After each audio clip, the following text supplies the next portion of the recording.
Pass out these flyers, get these kids on drugs. Jackpot.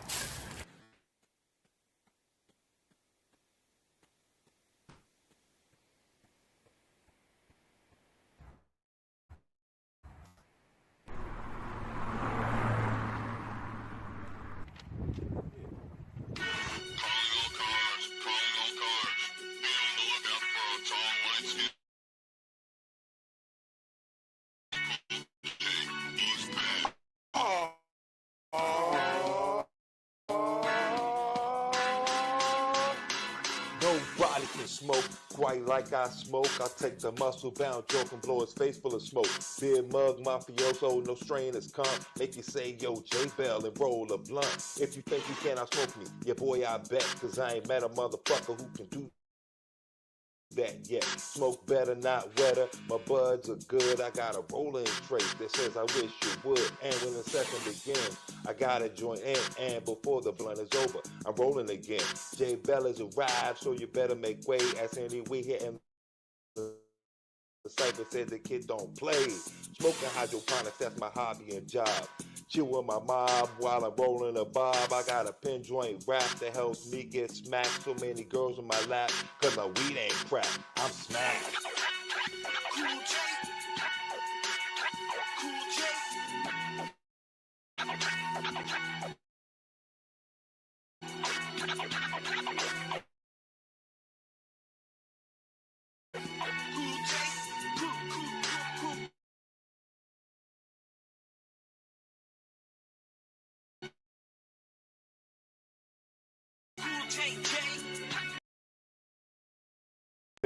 Cause I'm high as can be, I got a fresh 12 packs. Brothers know after that, I'm sparking a jack. I'm boozing wood, and I'ma stay that way. The highest brother you know, just roll 2 J's, all kamikaze. Take a look at what I've done. Used to smoke in my basement, now it's 201. With a hydro spine, I put weed in the line. You wanna match me? First you better go cop a dime. I'm drinking Pinnacle, that means I reign supreme. And I'm notorious, I smoke you like some lime green. I'm smashed.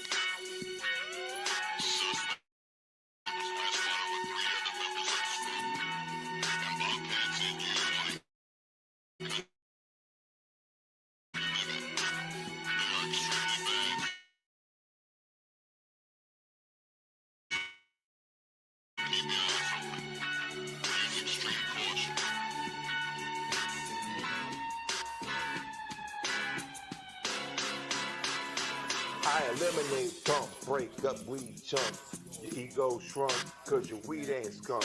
I'm devastated, smoking weed in the shade. I eat brownies filled with cannabis, I'm calling them James. Sipping on Blue Bull, I'll give you a pull. I enjoy what I'm doing, plus my weed jar's filled. Come battle me, why try? Bust that out as I smoke so much I passed out. You think that I died, never retired. I put my light on the shelf, the highest brother in the history of weed itself. You look bitter and mad, I'm just proving I'm bad. You want a hit, give me 5 minutes plus a blunt in the bag. Weed heads retreat them, like animals I eat them. Smoke and delete them, and the rep won't cheat them. I'm the smack this, taking out all rookies. So forget Chips Ahoy, put weed in them cookies. I'm smacked.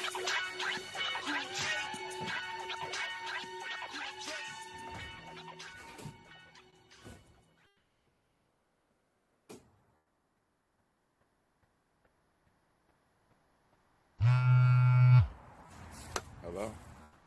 Yeah, you'll never guess what happened.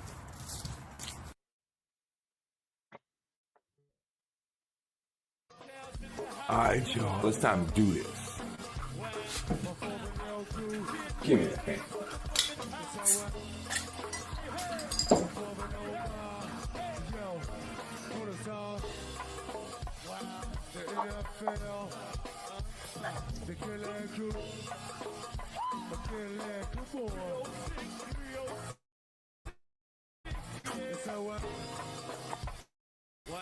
Good to see you.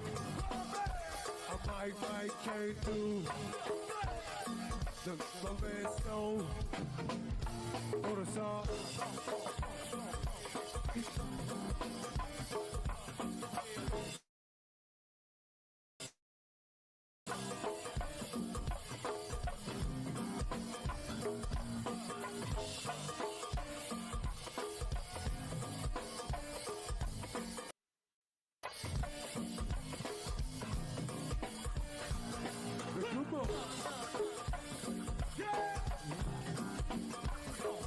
2 or 3 crew. Come on, chillin. Turn the party out, bro. The EK crew. I'm with my Fairfax crew. I love it when a plan comes together. Then come on. Cheers.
Wow, wow.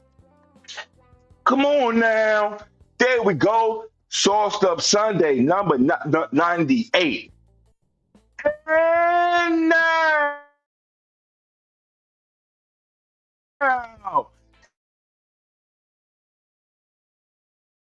it's time to talk about smoking weed, baby.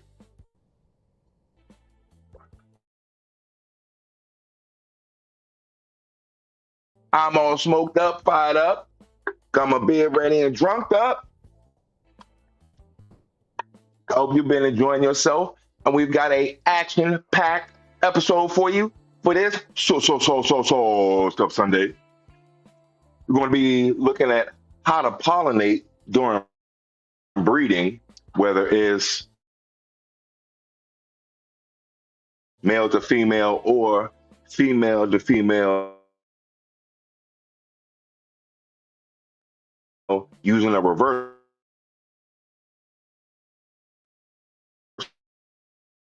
spray. Whether colloidal silver, STS, sodium thiosulfate, whatever the hell, gibberellic acid. We're going to look into that, look into some of the definitions and terms and where to buy some of these items. We're going to deep dive into Cali Mist, kind of explore the origin, what was going on at the time the Cali Mist came into the cannabis world. We're going to be checking out Microbes because that's what it's all about. June is the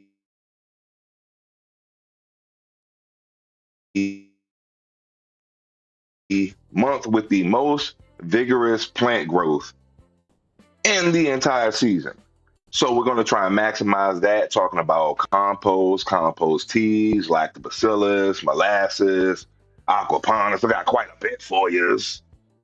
Go and check out the garden. Kind of been running through. The plants ain't been doing what I wanted them to do. We went through a week of rain and it was no sunshine and the plants weren't doing that fine, but now they've come back. They have come back. Little dose of the sun, some UVB, and guarantee the plants will grow. Yes, indeed. Yes, sirree. So I'm somewhat happy about that. I got about 21 days, 21, 30 days to bounce back, get the plants to at least, 2-3 feet. Some of them looking extra tiny, extra tiny. And I'm like, what the fuck? But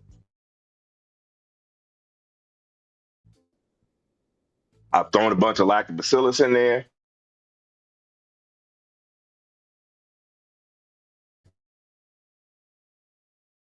I've thrown beer on it. I've thrown molasses on it. I've thrown JMS at it. I've thrown BioLive at it. I've thrown neem oil and karanja powder at it. Everything that I could possibly do to get the microbes thriving, growing, full phenotypically, expressionally going on with the plants. And I expect it to all even out during flowering time, baby. And we got a little bit of everything in the garden. We got the original haze out there that is already 4 feet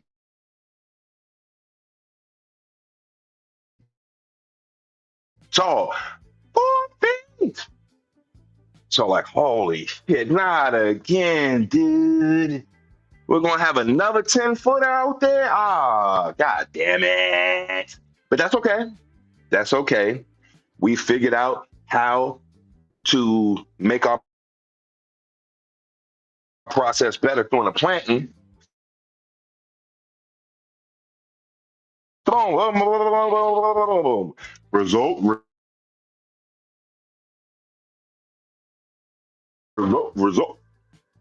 Y'all. Results are in, folks. So, at last, we were in the hash washing machine. Boom.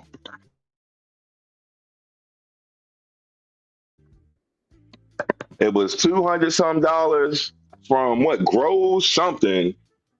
Well, I was able to purchase it for like 63 bucks at Amazon. And I was delayed because I didn't understand how it really worked, how I was going to get the bud to stay contained and not dip out the little side access tube that they give you. This thing. Basically, it all drains out from here. So what I had seen in a video, where does it snap on to, goddammit? What I seen in the video is they used a washing machine similar to this, drained and strained what was coming out of it through these little sifting trays, and were able to collect their hash that way. Well, when I tried doing that, it didn't work out so good. Shit was all over the floor. Shit, liquid was all over the floor. You better hit the floor. You better hit the floor. It hit the floor. It hit the floor. So it was super ass messy trying to come up with the like sifting method. So rack my brain. I decided, let me use the bubble bags that I have and drain everything out through the bubble bags. So work way, way, way, way, way, way better. I got a halfway decent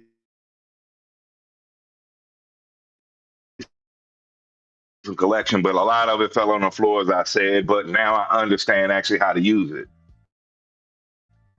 Have to stuff your flour in the bubble bag and seal it up, then throw it in the wash machine like a dirty sock. And ice, let it spin, spin, spin, round, round, spin, round, round. And then let it settle. Spin it one more time. One more time. I'll spin it one more time. And then drain and strain everything. Scrape, collect, press, dry out the hash, apply heat, and you're good to go. It saved me hours. Like once I actually figured out the process through actually using it, I struggled for about 4 hours. Then when I kind of got the gears turning, I was able to knock everything out in 20 minutes. So now I know exactly what to do this time. Boom, throw the flour in the sack, turn it on, and we ready to rock.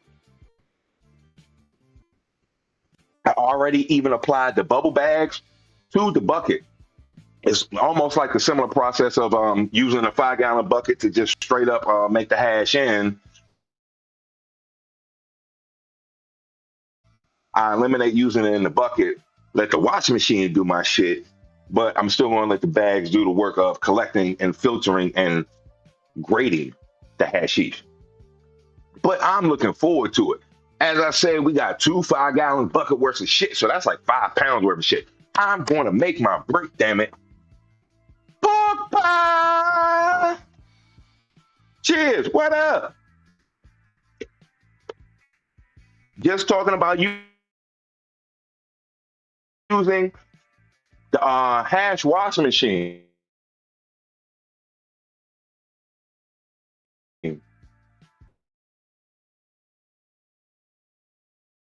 Got you.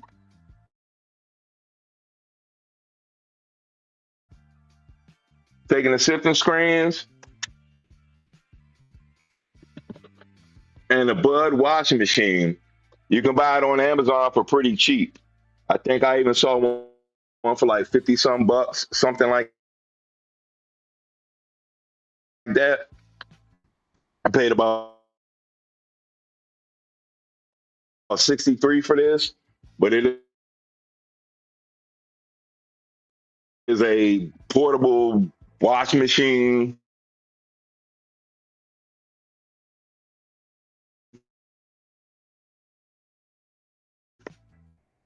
Got a little timer dial on it, setting, wash or spin, but pretty much just tie your flour up. Oh shit, did I break something? Tie your flour up and let the machine do the work. Drain everything out, drain all the liquid out through the side and let it sift through the bubble bags. Or this didn't work so hot. The water rushed through the top too, and then when it get to the 25 grade, it was just water was dumping out of it because it wasn't sifting through as fast. So I guess with the cope of the copeless, it is what it is when that happens. But as my wife said, it's going to be a learning curve when you get with that stuff. But I'm glad you're here, Pork Pie. Just talking about the hash process and how the purchase went.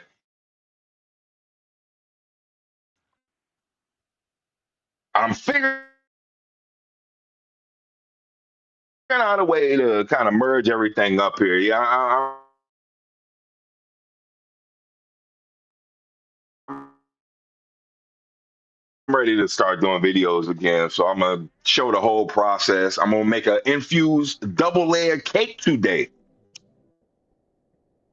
after the video, but we are going to check out the garden, just see the progress of the plant. I think what I'll probably do is pull a video from like 3 weeks ago, something like that, and then pull up the video of the day so we can compare and contrast the growth of the plants. Like, still some of them out there about like 5 inches tall, but everything is praying. I see it's actually acclimated to the soil, and uh,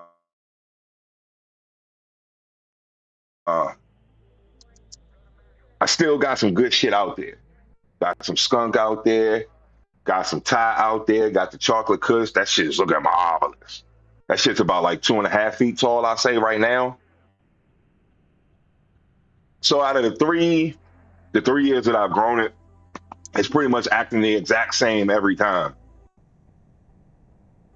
So I'm really appreciative of the chocolate kush.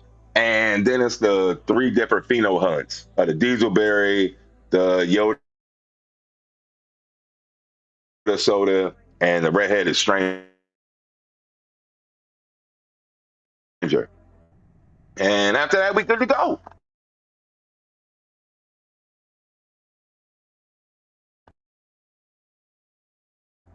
Everything is straight, Joe. That's what I think. Oh yeah, I see you on Kick. I see you on Twitch. How y'all doing out there? I hope y'all are having a great day. Got my little Captain America on too. You see those?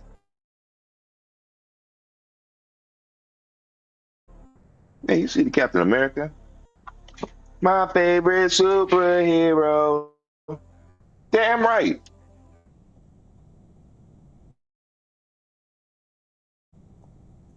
It's been a great day. Been great drinking. Let me go ahead and get you into our first little section of the day. This is something I was looking at last night.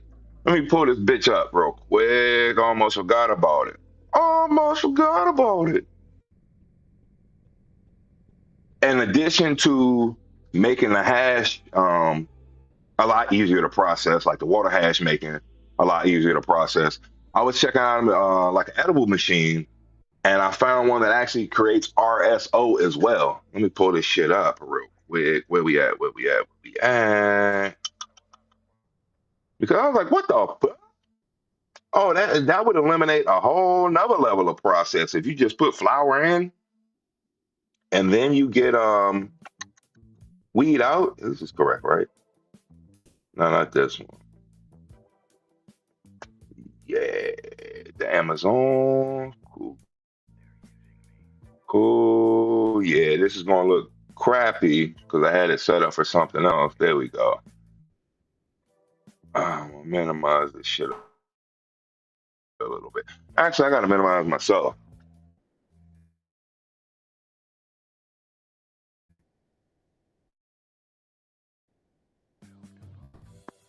My fault, wrong page. Right, there we go. There we go. Now you can see this a lot better. This is more appropriate. And let me put the tunes on. I don't know how that went on.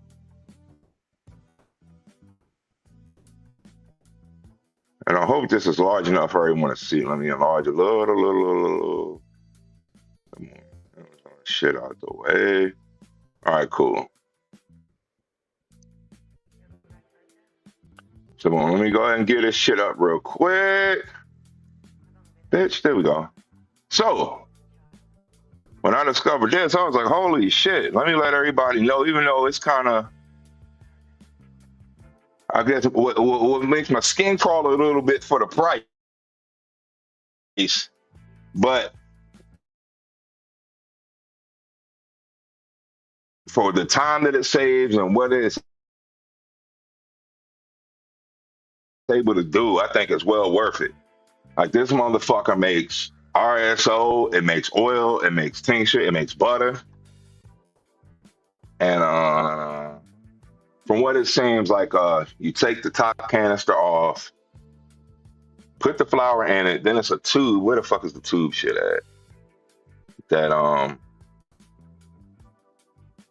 There's a tube that you basically extract everything from.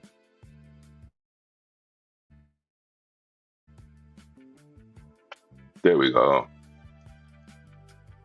So that's the jar that comes out and basically extracts into that little jar. I'm trying to go to picture one because they basically show the entire process. So that's the extraction jar, the glass jar. This is the RSO edible tincture, whatever the fuck maker. Okay, bong bong. We just saw this picture where this is how you pull.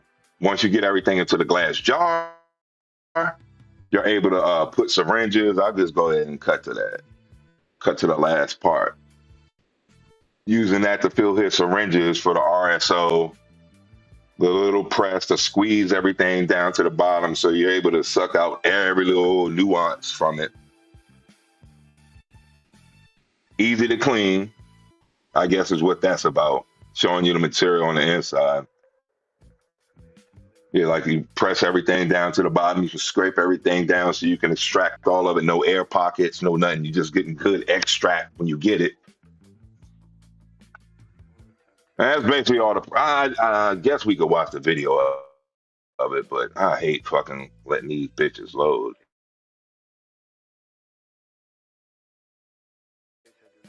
But 379.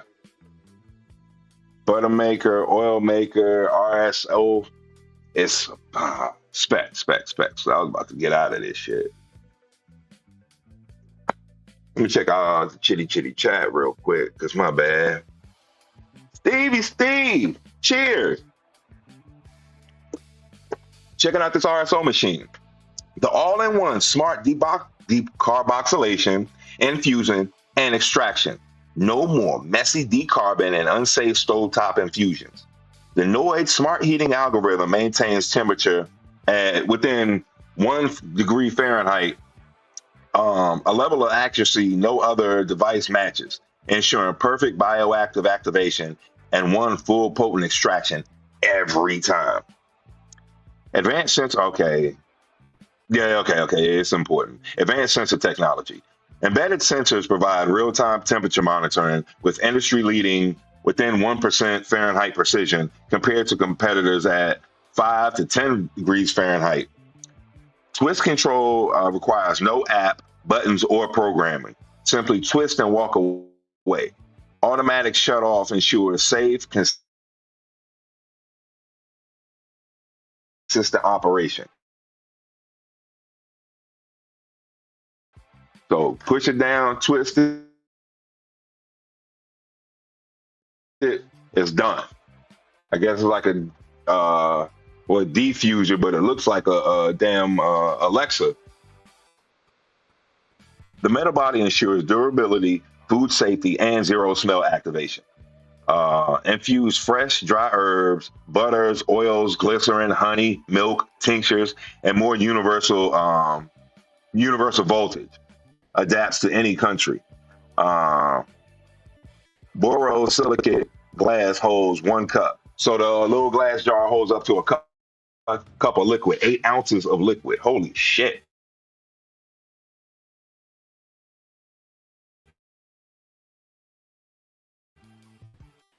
Create perfect decarbed edibles, tinctures, balms, lotions, and gourmet creations.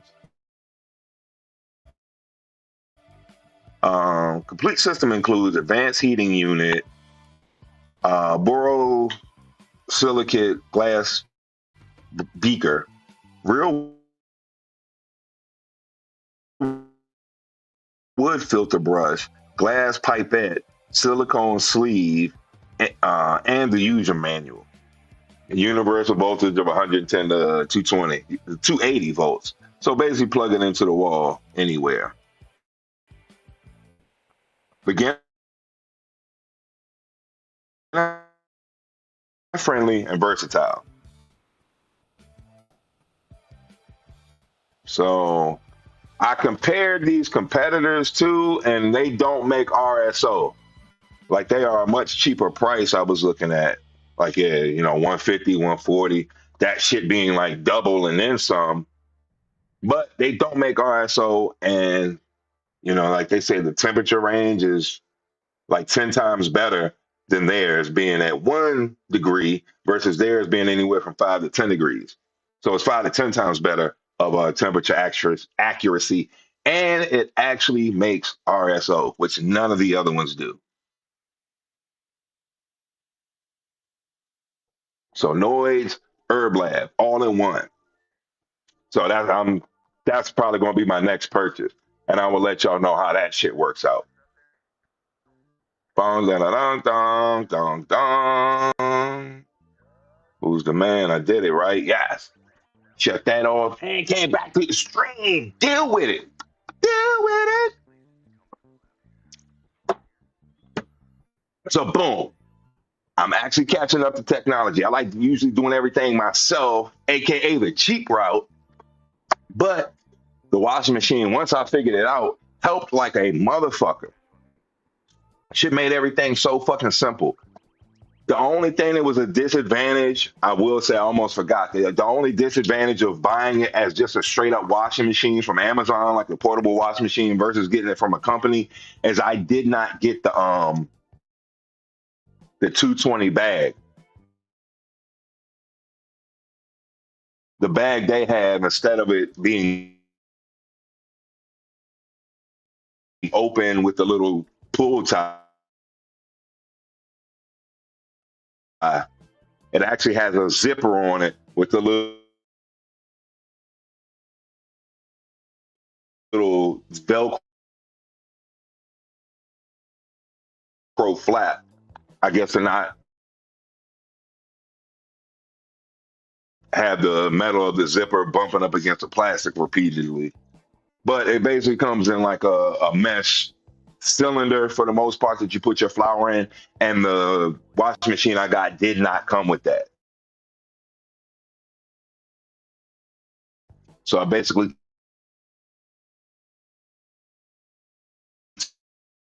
took my 220 from my bubble bag bucket system, tied it up real tight, like squeeze it off, and then I tied it again in like another like double knot, and no flour came out. It worked very, very, very well without having to purchase the new bag with the zipper on it. So I was like, damn, they basically charging $200 for that fucking bag, because the washing machine is like $60. The shit I saw was gross something. That's got the the Bud washing machines, and the shit was like 250, 260. Amazon had it for $63, something, maybe even 58. But it saves so much time. You don't have to sit there and stir yourself. Just put the flour in at the bottom. I watch the video, put a bunch of ice on it. Then you pour the water over top, turn the little dial to 15 minutes. It's got 3 minutes, 6 minutes, 9 minutes, 12 minutes, 15 minutes. Set it to 15 minutes, walk away, let it settle for 15 minutes, then turn it back up. If you got to add more ice, add more ice. And then you can pretty much let it rest again. Then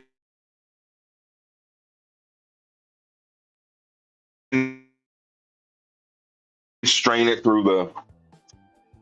Hopefully you got bigger ones than I do. I didn't know these were this small. I think these are 8-inch, 6-inch.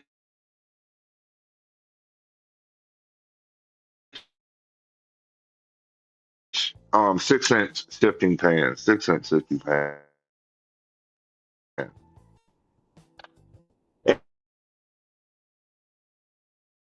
It didn't do so well. By the time it hit the 25 mesh, water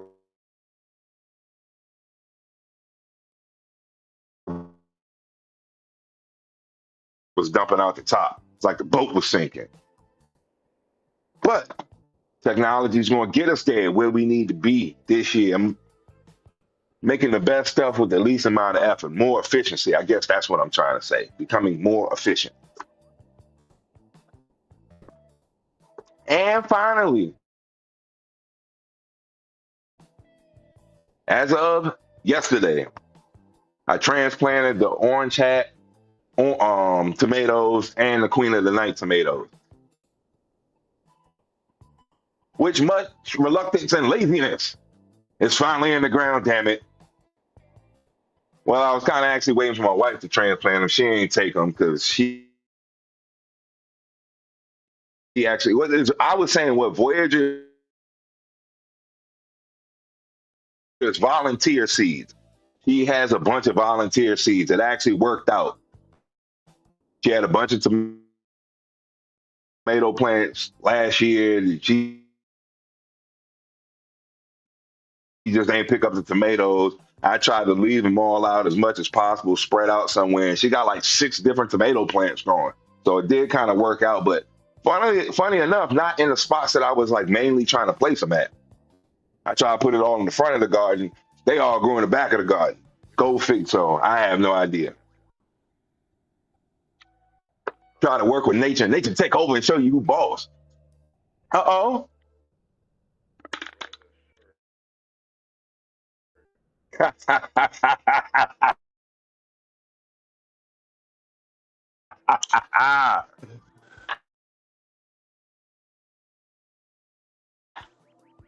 Now you hear trap. Doors is locked.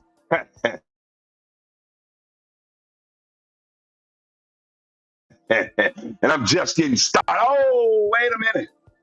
Before I say that, we got the bingo. I try and get a lot of catchphrases going. And hold on, let me get the screen up first. Try and get a lot of catchphrases going. And right now you can play bingo with my catchphrase. So I'm just getting started. There you go. That's the first one for you.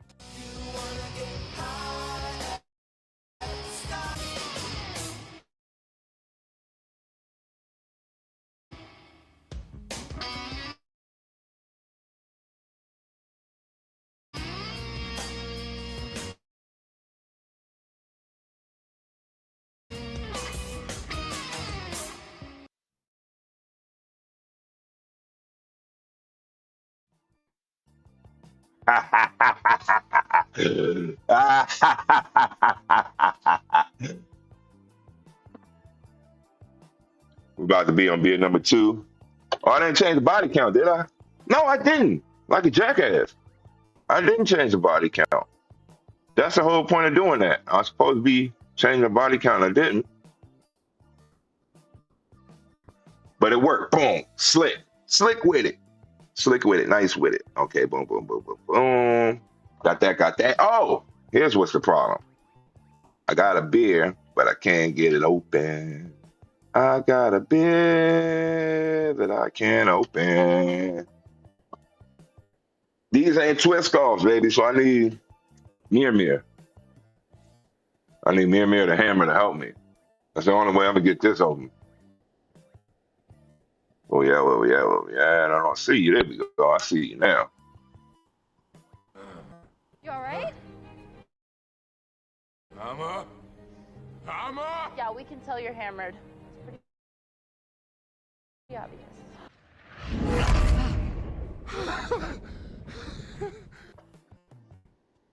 Now I can get this bitch open. Now I can get this bitch open. Thank you, Mir. Thank you.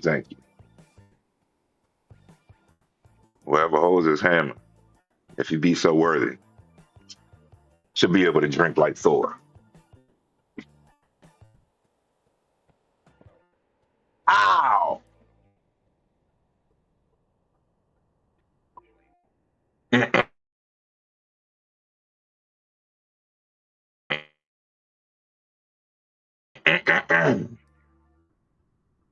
Little Manila Porter. Almost forgot. SpongeBob. Pinky.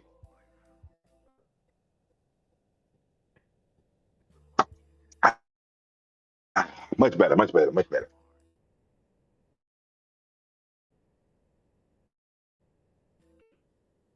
Making some coffee. I just had like what 2 giant cups of coffee. I guess 2 grandes, and that kind of helped me be wide up, fired up. And the Rumble link is up in the chat. As always, to hop up on stream.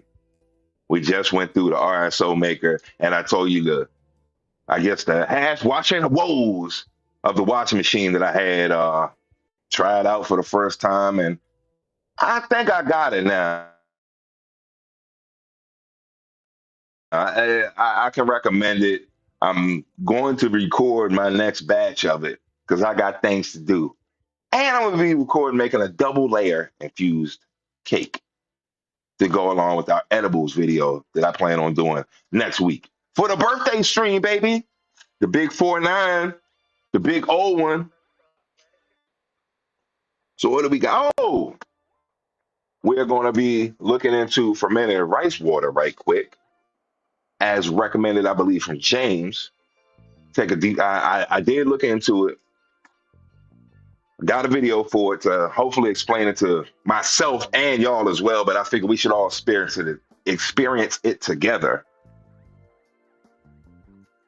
So to me, the way I interpret fermented rice water is taking Korean natural farming methods of rice rinse water, you convert it into lab or lactobacillus, and you use that to colonize and inoculate the soil. Fermenting, that's kind of up the alley of Jadam, which is the son of the creator of Korean natural farming. So bam, bam, like father, like son. But so you ferment the KNF, you Jadam the KNF, boom, boom, boom, and you get the best of both worlds and get the best of both worlds. I'm sure by doing that, but that's just a wild guess. I don't know that, but we are going to look into that. We've been slowly but surely pacing ourselves, going down the entire Jadam and Korean natural farming rabbit hole. We looked into IMO, we looked into brown rice vinegar, we looked into lactobacillus, we've looked into JMS, we've looked into IMO 2, we've looked into IMO 3, we've looked into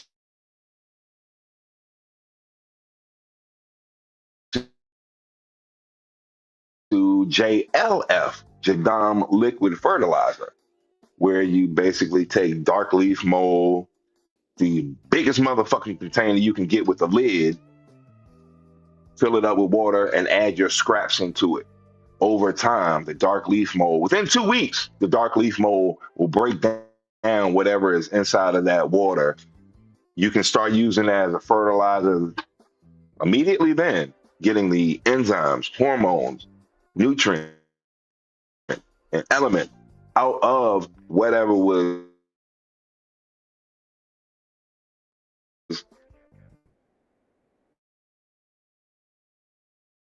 used in the solution. But also over time, it gets better and better and better.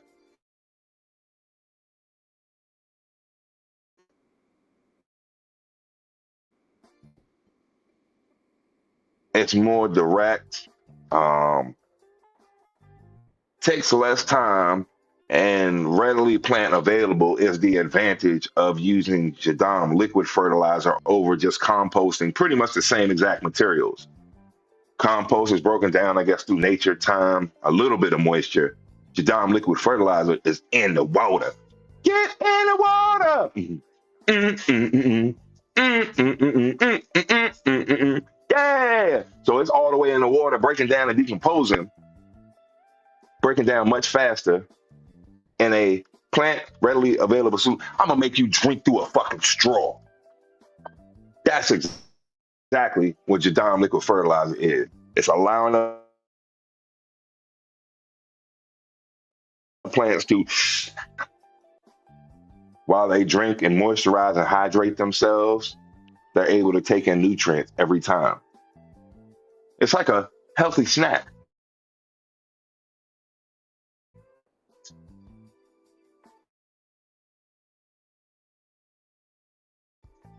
Wow.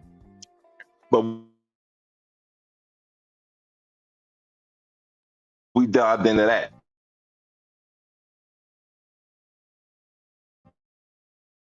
We dived into the Dom sulfur, where you use that as an herbicide, fungicide, pesticide, and adding overall health and vigor to your plant. What else have we looked into? OHN, herbal nutrient solution is basically what that is. But you take 3 different solutions from Korean natural farming in order to use it as a plant maintenance and health solution. You know, kind of help the growth go overall. Like a little vitamin for the plant, basically. But either way, we're going into compost teas. I'm trying to make it as easily accessible to feed your plants the cheapest way possible and as many different ways as possible, because diversity is the best way to feed your plant. A good fungal representation, a good bacteria representation, and your plants will thrive, not only just be alive. Okay, everything is in the ground now. Yes, today is going to be the day. I bull crap. You beat me to it once again, Steve. You got your plants in the ground earlier, and I mean your non-medicinals. Like, of course, I beat everybody by putting my plants in the ground, and that's why half of them died.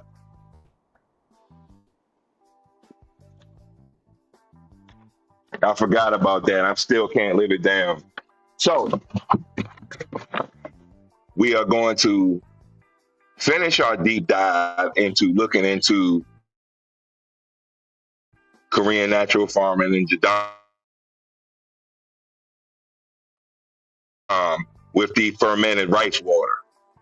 I know nothing about it. I gave you what I thought my idea of it would be, but we're going to discover it together.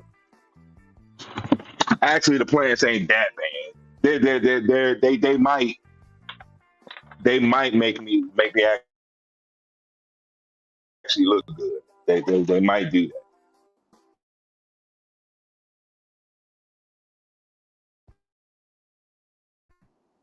I'm not surprised. Most of the time, I plan the plants real early, the same way I do now, and they pathetic, and I'm crying and boo-hooing in the shower.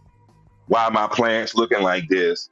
And then the weather just starts to turn the fuck around, and the plants get 6 feet tall. But I got the garden exactly the way I want it.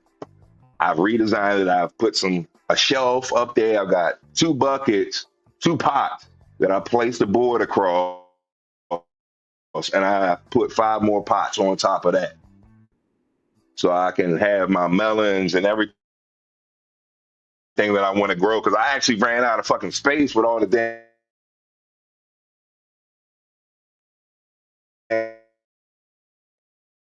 weed and the damn Jerusalem artichokes that grow in the damn garden. I don't need them anymore, but I don't have a heart to like rip them all out. I feel bad.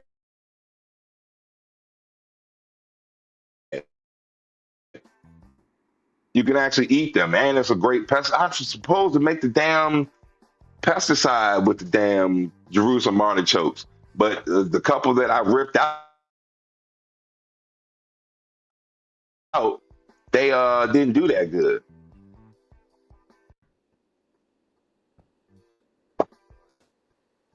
They weren't even any significant size, so I guess I actually do have to wait till the end of the season to actually use it. But by that time, I won't need it.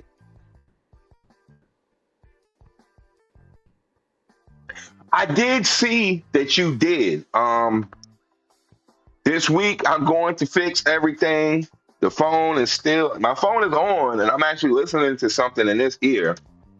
That's what my phone looked like. Oh, you ain't supposed to see that's the background. Where's that at? What is that looking at?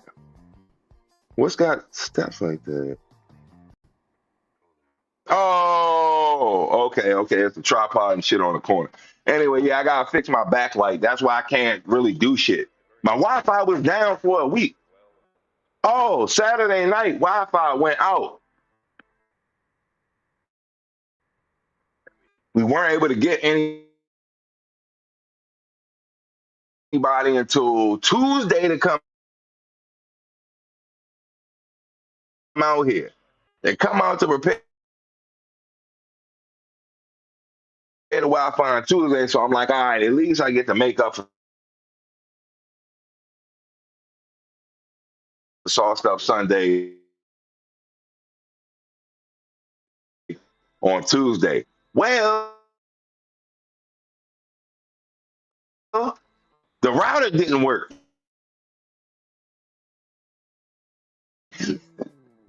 I ain't get fucking Wi-Fi until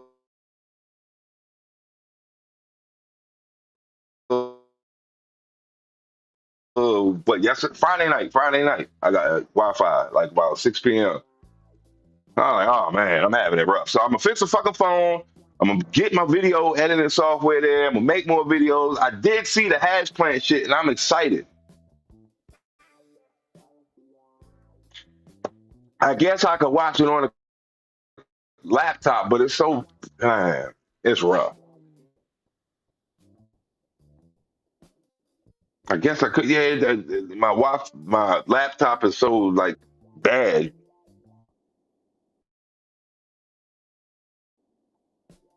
But anyway, no, I'm gonna check that shit out though. Oh, you know what? I know what to do. This was how I've been circumventing. I forgot. I just go to the video because I can read the words. I just can't see the picture. So I just download the video, upload it on the laptop, and it's like it'll run smooth. Like YouTube is fucking up for some reason. Maybe it's Chrome. I don't know. I've heard a lot of people complain about Chrome. I don't know what it is, but trying to watch videos on YouTube is rough. Do anything on like the laptop is rough. It was a lot smoother on the phone, but I just can't see shit. So I gotta work that shit out. Get a new phone or fix the screen, whatever I gotta do. I'm gonna comment a lot more. Because I do have a lot more things that I want to do with everybody. Yeah, I'm still trying to get you on the damn show, even if like yeah, even if Film Fume or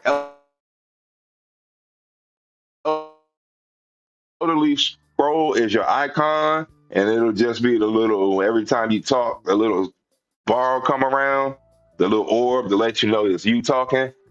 I'll take it, but we do a little grow show, and I think it would be very entertaining. And doesn't even necessarily have to be about growing. Like it don't have to be a soft stuff Sunday where I try and actually educate people. It could be a Monkey Biz Monday where we, we just off the chain, go crazy. Monkey Biz, Monday. But I digress. My fault. I'm supposed to be teaching y'all something. I just said it, man. It was like, oh yeah, this ain't Monkey Biz Monday. Let me stop goofing off. Sorry, I was having too much fun. Is that on the bingo card too? Oh shit.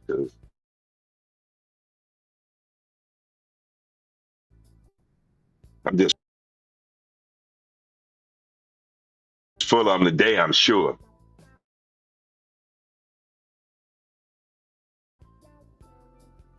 Oh, I was like, how you get up there? Oh, that's right, because we were looking at the Amazon shit. Also, the body count in a way, body count is in a way. Kind of, sort of in a way. Sort of, in a way. 49 is, it's not over. Okay, hold on. Yeah, it is over the hill. Like, yeah, over and like the other side. Oh, yeah, yeah, yeah, yeah. I'm like kind of off of the hill. It's like almost on the over part.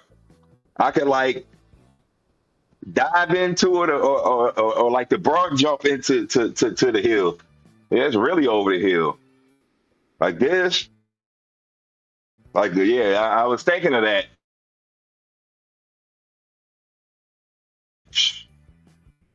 I better enjoy all the color in my hair now because over this next 6 days, it's just going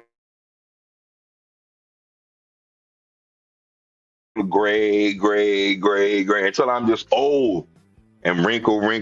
It's like getting frozen in the movies and then like they just overcome. Yeah, it's just old. Except for my feet. My feet will still be young. Everything else, old ankles, but my feet fresh. 27.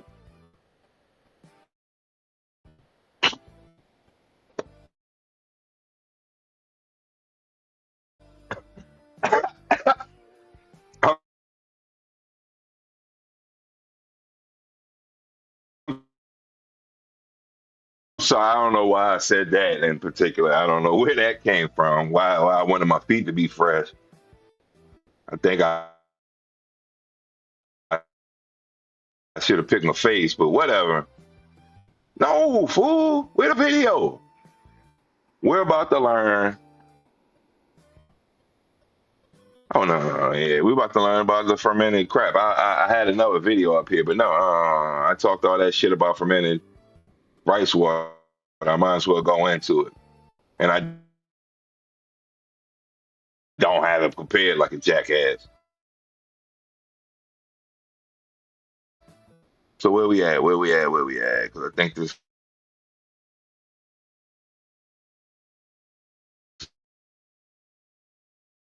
is a short, actually. There we go. I found it, and I passed it.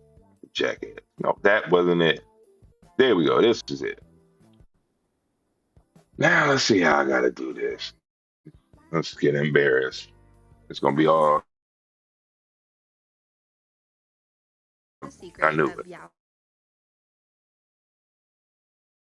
women having the most incredible hair and not having That ain't gray that hair bad. until their 80s. Their secret is fermented rice water. The reason it works so well is there's a How certain come I don't hear yeast shit? that feeds on the rice starch and in turn provides beneficial components like amino How come I acids, don't hear shit? vitamins, lactic acid. I see you saying shit, but I don't hear The shit. natural pH of the microbiome of our scalp and hair. It can protect your hair from oxidative damage and environmental Come on, stressors, and man. it leaves it soft I and gotta shiny. replay the The video. best part is, it's pretty much free and really easy to make. Check the caption for details to make your own fermented rice water. Wait, I didn't hear it. What the video part? Oh, that's music. Where's oh shit? Why are they so separate? I gotta hear this shit again. Have you heard the secret of women having the most incredible hair and not having gray hair until their 80s? Their secret is fermented rice water. The reason it works so well is there's a certain yeast that feeds on the rice starch and in turn provides beneficial components like amino acids, vitamins, lactic acid. Okay. It also gets really close to the natural pH of the microbiome of our scalp and hair. Okay. That's what I was just about to say. When I looked at it for I believe James recommended looking into fermented rice water. When I was looking into it, it was like basically for hair and skincare. I was like, okay. But I figured there has to be something to it. If you can use it on your face, you must be able to use it in the ground, someplace. But okay, boom. So the next time that I make some fermented some rinse water, some white rice rinse water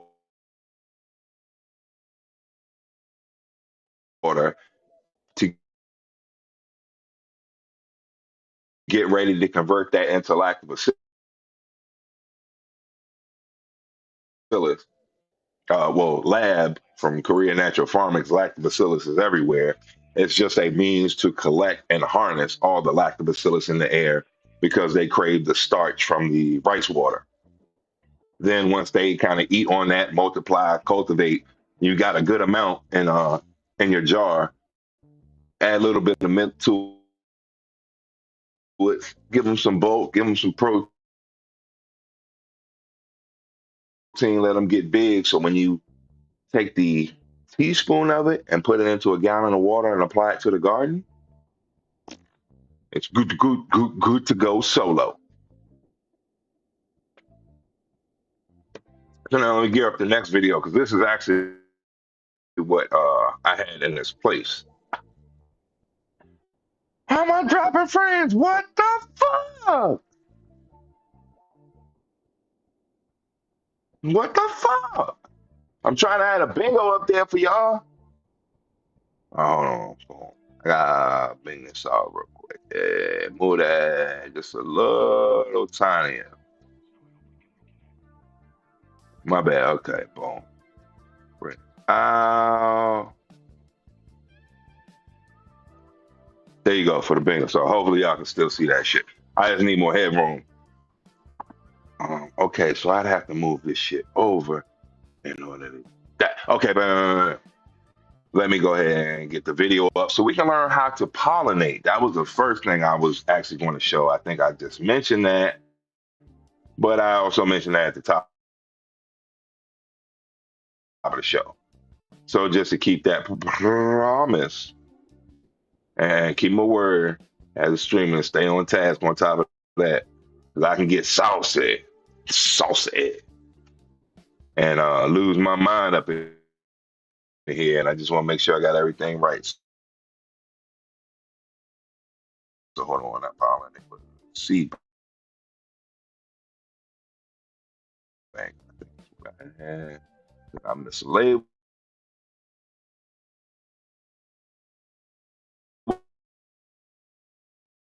it like a jackass. Yes, I did. And here we go. Here we go.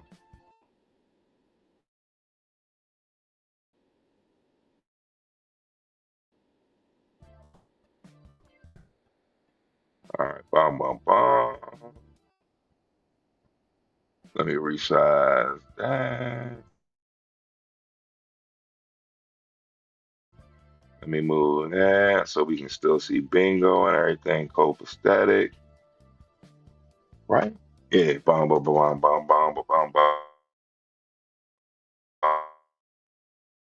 Bang! Everything's all to the good. And we can get on to learning about pollination. Whether, like I said, male, female, and it's a reversal process. Gibberellic acid, silver, colloidal silver, or sodium silver thiosulfate, STS. How you can get a breeding project going in small spaces. This is the Breeder Syndicate, I believe, 2.0, maybe Breeder Syndicate 3.0, but either way, how to pollinate in small spaces. Conditions of the breeding industry. Hey, And while whoa. certainly tips and techniques have been shared, like you guys have peppered them, amongst your anecdotes and responses. I think it's definitely a good time to have an episode dedicated to practicalities of seed making and breeding a little bit, especially for the people at home or in smaller spaces. A lot of Matt Riot once again makes another comeback to people that have already maybe memorized marijuana botany,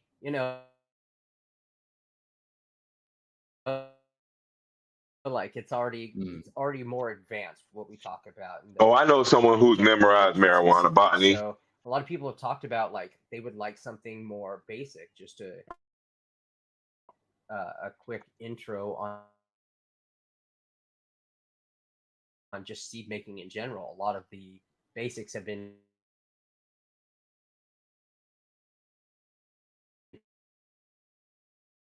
totally skipped over, left out, and there's not really anyone covering them Nobody count in one spot.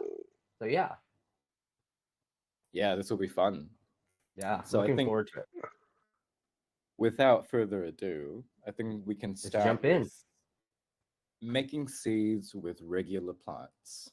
And I think the first distinction I There we wanted go. to make was, obviously before you get into something like this, there's a little bit of time planning involved because there are timing constraints. Absolutely. So for some people, it's about lining up their males and females so that they're both ready at the right time, like that the pollen donors are ready and that There we go. the females are ready to receive at the right time. And then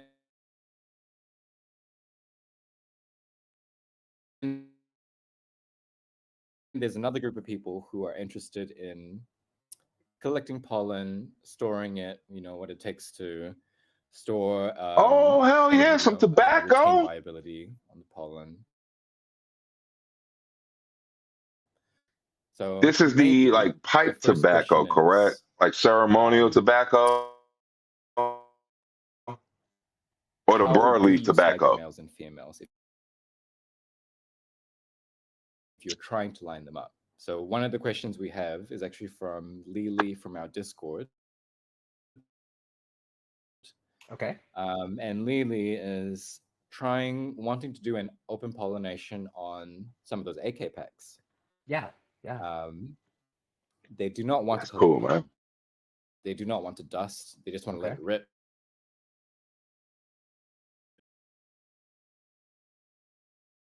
I didn't know we was dropping that many frames. That shit should help. So it's really hard to say. There's no guarantees when it comes to pollen. One, on how long it'll stay viable. There's just no guarantees on My bad, yeah, we back. Me and a few other breeders in our group don't like to store pollen in them. Now, I would have to agree with you, Steve, on the pollen thing. Hold on, did I say that out loud? I didn't even say what it was. But someone claims they had a pollination from a past grow. No, he had heard me because pollen only stays viable for 2 to 3 days under natural conditions. And I get I've heard that like temperature, moisture, big time will kill that shit. And temperature, moisture, and UV. UV will pretty much wreck the shit out of pollen. First place. The viability because of when pollen. we go to use it, we've had so many bad experiences over the years with it was from last year, damn it, or not being as believe consistent, me. After it sits for a month, that it's not really worth storing. Yeah, that's okay. Over time. That's crazy. I don't have really great recommendations other than to say the way that we've tried it. And that's, making sure all of the petals, like whether people realize it or not, there are petals. Like, okay, let's just say the tent preserved it, right?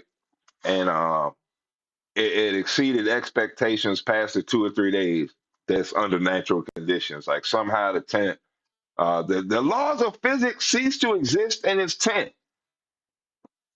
And what, 7 days?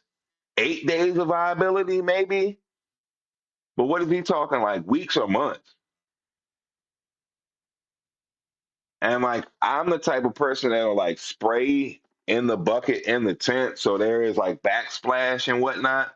So if he does something like that, yeah, I'm sure there's no viability to like the pollen. On the male flower, if you look at it real close, it's a male flower, that hangs down. The petals are opened up, and that's funny. Stuff falls out of. Now, those little parts that open up, that's not pollen. That's a. So is it seeded bad? Because like usually for me, like quite honestly, most of the time I'll get like at least like 3 to 5 seeds, like at worst, from a plant, like all films. Like one little branch or something will pollinate itself, it'll get shaded a little more, whatever. And I noticed that the years that I don't have any males at all, when it's not any regular seeds out there and it's all females, like yeah, that shit, each one of them shits will fucking pollinate itself. And yes, it's itself, because it's like usually an inside branch, not an outside branch. And like out of the 10 times that I've used those, like, oh, it's an S1 or whatever, or R1, I don't know the difference. I guess S1 because it was natural. Every time I use it, it's the same. Like chocolate kush. Every time it's been a seed that I've got from the previous year that I've grown, and it's basically been chocolate kush every time. Original haze was original haze. The Colombian was Colombian. Panama red was Panama red. Dieselberry was Dieselberry. Like everything pretty much has been what it's been. So there's usually always a pollination going on. Now I haven't like pollinated like I wanted to do it on purpose and it was a male, female, and like the whole plant seeded. But yeah, usually always like I get at bare minimum like 5 seeds from a plant. Like at most, like maybe 20 from a non-breeding project. Part of the petals, and we do not collect that.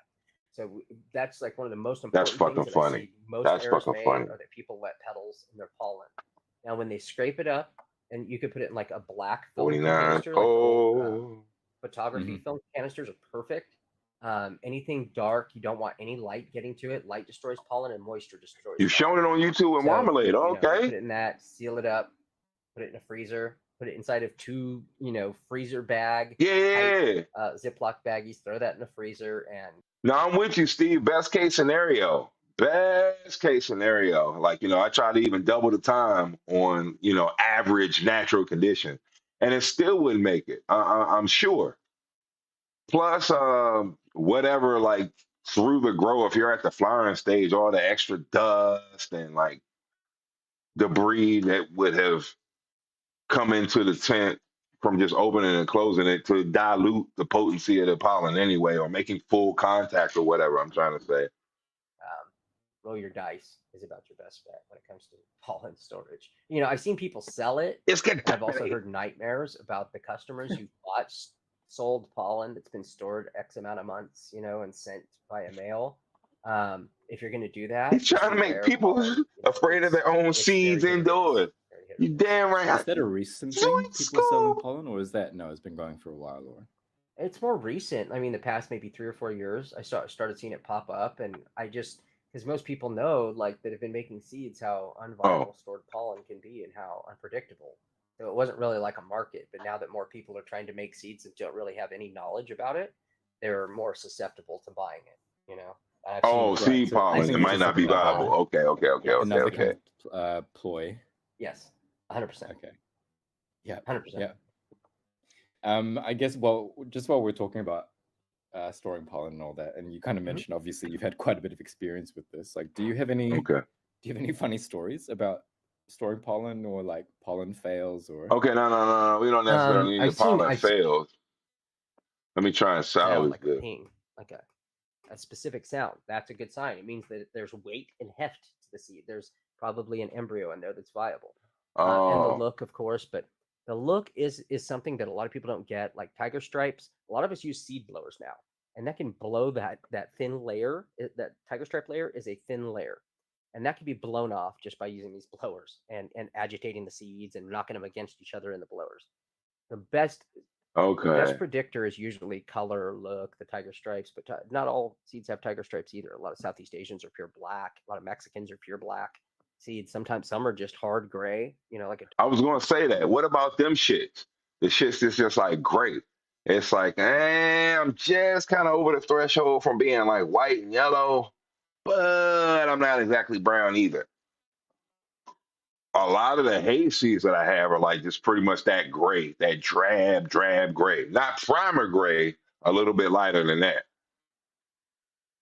And I haven't had any problems out of that. If it's like haze, boom, it'll pop. Dark gray. But the best predictor is the heft and the touch. I think I got a few tiger stripes from the mango and Neville's haze, though. I will say that. But some of them were gray. For me. And knowing that, the rest of the seeds are mature in the plant, right? Like that's important. Yeah. No, he's not going to say that. He's not going to say that. In terms of okay, hold on. He's not going to say that. I'll go back there. I didn't think there was any interest in that because I thought he was just going to say, I thought it was viable and it wasn't. So I was skipped it. Yeah. I guess, just while we're talking about storing pollen and all that, and you kind of mentioned obviously you've had quite a bit of experience with this. Like, do you have any funny stories about storing pollen or like pollen fails or? I actually made it back to the right spot. What a miracle! Oh, fuck. I've seen pollen cut with cornstarch and have With weevils green pop up seeds in with it. green It's tips. pretty gross. You know, I just mostly the stories are like pollen storage. It looks fine. Like just kind of over with green tips. You Interesting. go to Okay, dust I don't it, know if I've seen and that. you know it's something you're really relying on. Like a lot of times when we would store pollen, it would be feminized Maybe. pollen. I don't. Horse pollen. Yeah, I don't know. Because Lime one, it's a green. pain in the ass to do. I'm thinking algae Two, green when you it's said never that. assured that it's going to drop no matter what spray you're using or technique you're using. It's never assured it's going to drop. Three, it's never assured it's going to be viable. So when you get it and you know it's viable, a lot of times you treat that like gold and want to store it. But the problem is, like, when we've gone back and used it, we have to wait, 4 days, a week to see if it took. Okay. And usually that's during prime dusting time. And we'll get into what prime dusting time is. I knew it was going to be some bullshit. And if that doesn't take, then you're also back a week on prime dusting time. And you have to either hope that you have other pollen somewhere, another, plan B, or your crop is now. Yeah, I knew it was going to be some bullshit. I knew it was going to be some bullshit. Like, and I'm saying that is as in I knew he wasn't going to tell the truth. That's where like the emotion is coming in my voice from. I knew he wasn't going to say he really failed at something or like, hey, I dropped a bunch of pollen. I had some good ass pollen and I was running to do some shit and it like spilled all over the place and I looked like Scarface with cocaine up my nose. Like I knew he wasn't going to say that. I knew he was going to say some bullshit. It was just going to be some generic, oh, you don't know the viability. And like one time I mistimed it. Well, I'm thinking, all right, if you don't know the viability of the shit, why don't you dust it a week earlier than you was planning on dusting it to see if it even takes? But, that's just me or whatever. Yeah, that's been dusted by unviable pollen that you probably don't want to smoke. It's just one of those things. Yeah. And again, if it's been dusted with unviable pollen, you probably don't want to smoke it. Is that true? Why not? I'm just curious, and I'm not trying to say it as a skeptic, like hell no, you don't know shit. I don't know anything about this. I'm just trying to figure out why you wouldn't. Because I'm thinking just in a natural situation, like, okay, the pollen goes and it does this thing and it actually starts to breed the plant. Well, after, everything's been pollinated and it can't take no more pollen from the male, everything's been, getting ready to make seeds, all the little growth spots, all the seeding spots, the growth sites. Isn't there going to be unviable pollen on the plant at a certain point where it's just sitting there to the 2 to 3 days on a plant not being accepted? Isn't it going to die anyway? So isn't there going to be unviable pollen on plants naturally? So why would you not smoke it, especially if you're the one controlling and containing how the thing was pollinated in the first place? That just seems off to me. That's all. Some people say they smoke pollen, so there is that too. Oh, because he don't want to smoke pollen. Oh, okay, okay. I heard the Who gives a fuck? other day about someone saying that they got. I think it was the Zomia guy was talking about. Some guy gets the pollen and puts it in his mouth. And he made that claim like medicine about a pollen contamination in the past. The other day about tricking people and doing lines of it. I mean, that really messed up. I think that was on CSI's post when I was trying to for the past do lines of it. That was me. That was me trying to trick. Yeah, I don't know what happened to Matt Riot. Like he seemed all right to me. Like he didn't really seem good or bad. He was just there. Then when I deep dived into the King of Skunk shit, the Blue Skies Vienna, he was talking mad shit about everybody. James Lau, Matt Riot, and Naso Dog, Kevin Jodry, like a bunch of different people. So I didn't really know who to believe. And most of the people I don't really want to say liked, but they gave a lot of information out. They were people I was more familiar with. I'll say that. So I didn't really know who to believe, but every time I deep dived into looking to Blue Skies Vienna, it was like, oh yeah, Matt is an ass. I would read the comments from like his Instagrams, the YouTube video. He has a YouTube channel. He has a couple of them. with the something podcast, the Vienna podcast, something like that. But either way, they were talking about Matt Ryan. He was hard to work with. He's an asshole, this, and that. I see he doesn't have Not So Dog or, dang, I forget the other dude from Australia. But now they've taken their podcast over to the Future Cannabis Project. It's the podcast. Yeah, it's the podcast. POT cast. Him and Not So Dog do a show. So they used to do it with the three of them, Matt Riot, Not So Dog, and whoever the dude is from the podcast. Now it's just Not So Dog and the podcast dude. He's Australian. I forget his freaking name. So it must be something up with Matt Riot. He must be an ass. He hasn't been able to bounce back. And that's about it. That's all I know. That was me trying to trick people into doing lines of pollen. Yeah. I'm sure he's made some fucked up shit. And he was doing a lot of shit with the DJ Short's Blueberry too. He has like Blue Bonnet and something else. I've seen that done too. That is the most. He was talking about doing a whole Blue series. The last time I checked, I probably haven't watched him in like 2 years. Hideous, horrid, like sinus infection. But I know none of the topics I'm entertained about. Most of them are promotions for a seed company. You can ever get is snorting pollen, I would imagine. Yeah, don't kids at home don't do that. Please put the link in there. We can actually probably check it out too. So it's just gonna make you sneeze a lot and probably give you an infection. We haven't even got to the featured topic yet, so I'm cool with that. Okay. Yeah, but the post was about in reference to it was CSI asking, he's heard about people smoking their males. What do you people think about this? And I've heard this. He knows that you snort the males, and only dummies smoke them. Oh, he made a dumb tweet. No, there were people chiming in. All right, let me go down a little further and see what we can get. It's one cycle. It's one thing, one variable they can take out of the equation. That, like, to people who have been growing for a long time, it seems silly to worry about the light hours because that's done by a timer, But that's a major consideration people take. Another consideration people take with autoflowers, I think, is that it's being sold. Oh, you're talking about autoflowers, which I don't think you can breed. Than other plants, and that it's. Yeah, autoflowers, which I don't think you can breed. I'm gonna get out of that and go into this. What I got out of that for was the body count, which we are at number 2 now, which means my eyeballs is floating, and we need to see some jiggling.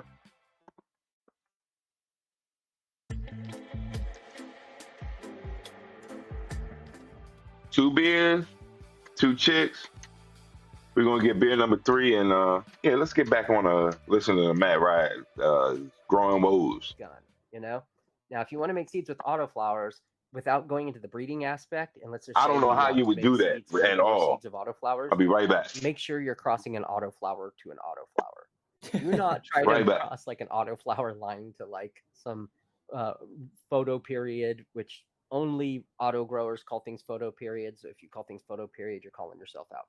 Also, but you don't want to use like pollen from a regular male onto an auto female or vice versa, a regular female being pollinated by an auto male, because what you're going to get is a pretty wild distribution of photo period and auto flowering mixed in. You're not going to have a fully auto flower line. So if you're going to make more seeds of an auto flower, cross an auto flower to an auto flower so you don't have to worry about that. I mean, I remember there's a term that people use, which is semi-auto. I didn't know that. Okay. Have you heard that? I have heard that. There is some stuff, like, let me think of a good example. Old Bet. Because actually, I was kind of thinking that basically once you introduce indica genetics into like a sativa line, it's basically impossible to get that indica out. So I would think off of that knowledge that if you bred an autoflower with something, like either the photo period trait is going to overtake the autoflower or the autoflower trait is going to overtake the photo period. But he's saying, no, that's not going to happen. You're just going to get a weird, funky mix in between. See, maybe? Yeah. What's that look like? What it look like? Pre-flower in veg, meaning it's always kind of like flowering a little bit. Like it's always at like week 2. So yeah, there's always some kind of stigma formation. A lot of those semi-autos you can make seeds with in veg. Like if you have a male that, flowers in veg, because a lot of them will, if they're stuck in a little solo cup, like once their roots hit the side, they will immediately start flowering. And if you have some of these, semi-auto flowers in veg, you can technically make seeds with those in veg under 24 hours of light. It's one of the damnedest things I've ever seen. So some people like those because when you put those semi-autos into flower, they're already like 2 weeks in. So it gets like a second stacking, as it were. So some people like it for that reason.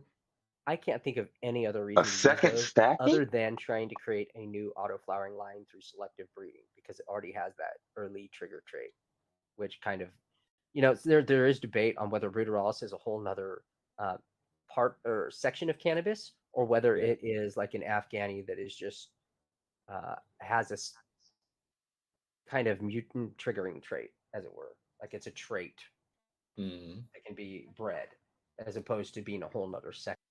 So, interesting theory he has here. Here he goes telling us we can't breed all those with the regular male. That's not true. You can have regular auto line by F3. Now, I agree with you. It did come across as don't do it, but what I think he was saying was it's just going to be a hell of a fucking pheno hunt to do that, and it's a lot easier to just have an auto and auto to pheno hunt through. I figured that's the perspective he was coming from the tone he was using. But yeah, it did sound like he was basically, oh, you can't do it. Or you can't make a regular with you can't breed a regular with the auto flower. It's going to be all over the place. I wish he'd have went into a little more detail in it, like what you're saying here. That's not true. If you work through the pheno hunt by F3, you will have an auto flower line, which I think is probably more accurate. I think he was just trying to avoid you going through all the work of going to a F3 is all. Or type of cannabis. Yeah, because I think I've seen the other way I've seen semi-autos being. Oh, not so fast. It's just saying, folks, to make an auto flower line, open pollinate the F1s. 1/4 of the F2s will be auto flowers. Let the F2 auto flowers breed, and the F3s will all be autos. There you have it, folks. Marketed as like fast flowering, right? And I guess the same applies really with any other breeding project. So that's very true. I don't see why this would be much different. You're just trying to get a different quality out of it, I guess.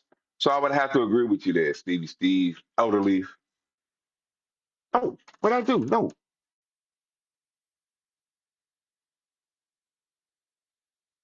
What'd I do? Stop. Get out of my way.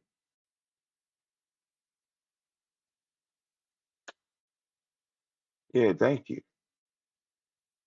Go in there. Why are you doing it? No? Thank you. Okay. No. Oh, okay. Cool. Got you. And I don't need you. Bam. All right. Yeah. That just I sounds just now hyped up like my OBS. very euphemistic. I don't know if like they're referring to dwarfs, because there used to be a thing called auto-flowering dwarfs, and I don't really see that term as much anymore. But that was a thing where like they would be flowering from seed to end of flower in 60 days, and that was what was promised. So a lot of people fell for that real fast, because from seed germination to flower in 60 days is extremely fast. Now it was more like 75 to 80, which was still fast considering no veg time, but much better. I mean, is it so far that you're going to take a dive in the quality? I don't know. It's worth that. Yeah, that's why it's good to listen to this stuff, to hear what's going out there.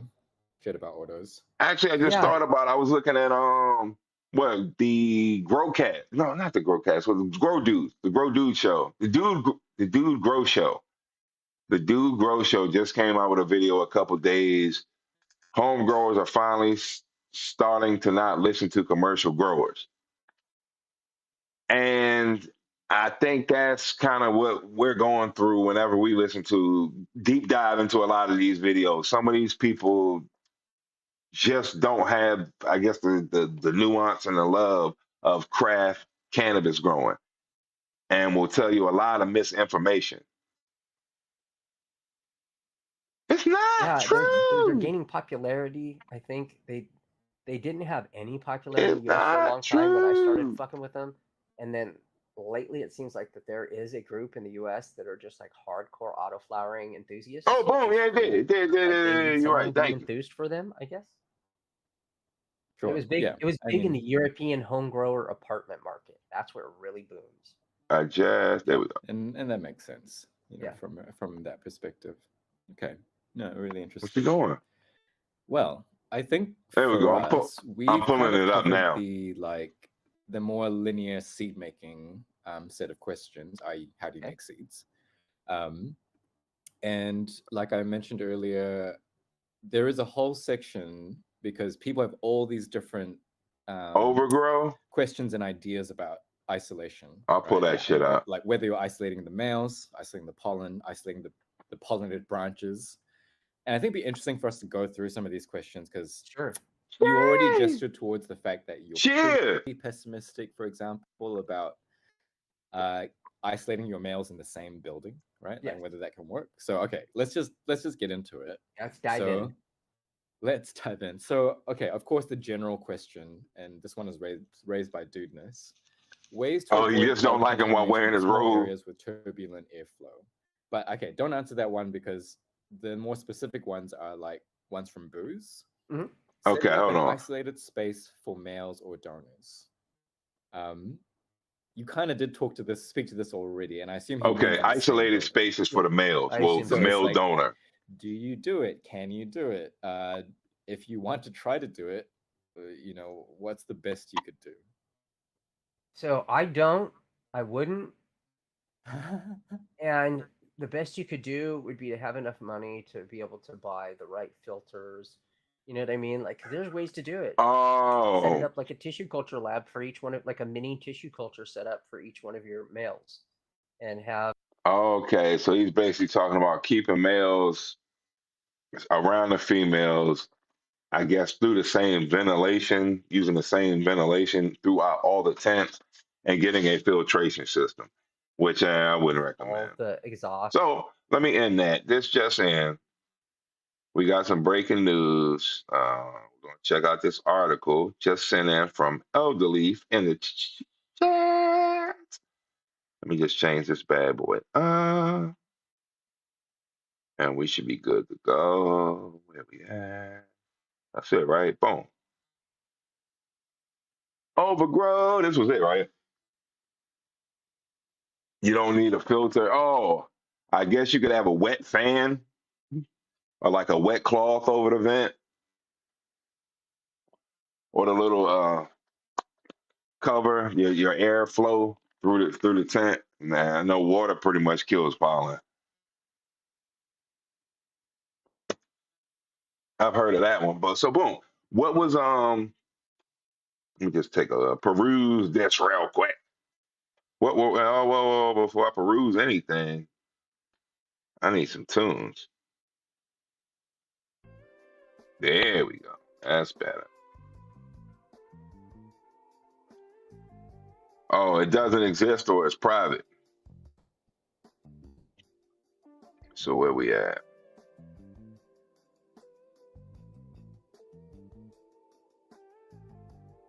A chat giveaway. 44 years today. Hold on. Uh-oh. That made me feel bad. Soil is medium grow. I see that one.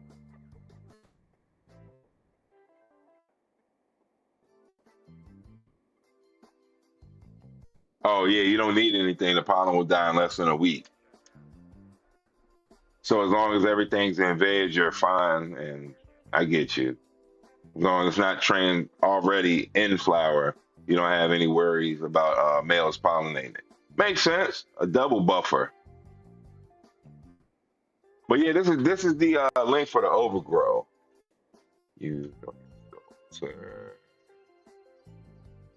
Oh, you're cool. Sleeping in is good. I woke up early. I woke up at 6. I was like, all right, let me record this shit in the garden right quick, and then I'll go back to sleep. And then I couldn't go back to sleep because I think I got to roll some J's.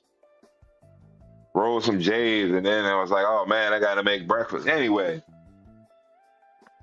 I've been having so much fun so far. So I'm glad everybody was here to join me. Everybody was on Kick, Twitch, Rumble, and the YouTubes. Feel free to use the emoji modes. I don't mind at all. I love it.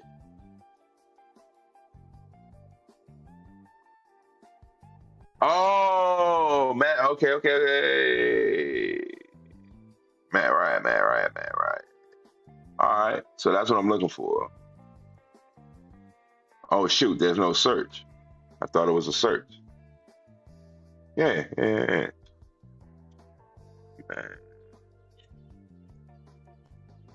Because actually, I think you've talked about this before. I'm gonna just type it in. I don't know if you can see my cursor or not. Let's see what pops up. I'd much rather have a timer so I know you're actively working. Uh-oh, 3 results. Okay. Where we at? I got this side. Where's the damn thing? Oh, it's over here. My bad. OG merchandise. Oh, there's merchandise for overgrow. PSA warning for Matt Riot. This must be it. How do I get to it? No. I'm trying to read the article. How do I read the article? Oh, okay, here we go. So about Matt Riot, here we go. This should be good. A couple of years ago, when I first found Bean Basement, I was reading in the section about breeding. Someone posted up this huge PDF file, hundreds of chapters and sections. It's gigantic. I asked the OP if he could make a copy of it, and I got permission to copy it. I guess the operator. So much is miles over my head. In the hardcore botany of the subject, every aspect detailed, everyone has a section. Way down, I found the file titled Matt Riot. It's for the patients, about 58 pages long. Has who he wronged the evidence. Way down, I found the file titled Matt Riot. It's for the patients, about 58 pages long. Has who he wronged and evidence a lot of today's breeders. Whoever compiled this really compiled an opus of true breeding and really did not focus on MR. He simply referenced MR, and it exposed a lot of his lies about the reasons for his work. And it was not about his patients. I was warned way back then to find other breeders to purchase beans from. So I'm glad I listened. Uh-oh.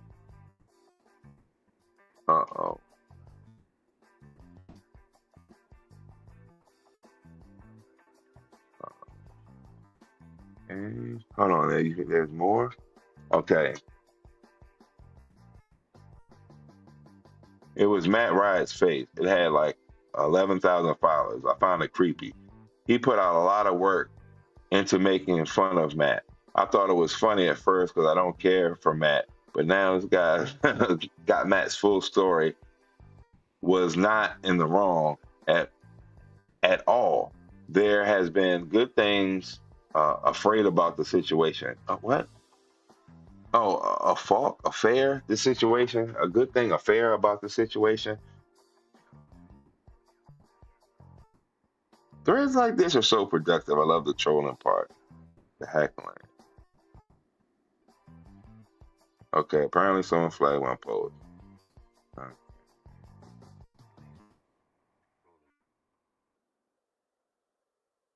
Okay, an army. I'm trying to find more stuff. This must not be it because I figured it would be more exciting than this. I thought we was going to hear some juiciness. I thought it was going to be like, yeah, Matt not only sold me some bad seeds, but when I asked for a refund, he punched me and spit on me. And darn, it didn't just get there. So perhaps I did something wrong when I looked into it. But yeah, I didn't. But then again, I forgot. Um, I think this main shit is Bing. Main search engine is Bing and not Google, whatever the fuck. Oh, whoops. Here we go. They had like 9 warnings. Holy shit. Okay, so I'm gonna keep going, keep going. Okay, here we go. I don't know anything about OP's breakdown of why people shouldn't trust Matt.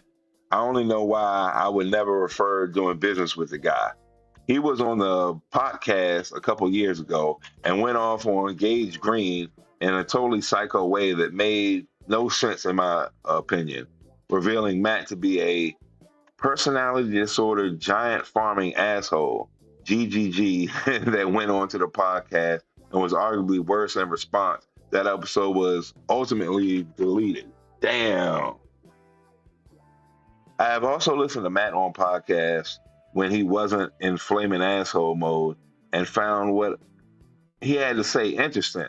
I think he probably is genuinely 2 different people. Responsible dude who is thoughtful and knowledgeable, whatever the knowledge is, first or second hand, I can't say. And that other person. I take it from the people who can stand his presence that he isn't in the other person mode most of the time. Okay, so bipolar. I think he's mentioned something like that. I remember him saying, Matt Riot, I'm referring to. I remember him saying that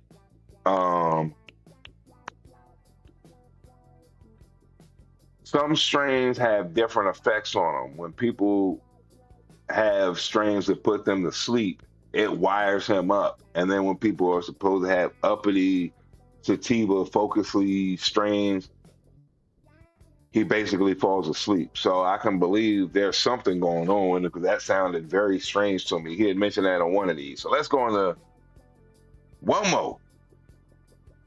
I also went back to but that site was just growing and changes came along, not to stifle that information, just site changes. At Shag, I would much rather send this file to Eliminated Joe. Okay, no, I thought we were about to get something.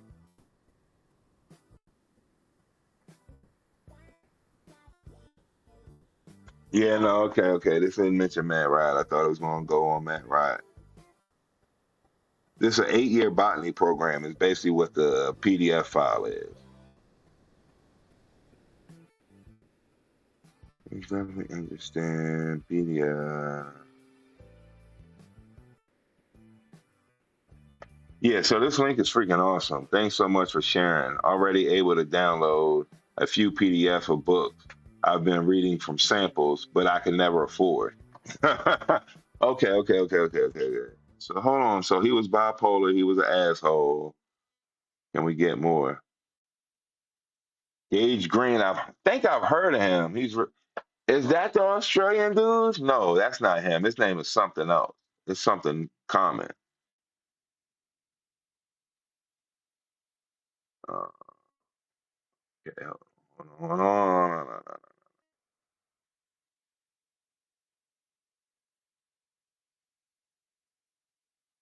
Okay, blueberry muffin reference. A lot of passionate growers have to a screw loose. Something about the craft that attracts us. Not all people who make fire are good people either. That said, I don't think I've ever ran any shit from Matt, so I can't say. I didn't have that blueberry muffin cut for a second though, but I don't think he made it. Okay, so blueberry muffin reference. Okay, this is time. This is simultaneously sad and beautiful fact about cannabis. Cannabis is the most common self-medication for a broad spectrum of mental issues other than alcohol. So that's what brings us together. But our issues also cause issues. I met Matt. He was upset at me because back then I had regurgitated what I said, what I had read, not experienced. And so that was me with my issues. Yet we were able to still talk and trade seeds. I think it's beautiful that Bodhi said he is a good guy because if you ignore someone's faults, as long as they strive to do better, most of the time, they are a good person. There are elements in our community who regulate there are elements of our community who regulate our community. So if someone is a real fuck up, some element comes to find them. I don't know any, I don't know all the details enough to type them publicly, but last year someone sent me pics of Mr. Soul getting beat down. Damn. I haven't heard of Matt getting beat down, but I've also chosen not to sprout his seeds when I had them. Mr. Soul got beat up. Oh shit! I want to see that. It's been on tape. I want to see the cowboy hat fly off his ass. Oh shit! I can't even lie. Yo, Mr. Soul. He turns around and the hat fly off. Oh man, I'm a dig. I know what I'm looking for this afternoon when I get off stream. Oh, the Captain Kirk. Cool.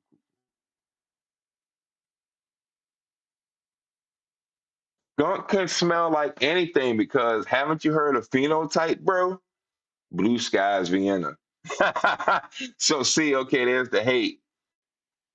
Uh, damn, blue skies, Vienna got in this shit. Here we go. This is okay, just for you, Steve. Steve. Very much sarcasm, dude. Doesn't have real roadkill skunk and will never. But an army of army of noobs, blue skies, Vienna soldiers will fight tooth and nail that roadkill skunk doesn't have to smell like roadkill skunk to be roadkill skunk. Okay. RSK does not stand for roadkill skunk. It really stands for really killer skunk. Okay. Uh, okay. Something about sub cool.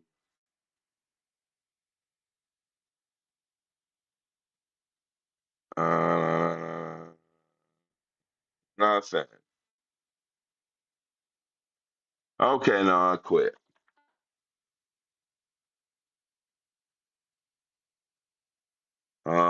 At Riot, Burning Man. Yeah, this went off the rails. That's cool. That's cool. Let me switch this back real quick. Let me get to the bingo. Do we need the bingo? We don't.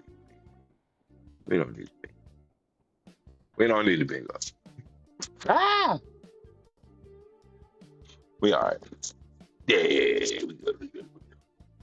We can get into the microbes section, the microbes portion. How long we been rocking? 2 hours? What the fuck? What the fuck have we been doing? What have I been? Well, I know what I've been doing. I've been chilling with y'all. Chilling with y'all, drinking, twisting. Let me load up the next video. Boom, right? Boom. That should actually probably help me not fuck up anything else. Okay, we're going to get rid of you.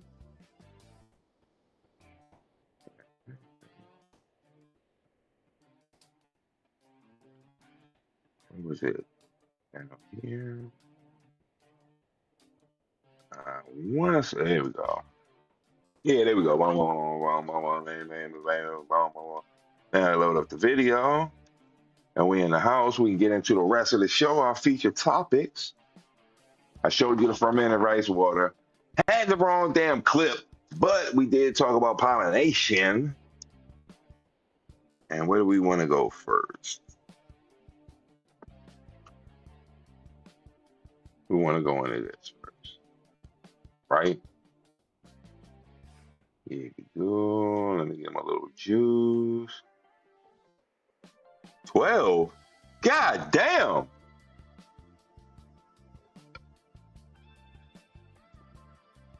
Okay.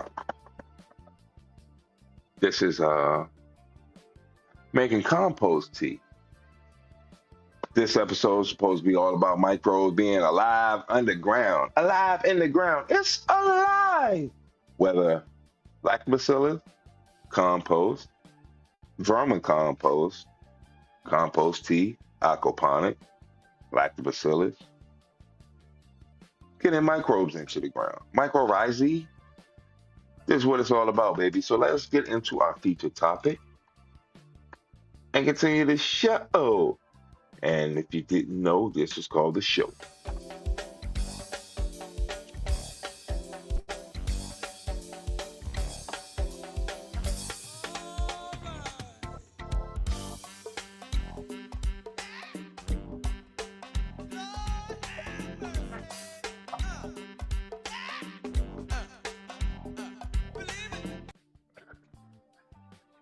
Bong the bong the bang bang bang bang. So we're going to watch Mr. Canucks make his compost tea. Probably the most famous, infamous, successful grow channel on YouTube. Let's check it out. Yeah. Damn, this got some weight to her. Shit, baby. Coming in hot. Woo! That right there is a big old bag of some worm poop. Oh, you got his own tones? All right, cool. This shit better be copyright free. Yo guys, what's up? My name's Matt. If this is the first time you're popping in, today's video is going to be a step-by-step tutorial on how to do your own compost tea. It's going to be a very straightforward guide. Now, I'm going to be actually tweaking this tea for the early flowering stage because the current 5x5 run is week 3 of flower, so we're in early flower. And I know if you follow me regularly, you're probably thinking, bro, you didn't do a harvest video on the 5x5 of the previous run, and that's still to come. But for now, we're in the early flowering stage on the new run, and that's the perfect time to do a compost tea. So that's what we're doing in this week's video. Okay. I do want to mention, we're right around the corner from 150,000 subscribers, which is pretty insane to believe, and my furnace just turned on. Yeah, so we're right around the corner too from 150,000. So yeah, we're right around the corner from 150,000 subscribers too, which is absolutely insane to believe. Just want to thank each and every single one of the subscribers and the Patreon supporters. Anyways, let's start this video.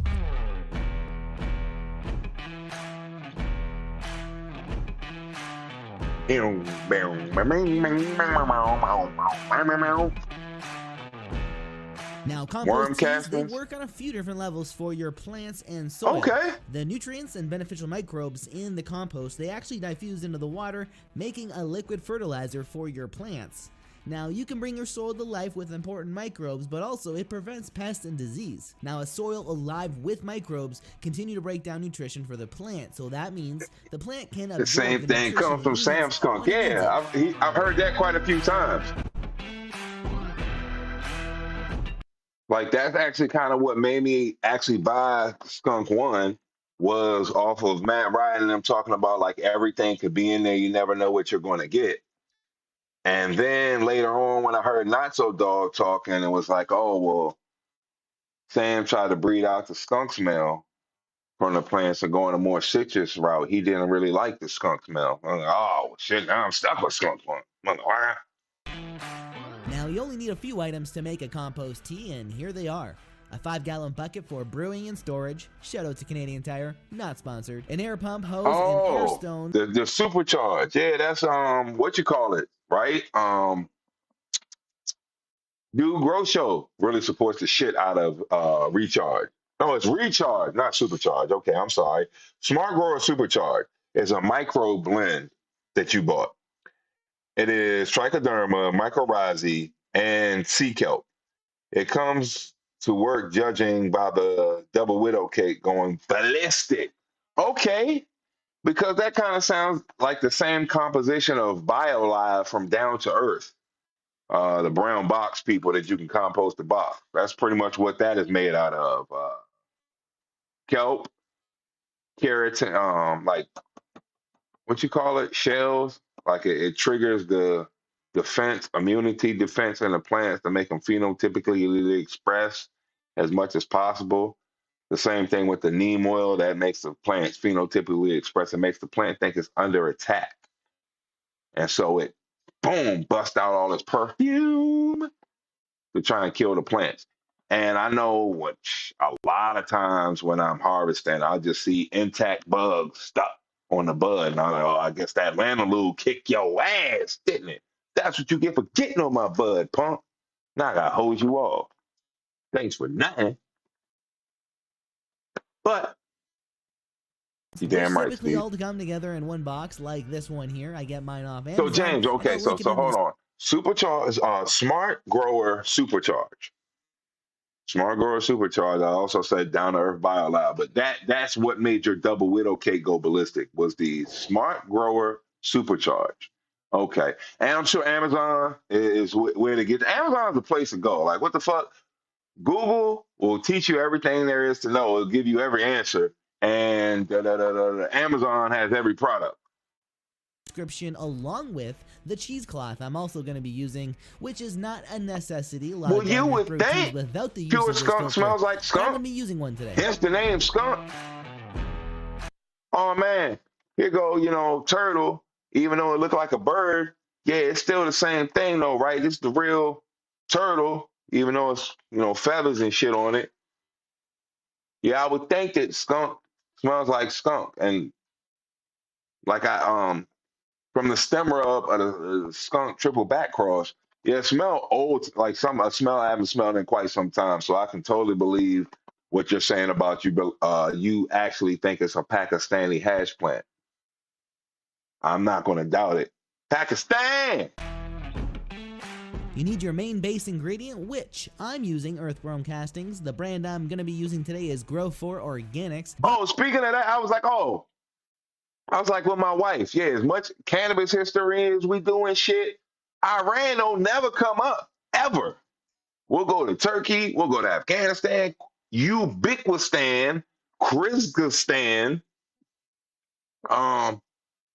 Iraq. But we ain't never ever talked about Iran. But I do like adding a microbial boost to the teas with products like Gaia Green's kelp, alfalfa meal, guano, and among others, because these will also contain beneficial microbes, and by doing this versus a simple worm casting tea. The kelp really, really, really does help. But if you can get some really good sea salt, it does about the same thing as what the kelp does. The sea salt basically has all 83 elements in it, the same way as the kelp does.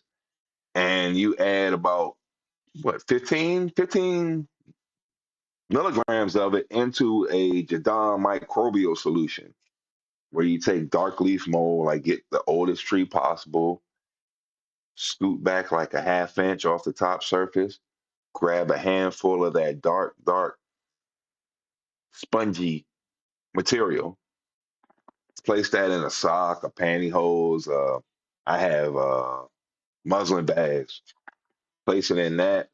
The same amount of dark leaf mold that you have, you get the same amount of potatoes. Usually it's about 2 to 3 potatoes. Bake them. I usually put them in a microwave, wrap them in a wet washcloth, 5 minutes, 5 minutes, 5 minutes. Usually that'll get them all raw. Squeeze it so it pops out the skin. Place that in a muslin sock, very close to adjacent to the dark leaf mold sock. Place them in a 5-gallon bucket and then wait. And that will basically the mold, the microbes, the fungi that is within the dark leaf mold that you collected will feed off the starches in the potato. You add the sea salt, 15 grams, in order to make sure there is actually nutrients elements within the microbes for them to also eat all of. You're getting total substance, starch, and all the elements that we need.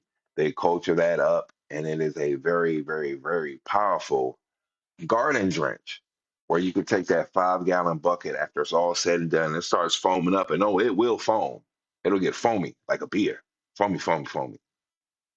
You can take that solution and either dilute that 5 gallons into 20 gallons of solution if you are trying to bring back a dead, desolate, nothing growing garden, or you can dilute that 5-gallon buckets into 50 gallons of water and just give overall spray health and maintenance and indigenous microbes into your garden. That's just me. It will allow you to tweak your tea. I'm not a compost tea person, but I definitely see the benefits of that shit. To the current stage your plants are in. So with that being said, if you're in the vegetative stage, ammonia phenols, chlorofylline, hold on. You should use amendments that are high in potassium and phosphorus. Ammonia. So you can tweak your teas to the stages that you're currently in. It should smell like skunk. Should smell like skunk piss, I would assume, not cat piss. Skunk piss. It should smell like a rank, dank skunk. Dumpster juice, hot dumpster in the summer. In the back of a restaurant.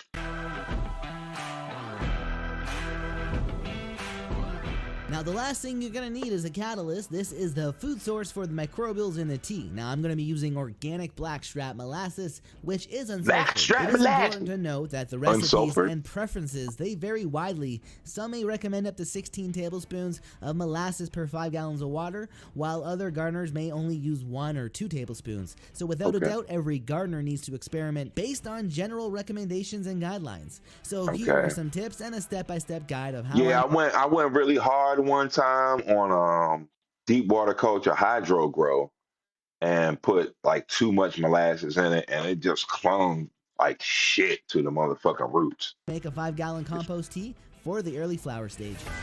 There was this like black layer on it, brown layer on it. So the water source that you're going to be using needs to be clean. So RO water is best, but of course distilled water is fine too. Just make sure that you do dechlorinate the tap water for 24 hours before starting to add in your tea ingredients. Hold on, motherfucker told me I was watching on Future. It was Mr. Grow It. It was Mr. Grow It. It wasn't even Future Cannabis Project. Mr. Grow It. And a motherfucking young in this episode. It's one of the early episodes, like under 50. Spanish dude. He got long hair. The shit is in kind of like a wrapped ponytail, like a loose ponytail. And he was saying that if you put water in a bucket and put your arm in it, spin it around like 4 or 5 times, basically your body will absorb all the chlorine out the water and you can use it. Whether this is true or not, I do not know, but he made it to Mr. Grow It with doing that. Now, the chlorination is going to harm the microbials. I know I've always heard 24 hours, so that's what made me be like, I don't know about that, dude. But, hey, maybe so, because, like, with the bends is not getting the nitrogen out of your blood that you breathe in through the air, because the air we breathe is pretty much, 60% nitrogen. Oxygen is, 8%, 12%, some shit. So not being able to get the nitrogen out of your body at a reasonable amount, at a reasonable rate, will give you the bends. If it's what the hell? You come up to the surface too fast. That's not allowing the nitrogen to come out of your body at a sufficient rate, and so it gets trapped in your body, and that's what kind of gets you hurt.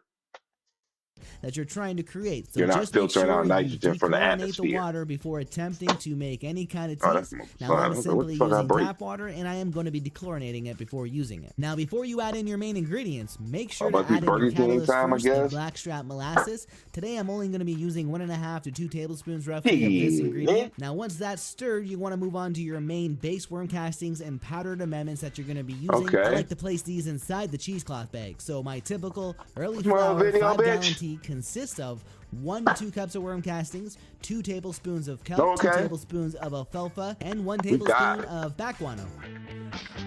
Bat guano. If you can get any, why didn't you use earthworm casting? I've seen people use seabird guano, earthworm castings, and usually earthworm casting and molasses are like the staple of compost teas with any kind of variation. But he's using something totally different. Excuse me. So once you add in all the tea ingredients, I just like to cover the top just to avoid anything from falling inside the tea and just boom. That's basically like what I was talking about with the wash machine, that type of bag. Well, theirs has a zipper on it versus having the ability to spread it out and give it tension with the little pull cord. And that's how I suffered making a hash. Now I know better.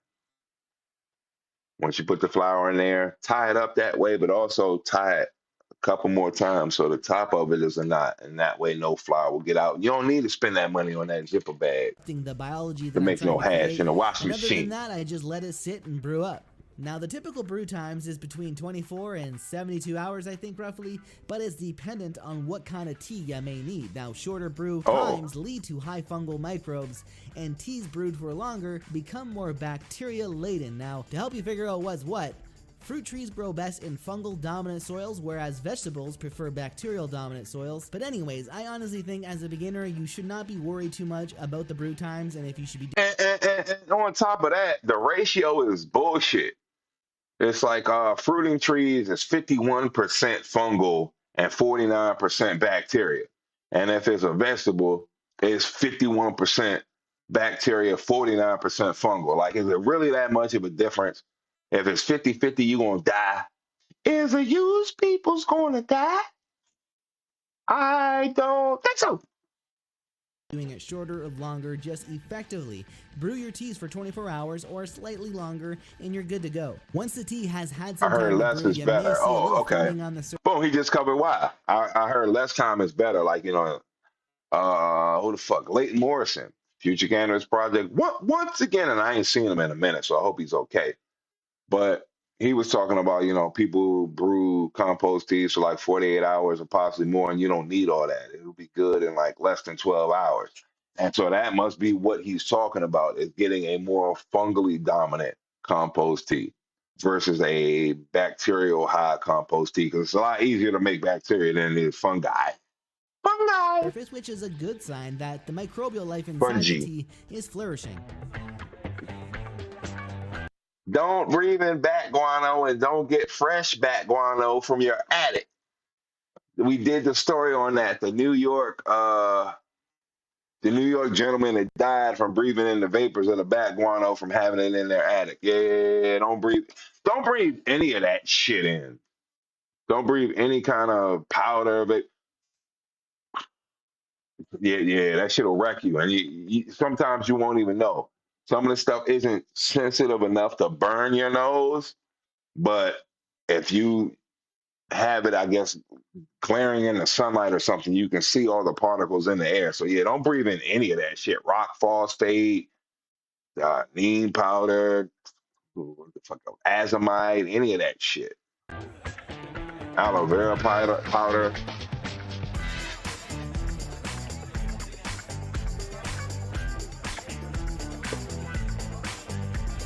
Oh,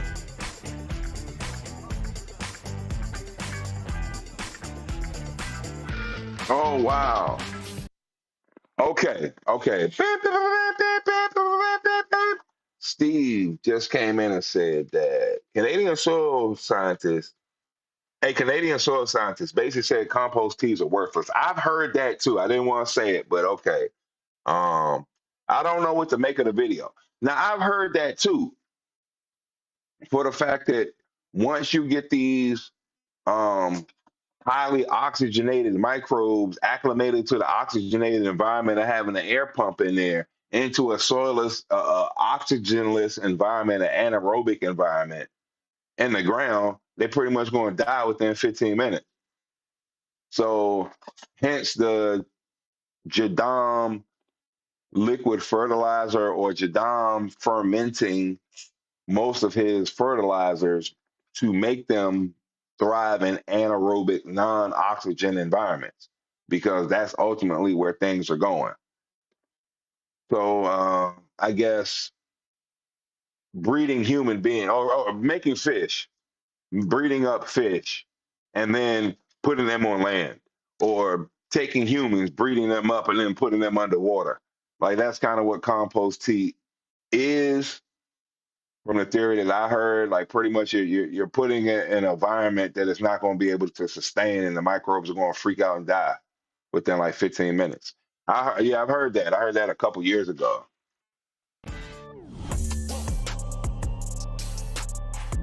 But as so seeing the results of them, there has to be something that is beneficial to them. So, okay, maybe it's not the microbes that are benefiting. They're not like inoculating the soil with microbes, but I guess all the other phosphorus and nitrogen and things like that is what's benefiting a plant. Yeah, but I don't know what to make of that either. I don't know either. I've never done a compost tea, so I can't sit here and say that. But I have heard for years that compost teas don't do anything. Now, once that tea is brewed up, it is best to use it in the garden right away, so I'm just going to be applying this directly to the soil.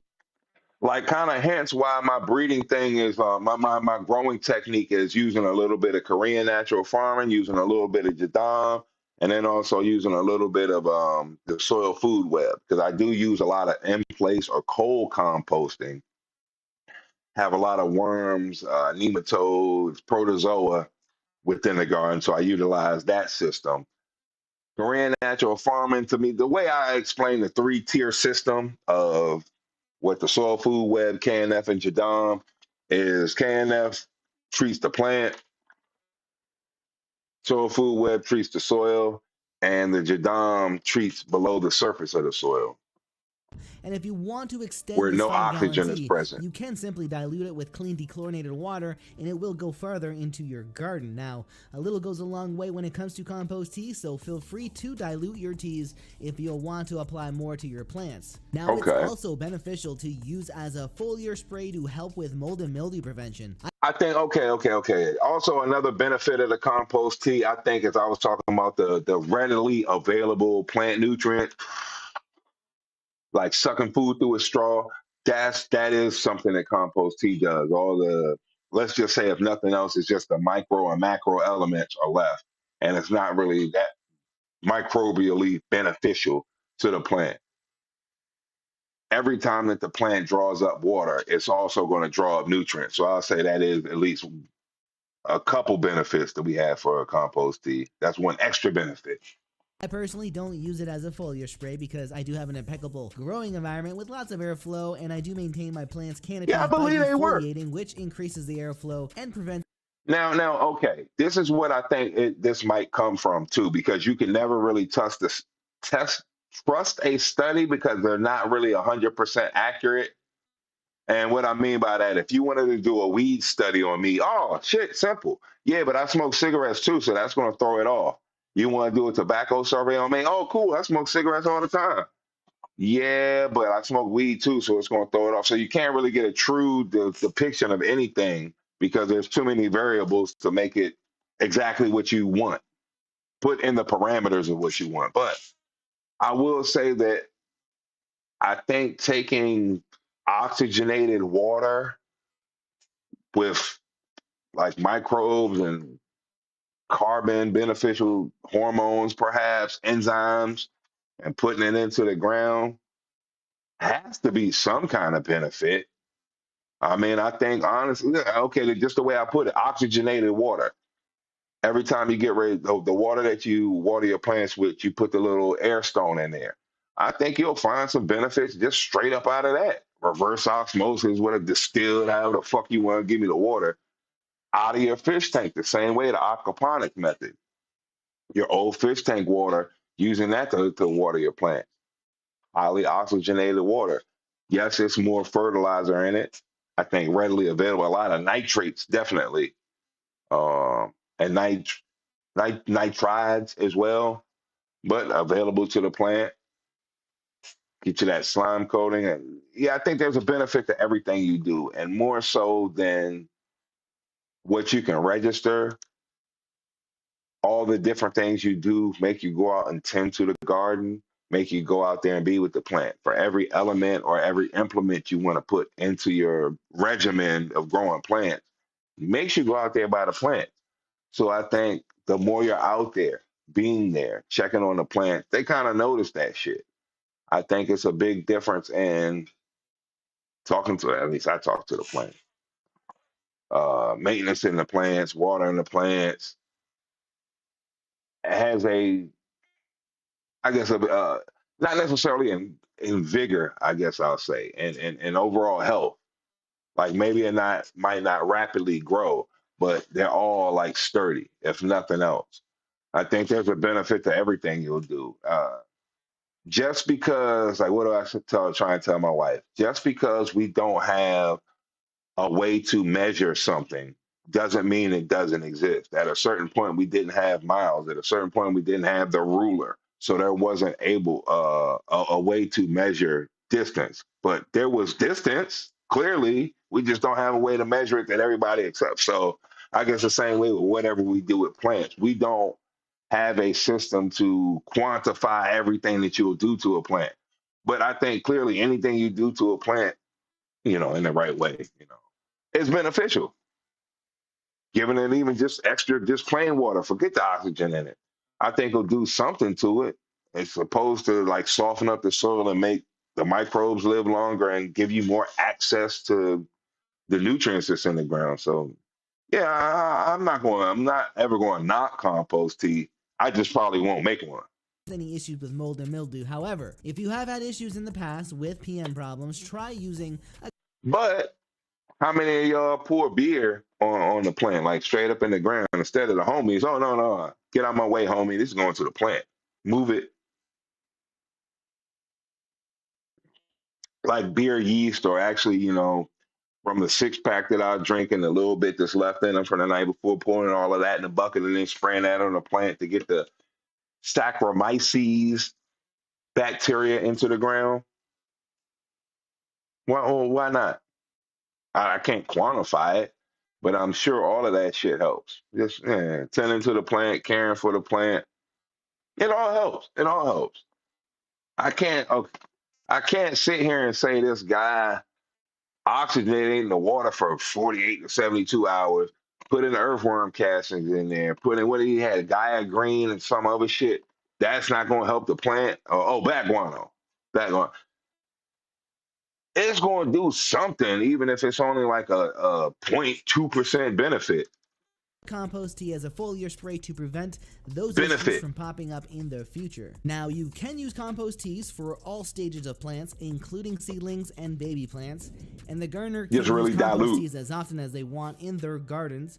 Now, compost teas, they're a great tool for an organic gardener, which can just help improve the soil microbial life and enhance nutrient availability, and of course, increase that rooting depth and suppress disease and pests, all just by maintaining healthy plants. Okay, well, that does it for this week's video. As always, guys, thank you so much for all the support. Don't forget to leave a like on the video if you did like the video. Drop a comment down below. Those two things dramatically help me out. Yeah, you cool, homie. Thank you. Get back to everybody. Links to everything. We're just going to jump right into it because I think I can get it right to where we at. And next week, I'll probably have that 5x5 harvest video coming to you. So, subscribe. Okay, cool. If you're like me, you probably want to make the best use of potential waste from your kitchen. Things like Epic gardening, eggshells, banana peels in your garden. Did you like that? Chicka. I just went right into the next video. Yeah, boy. But Epic Gardening, he's done some great videos for us. The last one that comes off the top of my head is he took 13 different, it was 11 or 13 different types of potting and gardening soil and tried them out with the same seeds and tested the results of them. And from what I remember, I can't tell you exactly the names of them, but the top 3 were 2 cheapies that he bought and then 1 expensive. I think Gaia Green did the 3rd best. Garden, so you can boost your fertility and boost the growth. I think that was the name of the one that did good. The rest of it was store bought. Right way. Kevin Espiritu here from Epic Gardening. Like store named. I'm sorry. You grow a greener thumb, and really to help myself grow a greener thumb as well. I love to dig into why we do the things we do in the garden, and these 3 things: coffee grounds, eggshells, and banana peels, are purported to have a whole. Yes, water is already oxygenated, but like heavily oxygenated, highly oxygenated.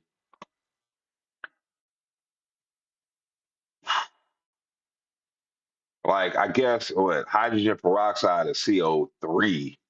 So you can't actually add an extra oxygen molecule, but you are maximizing the amount of oxygen available. It seems weird, but I know this from beer. They air stone the beer the same way because the yeast is going to need oxygen to survive. Once you lock it up in that vacuum, whatever's in that air is all you got. So you better hope it's enough air to make it the 2 weeks or the 4 weeks that it's going to take for this yeast to eat through this sugar in this beer and turn into alcohol. So you just are maximizing the density of oxygen in there, even though, yes, it's already oxygenated. You're making it heavily, highly oxygenated. You trolling me? I'm kidding. You can grow a weed bush with your own urine. Yes, you can. What you call it has that, because that's what in Korea, that seems to be the trend. They have like, for lack of a better terms, like porta potties that are highly decorated because people want you to come in there and use their bathroom so they could use your stuff as fertilizer. I mean, there's cow manure and chicken manure, and I guess if you eat a healthy diet, the Indians I know used to use human manure for corn. So I had fish heads and human stuff for corn. Those are two different things, not the same recipe, not mixed together, separately, not mixed together. But I do know that yes, with your own urine. I heard the same thing with like the pew in the church. People would sit in the church so long they would basically pee and it would trickle down. That's where like gunpowder comes from or something like that. Something Peter, saltpeter comes from that. And it was like it was people urine that was making the explosive or whatever. So there has to be something to use in human waste, especially if you have a healthy diet in your garden. I'm not really surprised. There is a dude on YouTube, I think that I show it, where he grew the plant off of, he grew the weed off of orange juice and milk. Yeah, he had to dilute the shit out of the milk and the orange juice, but I mean, it grew off of it. It didn't kill it. Yeah, I like Epic Gardener.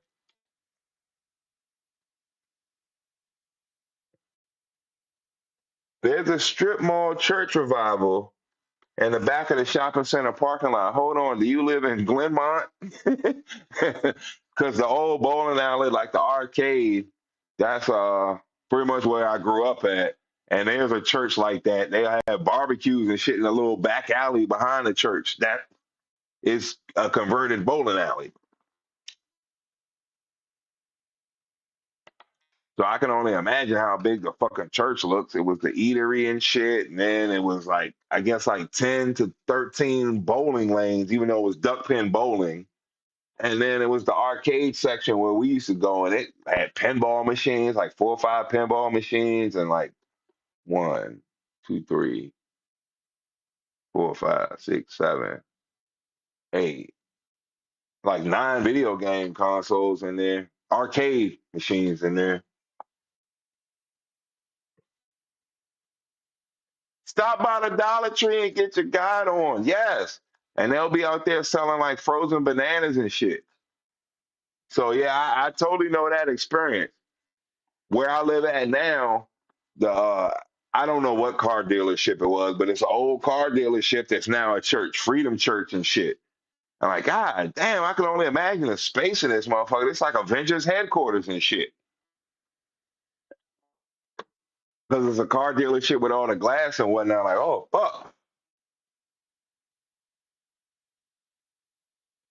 Dollar Tree and the barbershop. This literally almost sounds like the shopping center, like Glenmont I'm talking about. It's arranged differently. The church is in the back of the shopping mall, the strip mall. The barbershop is on the side of it, but close to the entrance of the church. But like 5 stores down is the dollar store. A host of benefits in the garden. And that's why in this video we're going to say, is that true, by looking at what these actually are and if they are going to do the things that many people say they'll do in the garden, and if not, what we should actually do with with them in the garden to get the benefits of these three amazing things that would otherwise go in the trash. So without further ado, cultivate the like button for epic food scrap repurposing, and let's get into the video. Okay. Number one, which is my... Okay, I'm noticing something right here. I just noticed with that, okay, he's not even in the scene that he wants to be in, but he's giving you pretty much the thesis, his ideas, what's going on, the whole premise of the video. I don't think a lot of times I do that. I need to incorporate it, but anything that I see that I notice, I want y'all to know too. Personal favorite, a morning cup of coffee. Here's some grounds. These are actually my brother's beans, the Epic Brother. Oh, we watched the fermented rice water video. We watched a video on fermented rice water earlier, James. I forgot about that. But most of the videos I saw had to do with hair care. It was very hard for me to find a video, hair and skin care. It was very hard for me to find a video on fermented rice water that had anything to do with the garden. But we did check it out, and it makes a lot of sense to me. Fermenting the lactobacillus would, I think, further help its ability to penetrate the soil. Lactobacillus can inoculate your soil, put microbes in the soil that will live, multiply, thrive in a low oxygen environment. I think fermenting it adds its ability to go lower without oxygen. 2 inches under the ground is pretty much no oxygen. I think with fermenting the rice water, that's where lactobacillus will live. I think with fermenting the rice water, it can go like 3-4 inches down and thrive and live.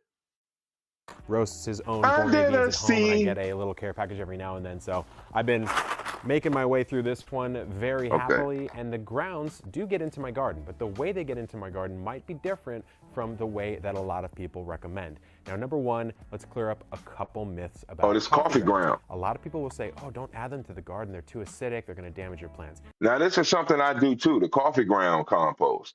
And sometimes I actually put it in place, but now I'm starting to kind of collect it a little bit. I'll put like 3 or 4 filters in a bowl, throw it into the compost pile. 3 or 4 bowls, throw it into the compost pile. I believe it was, I want to credit this to Steve or even James, that was saying basically once you make the coffee and they're spent coffee grounds, the pH is neutral. Like all the acidity is pretty much gone out of it. And I guess so. Once you have a chemical reaction like that, water. Well, really most of the acidity you just drank in your morning cup of coffee. So you don't have to worry about that. The pH of the grounds themselves, somewhere around 6.4 to 6.7, which is slightly acidic, I will give you that. But 6.5 is neutral. Actually like slightly acidic soil, so that's completely 6.5 fine. 6.5 is neutral. Even if it wasn't so fine, 6.7 ain't shit. It's not going to change the pH of a large amount of soil. It's just not. The level of grounds you would need to do that is more than you're going to have in almost any case. Secondly, people will say, well, use coffee grounds then around the perimeter of a plant, and that will actually create a barrier for slugs and snails. Heard that. Kind of like putting like salt around your house and a vampire won't go in. It doesn't really work. In fact, salt would be a better thing for the slugs or the snails rather than the coffee grounds. It does not really work at all. You want to use something like maybe diatomaceous earth. And another thing I will say about it, because that's initially how I was trying to use the coffee grounds that I got, was placing it around the base of the plant to kind of make a mulch layer to where nothing would grow underneath of the plant, like kind of taking fighting for nutrients. But literally, coffee grounds, once they get dry, are very hydrophobic, meaning you literally have to soak them for quite a bit of time in order for them to become moist again and like pliable like dirt. Water will sit on coffee, beads of water will sit on coffee grounds for hours once they dry out. So I would kind of agree with them that there's better ways to incorporate coffee grounds into the garden. First, I was just throwing it around randomly, but I'm like, well, I kind of want to see like a 4 or 5 mound grow versus randomly throwing specks all over the place. I'm never going to get to where I want to be. It's going to take decades. So I figured using the coffee grounds with the filter, a little bit more paper, a little bit more outside vines and weeds and crap to make my own compost to kind of get me a bulk amount to where I can shape the topography of the garden. Earth, or you can use specific control methods for slugs and snails, but there are plenty of videos of slugs and snails just crawling right over the coffee ground barrier and making their way to munch on your plants. So it is not a great idea to use it for that purpose. So you're going for a 6.2 to 6.8. What should we use our coffee grounds for? James. You can use it as a mulch, but you wouldn't want to use it solely because if your pH is high, it's good for it. And if you have too much of it, a couple inches of that is just going to... And to lower it, I guess you can always use dolomated lime. That's something to kind of help get to a more neutral spot with the pH if it is high. To mat up, it might go anaerobic. It's just not a good recipe for a solo mulch, but you could mix it in, or you could just... I use it as a solo mulch. Into my beds, it's just hand scatter it. I'll just throw a little quick hand scatter. It's organic matter, right? It's eventually going to break down into smaller constituent parts and make its way. Brilliant. You take a bag of, James, this is brilliant. If you take a bag of already bagged potting soil and mix your coffee grounds in with that. Yes. Now at that point, there's no harm in it. You're diluting it to the point where there's no conscious thought about it being bad for your garden at all. On top of everything else, even if it is acidic, let's just say that the coffee grounds are acidic. Let's just say it, and it's highly acidic. Once you incorporate it in the ground, actually cannabis plants prefer like a 6.8 to like 7.2 acidity in the ground, slightly higher. Really, from neutral, it's only like what's that, 0.7 points of pH. But at worst case scenario, your plants are going to love it. Leaves in the garden actually are more acidic than coffee grounds will be. Into our plants in the form of...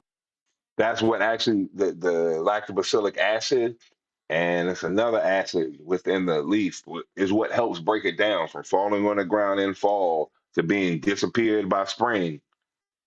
There's acid doing that. So the acid on leaves is way higher than coming out of your coffee grounds that have already been through water. The elemental nutrients, eventually it gets down to that point. Now, if you wanted to speed the process up, what you would do is you I wish I could play overweight love in the house. Worm composting bin, into your composting bin. I just did a video on 6 different ways you can compost at home. It would really work for any of those 6 ways. Oh, we watched that is too. The way to use coffee grounds. Don't go too crazy.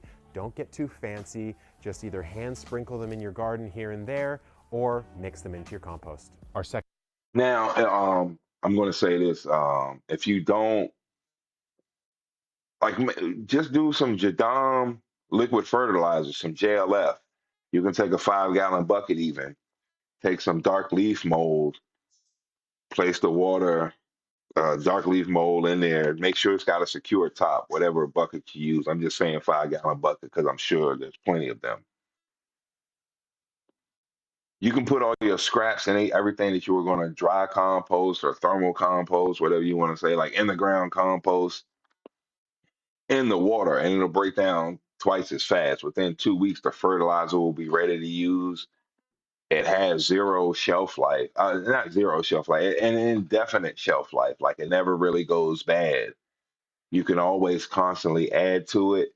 And it's on the same method of all the other like brown rice vinegars, lactobacillus, OHN, that you only really need a teaspoon in a gallon for it to be effective. And the way that the Jadam liquid fertilizer JLF works is it works below the surface in the anaerobic parts of the ground where no oxygen is present. So I like to kind of do a little trifecta, is the way I look at it. Brown rice vinegar takes any anaerobic pocket or pocket without air in the soil, gets rid of it, changes the pH, and makes it so oxygen can be present.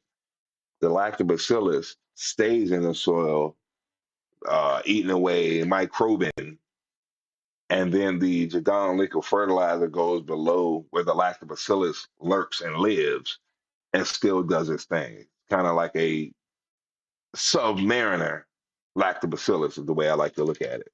One, subterranean. Which is another favorite because these seem to be recommended for just about everything in the garden are under the cover.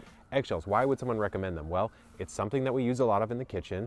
It's something that has some nutrients in it. There's 34% calcium, a bunch of trace nutrients in eggshells, and so it makes sense that we start to think, okay, how can we use these in the garden? You have a trash can full of ants. trying to make compost. Now, there's a couple ways you can go at it. The diatomaceous earth route, which does work, but I'm going to try because I'm having an ant problem myself. The sugar and borax method. They take a little bit of water, sugar, and I guess it's like a half cup of sugar, half cup of borax, mix it together, and it becomes like a paste. The ants become attracted to the sugar, will even take the sugar into the hive to eat later, into the nest, or whatever, the ant colony. It'll take it to the colony for later. But once they ingest the borax, they die. So that might be something to do with the compost, like the sugar and borax method. There's a couple of videos you can check out on it. Cover a couple ways that are we'll do that. recommended and why they might. We're looking at that too, pest management. There are beneficial pests, but then there are also bad pests. Because the other bad thing, I do appreciate ants for the fact that they dig holes and there's aeration holes and stuff like that, but you can't access any of it. It doesn't really benefit your garden. And they basically herd aphids. So if there's an aphid infestation, they're just going to keep it alive. It's not like they're going to help it. Not be such a good idea. First, ants have their place, but in a garden or by your house, I don't like them. So we'll look into that. Up these eggshells sugar and you're borax sprinkling them around our plants, again, they don't really prevent slugs or snails. They just simply don't, and it's not a great use of them. Second, a lot of people will say, okay, well, you can actually bury these in the bottom of water-soluble calcium is your best way to utilize eggshells. Let's say utilize eggshells. You take the eggshells, same way I use coffee grounds. The main reason I enjoy that is that's something I do every day. Same thing with eggshells. With water-soluble calcium, what you want to do is char or cook the eggshells. Most people place them in the oven about 300 to 350, anywhere from 20 to 35 minutes. But once these shells actually char and brown, the calcium becomes accessible. It has to go through a chemical process in order for the water-soluble calcium phenomenon to work. Once these eggshells are charred and broken down, the chemicals, the calcium is ready to be utilized. Crush them up, put them in a jar, and use white vinegar, or you can use brown rice vinegar. You're going to need a vinegar, apple cider vinegar. You're going to need a vinegar. Leave a lot of room because that vinegar is going to foam once it hits the calcium. Well, basically what the vinegar does, the bubbling effect, the chemical reaction that's happening is the calcium is being pulled out of the charred eggshell. And all after 2-3 days, you'll stop seeing the bubbling and the foaming going on, and it'll be stable. It'll just be a clear liquid, clear like water. Strain that with a simple funnel and coffee filter. Now you have water-soluble calcium, meaning once you take a teaspoon of that solution, place it into water, it is available to the plant. The way I be lollipopping and cropping and plopping, sometimes it just don't break the inner membrane, it actually break the outer membrane. So spraying a little bit of that calcium on it basically speeds up that super cropping, knuckling up process. So taking the plant from this to this. Of a hole where your tomatoes or peppers are, and it will add some extra calcium, and that will help prevent blossom end rot on those plants. For those of you who are unaware, blossom end rot is when the bottom or the blossom end of your tomato or pepper or eggplant starts to turn brown, and that is a calcium deficiency, but it is not for the reasons you think. It's not simply because there's not enough calcium. It's because the calcium that's there can't actually get to the place in the plant it's supposed to be.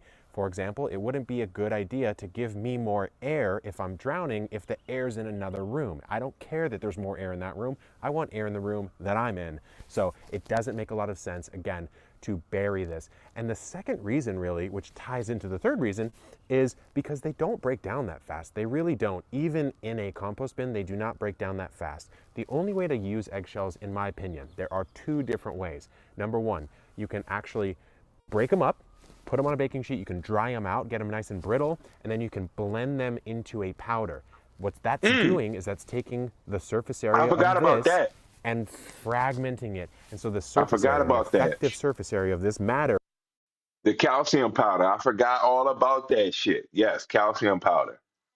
You're basically turning it into a dust. So the time that it takes to break down the actual calcium out of it is very, very highly minimized. I forgot about that just shit. explodes. The number goes way up, and it makes it way easier for it to be attacked by all the different beneficial bacteria, microbes, etc., that do break it down eventually. So it will break down quicker if you do it that way. And actually, another good thing you can do, again, dry it out, crunch it up, and put it in your bird feeders. Birds seem to really like it, and the extra calcium does seem to actually help them a bit. And so that's the way I personally like to use mine. I just crunch it up and I throw it in my bird feeder. Actually, I did hear that shit. My grandmother would talk about that shit. Like, well, I didn't hear it from my grandmother's mouth. So my mother would talk about what my grandmother said. And that basically they would take the old eggshells and basically crush them up and put it into the chicken feed, and that would help to strengthen the shells. And boom, the cycle continues. Our final one is the humble banana. Now, bananas have a couple different things people will often recommend. First of all, they say, okay, well, bananas have tons of potassium in them. And remember, potassium is the K of NPK, nitrogen, phosphorus, potassium, one of the 3 main macronutrients that plants need to really. Now, earlier we were talking about, hey, where'd the music go? Oh, I turned it off because he got it on me. Earlier we were talking about the Smart Grow Supercharge.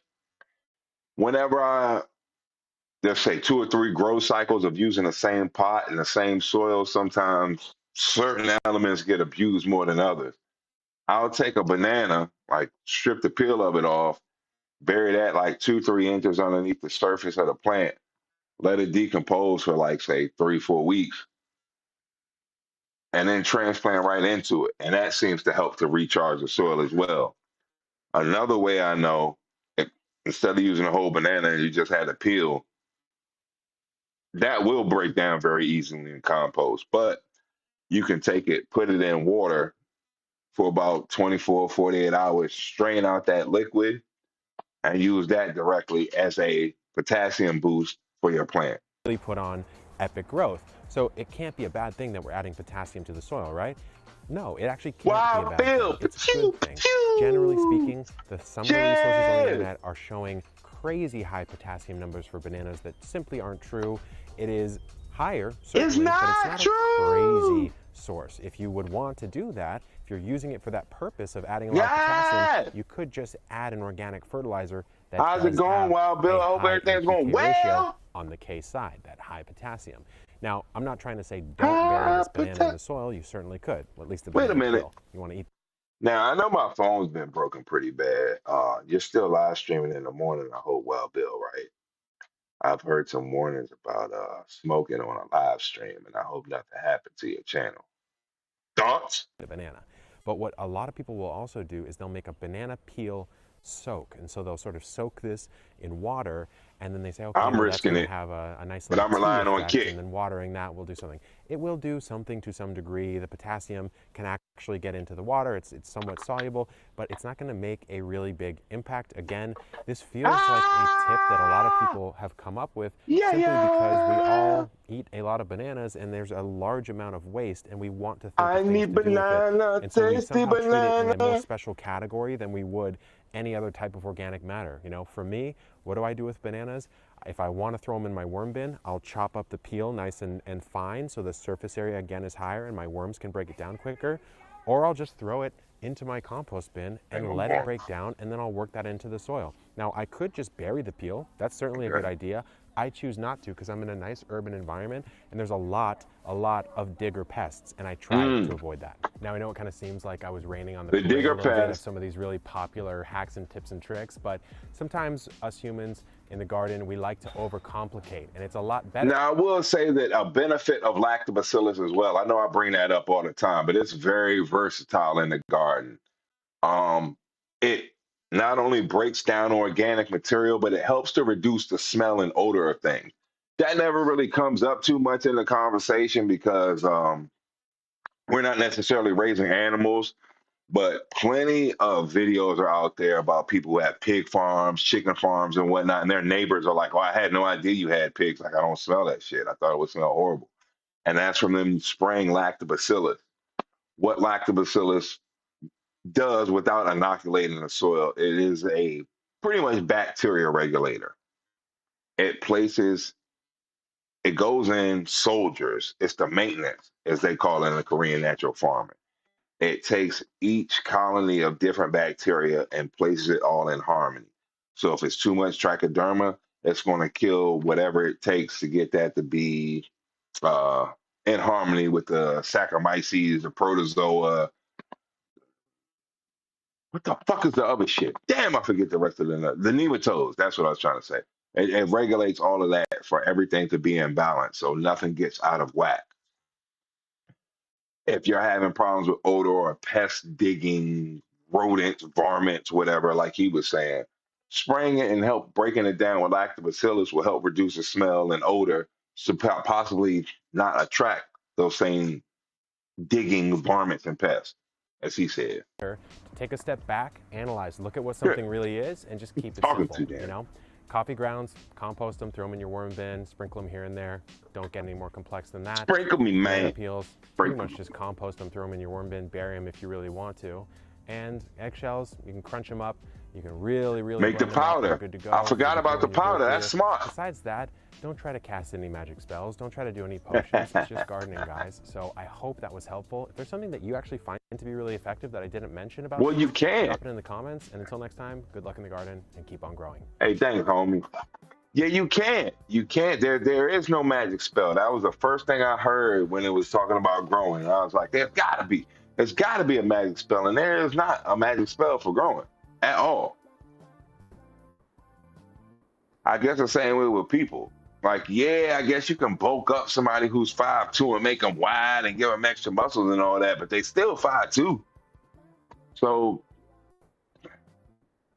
I really want to know what the difference is for each different thing that you do to a plant, each different method. What are the exact benefits of things?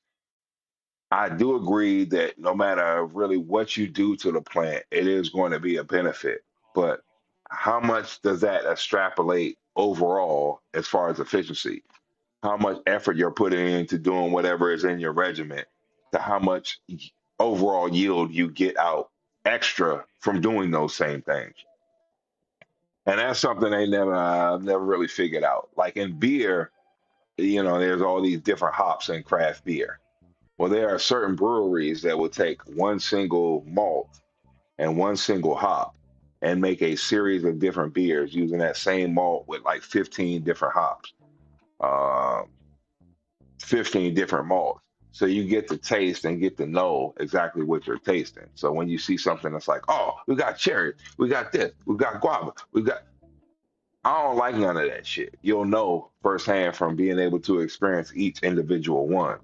So that's what I want for a cannabis grow.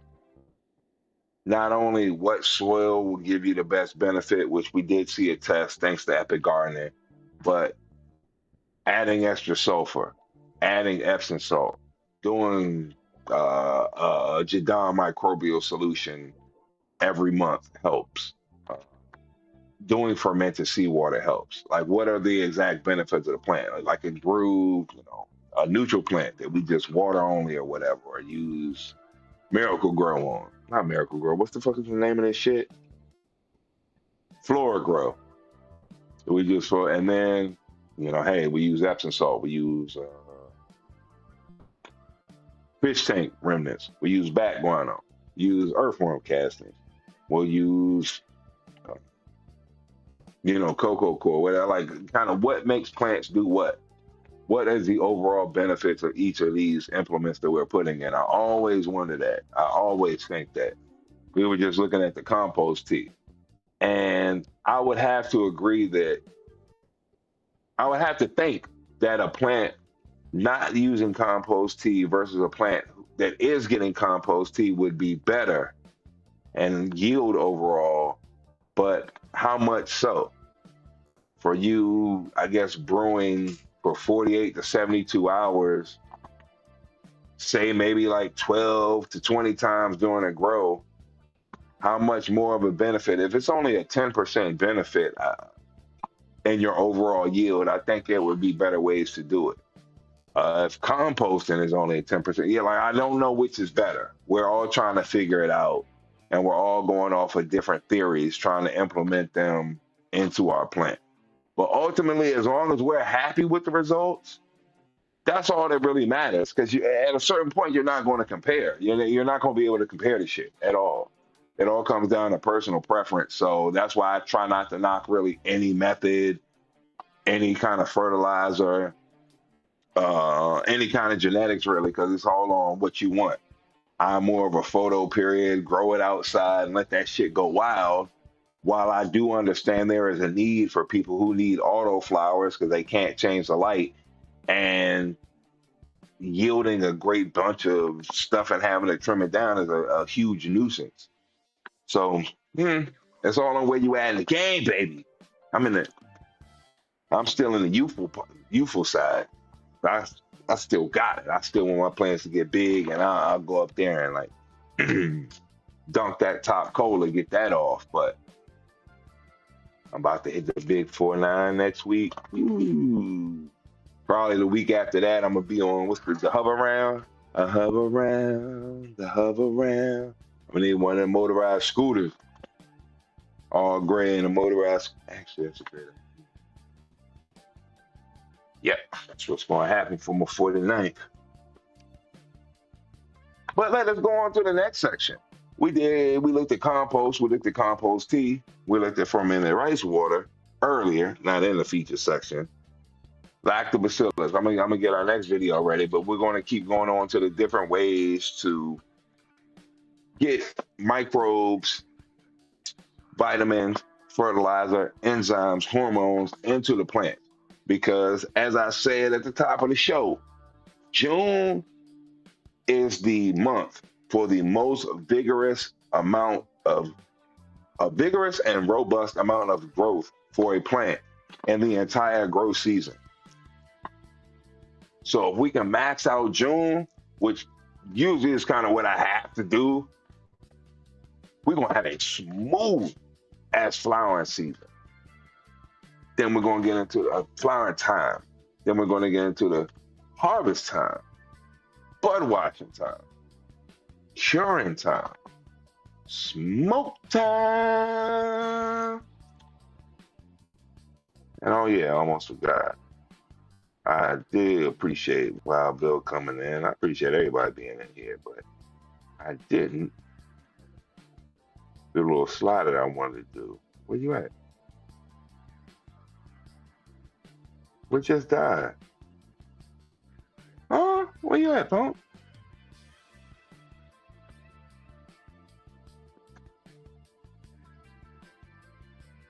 There we go. Thank each and every one of you for being here with me today. Oh, yeah.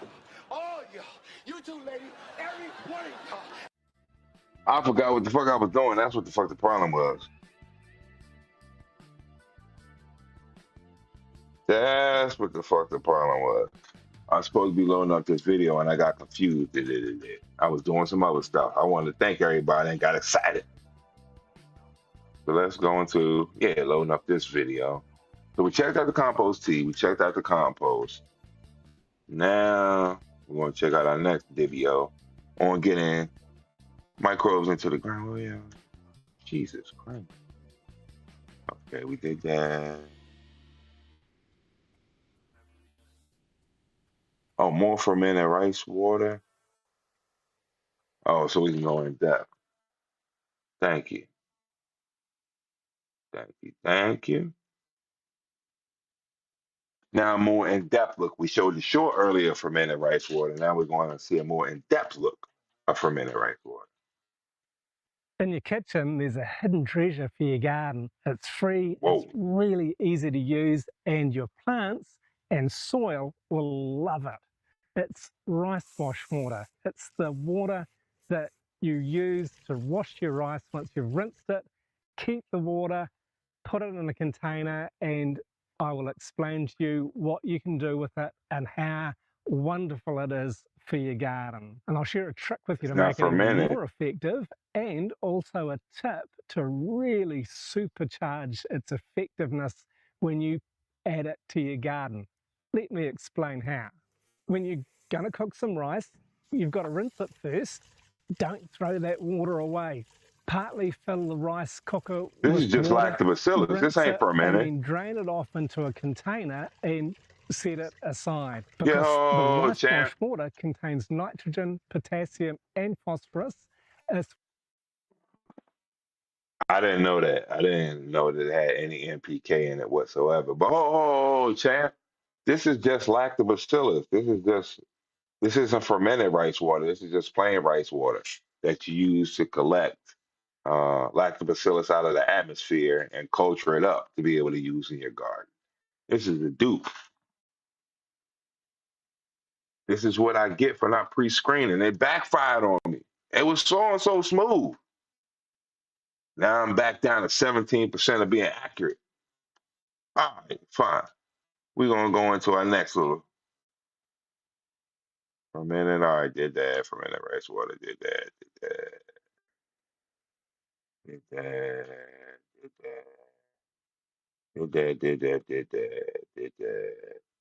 Did that. Molasses, boom.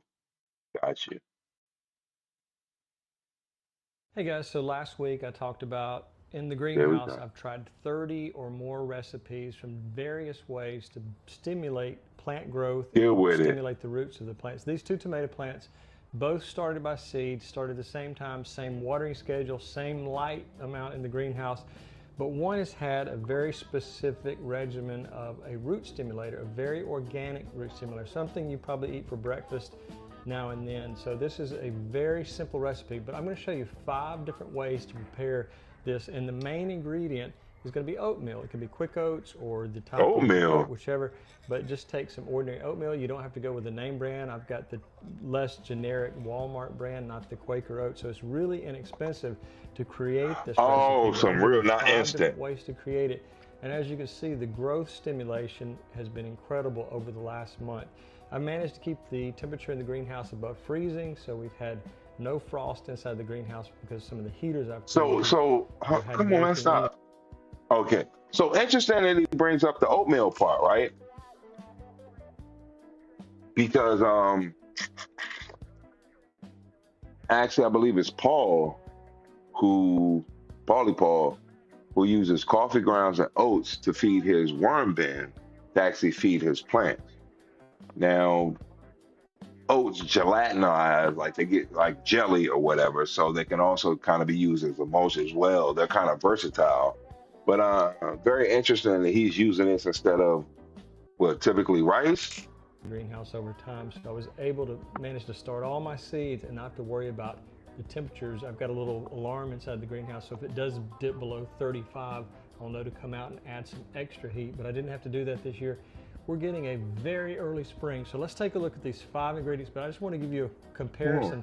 Same variety of tomatoes, same exact growth time, but this one has been incredibly stimulated by something as simple as a fermented oatmeal, but I'm going to show you again 5 ways to prepare it. Now, recipe number 1 is just a basic fermented oatmeal microbe tea, and you can use any type of oatmeal. This is just the most generic, least expensive I've found. I think the one up from this may be the Quaker Oats, but this is just Walmart's brand.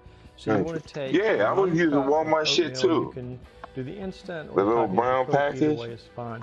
Now next, you're going to do 1 tablespoon. I use it all the time. And the reason we want molasses is a lot of minerals in molasses, and the sugars in the molasses is going to react with our yeast, which is the next product. We want 1 tablespoon of dry yeast, and you can use really any type, but I like this particular. This motherfucker is making a super concoction. What the fuck is the name of this shit? What is this? Just using straight molasses. Okay, I just labeled it molasses. Hey guys, so last week I talked about in the greenhouse, I've tried a tablespoon of dry yeast, and you can.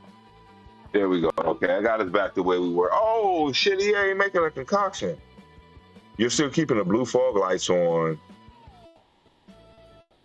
Oh, the fog lights were fun. A fun thought for a grow tent, but I don't think they're as bright as they need to be. I'm still keeping the blue fog lights to keep my plants from stretching, but I did add a dimmable grow light. Okay. So it didn't work out as the main light. I get you. The grow light definitely helped because I noticed my diesel widow almost doubled within 2 days after adding it. Holy shit. So a blue fog light. I use really any type, but I like this particular brand because I can keep it in the fridge. It's a powdered yeast and it's easier to use. And then it helps from stretching. If I can reach it over here, we want some rainwater or we want some type of pure water that does not have chlorine. So you want to remember that if you use chlorinated water, it can kill the microbes in the growth of the yeast and the bacteria that's going to be growing there. So we're going to take a quart jar. So yeast, molasses, and oats is how he's making his concoction. I'm going to nearly fill this to the top, and I'll top it off if I need to. So we're grandma's molasses and yeast. 3/4 of the way up. Now, the reason this is fascinating to me is like, not that I don't use all of those ingredients, but I've never mixed them together. I think of them as all separate entities. The molasses, the yeast, even like Fleischmann's yeast works as well. You can use that like the baker's yeast. That's another one. Anything you can throw into the garden, diversity will help. Phenotypically, expressionally, make your plants great. So, okay, so molasses and yeast. I didn't know that, James. Thank you. Then what I'm going to do is I'm going to add the teaspoon. You use the same plantation molasses as this guy. So I'll just mix a little bit less than a tablespoon. Who's that nigga on that name? If I'm wrong, but it's 3 teaspoons. Candyland. We're going to add that to our mix there. Get that out of the way. Then the next thing we want to do is we want to add our molasses, and we want to do this first. We don't want to add our oatmeal right at this point. I've been robbed. So we're going to do 1 tablespoon of molasses. Try not to make a huge mess here. And what I would recommend before you add your oats, let this sit for about 30 minutes and do a very vigorous shaking. And then that way you can mix them two together. Remember that you need to make sure, because there's going to be some pressure buildup, make sure you don't tighten the lid, just set it on top there. Now you can wait a while, anywhere from 24 to 48 hours, but I would recommend adding the oatmeal and then allowing that to take place, that time period, 24 to 48 hours. Remember, just set the lid on there if you're using this type. If you have it in some other type of container like a glass. Like, yeah, you can. When I was in jail, well, county jail. When I was in jail, though, like, you know, I was 19, 20, whatever. I was 21. I was 21. I thought. I was 21. You take the breakfast orange juice, which is like orange juice from concentrate, a bunch of fucking Domino's sugar packets, and a slice of bread, and put that in like an empty peanut butter jar, and that's how you made booze. Glass or something like that. Just put a clean cloth on top of it. Like, yeah, so it was bread yeast basically doing it. Allow it to breathe, the oxygen to be in there. Well, allow this process to take place. So it does, like I say, take a little bit of time, but that is what we're going to need to do. So we're first thing we've done is we've got a nice little recipe here. You can pick any juice you want, really, but I like this recipe from never mind, maybe you don't want to get you don't want to get the trophy for this. Fleischmann's yeast and grape juice is a quick, simple, and cheap bottle of booze. Yes, basically, yeah. You can. I've seen people make wine coolers and stuff, something similar like that. Mixing the concentrate juice with like 5 pounds, 10 pounds of sugar, letting it sit in a bucket for a couple weeks, and having hooch. Oh, molasses and yeast make mead. I didn't know that. Okay. Like fruit wine, basically. Okay, I didn't know that. That's why I had yeast on hand. My wife wanted to make a cheap at-home wine from grape juice. That's her shit, ain't it? That's like her little drink. That's okay. Hell yeah. Oatmeal working with our sugars there. We're going to wait a little bit before we add. Hold on, what is this? Oatmeal. And we're going to cut, like I said before, grape juice and molasses for 24 to 48 hours. So and Fleischmann's yeast. I'm going to let you in on which one of the 5 recipes that I thought with oatmeal did the best. What's my joint from Life? It's amazing what he can do with some potato peels and some molasses. And which one caused the phenomenal growth. Now, I did try all 5 recipes on 10 different plants, and I was able to compare side by side what was happening. Now, the next thing we're going to do is we're going to add our 1 cup of oatmeal. We want to make sure it's mixed quite well. Now the 24 to 48 hours begins, and you want to make sure that, I may have not mentioned this, but you want to make sure that your water is a little bit on the warm side. So don't start with cold water. If you had the water sitting outside, take it inside and let it come up to room temperature. 75 to 85 degrees is optimal. So again, we're starting that process with this first jar of the oatmeal fermented microbe tea, and that is number 1. So we're going to move on to the second recipe. Now, one thing before we move on to recipe 2 that I forgot to mention is, if you decide to do 2 through 5, you just want to try the first one, or you want to try one at a time, you want to do a soil drench around the plant. So you start with the seed, and once you have the first set of true leaves. I did that. I flavored it with the shit in jail. I flavored it with Kool-Aid, and like the motherfucker went to the infirmary for like 3 days, and he was on a liquid diet for like 2 weeks off of drinking the jail wine. It was probably like my 15th batch. 14 grams of Fleischmann's, 4 cups of Domino sugar, and a gallon of water. Okay, and that's how you make it. Flavor it with Kool-Aid packets. Then you can do a soil drench, just a few ounces at a time. As I said, the smaller plant got none of this at all, and the larger plant that you saw at the very beginning got it about once every 5 to 6 days. So you can see that. Yeah, my wife don't drink as much anymore, so I hurt my feelings. There was nothing other missing from it, and it had very quality soil. It had the black cow mixed that I. And I only really drink on stream. Link right here that tells you how to make your own potting soil. And so that's what I'm saying, is there was only one difference, and this was it. And you can see there was a huge. Yeah, oh yeah, I don't drink wine or liquor because no, man. It just ain't gonna work out for me. I realized, like, what, 27? Yeah, you better drink beer. Just lay off the liquor. It ain't working out for you. Difference in growth. So let's move on to recipe 2 now that I've told you the mixture rate, in case you want to try that one and just do one at a time. Now the second recipe, number 2, I'm going to call it an oatmeal plus rice water wash fermented fertilizer. And so we're going to take we get a little bit of everything. Our oatmeal, just like we did in the first one. We're going to take 1 cup of the rice water. Now I made a video recently. Take a look up at the top right, and it'll talk about using fermented rice water. But in this case, we're not going to use the rice. We're only using the water that has been sitting in. This has been in here, about 6 or 8 hours, so it's had plenty of time for some of the starches to get into the water.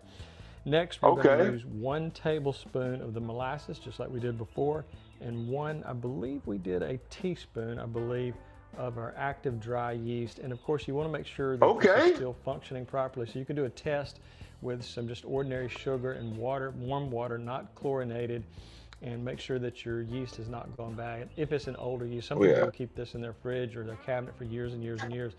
And I suppose over a period of time, it could go bad. So you just want to test it and make sure you get that foaming. Just to make sure. Lastly, you want to use 1 quart of non-chlorinated water, just like we talked about before. So that is recipe number 2. I'll mix it up real quick, and I'll show you 2 of them side by side. I forgot about that. I felt bad, but he never said anything about it. I made a video about how to use whole rice. It was like jail. He could have beat my ass. Like, you made. I guess he never thought it was me. I don't know why he ain't say anything. I'd have been mad. So take a look at that. If I haven't already linked it, I'll link it right here. But this is something that can be used in a very specific way as well. So we've got our first formula here, which is the just ordinary oatmeal fermentation tea. I'm going to put that right up front there. The second is the rice water, and when you first put it in there, make sure you mix it well. And then as it sits for about 2 days, make sure you loosen the cap to allow any of those fermentation gases to escape. Or you could just put, like I said, just a small towel or something like that over there, dish rag, whatever, and then that way you don't have an overfill. Dish rag, washcloth, so that's our first 2. The second one, I'm going to put right here on the screen, the rice water recipe. In case I misspoke, because I did it so quickly, someone may have missed it there. So that's recipe 1, recipe 2, and we'll move on to recipe 3. Now, let me just backtrack just for a second. Before I move on to 3, I just want to say one more thing about the rice water. It has lactic acid bacteria, and that can help with harmful pathogens that might be in the soil. So just in case I forget that towards the end, I want to throw that in there before I... Okay, man, that was the shit I was trying to say about the lactobacillus in Korean natural farming and how it polices other bacterial colonies. That's what I was pretty much trying to sum up. If there's any pathogens, it'll pretty much eradicate that or keep that in check to where in a natural situation, the survival of the fittest will happen. It's not an outnumbering in any way of any microbial colony. Do move on to recipe 3. Now the next recipe, number 3, is fermented oatmeal and banana peel fertilizer, and this has a higher potassium amounts in it, so this is really good for fruiting plants, so tomatoes, cucumbers, anything that's producing flowers to ultimately produce your vegetables. So this is something you may want to try.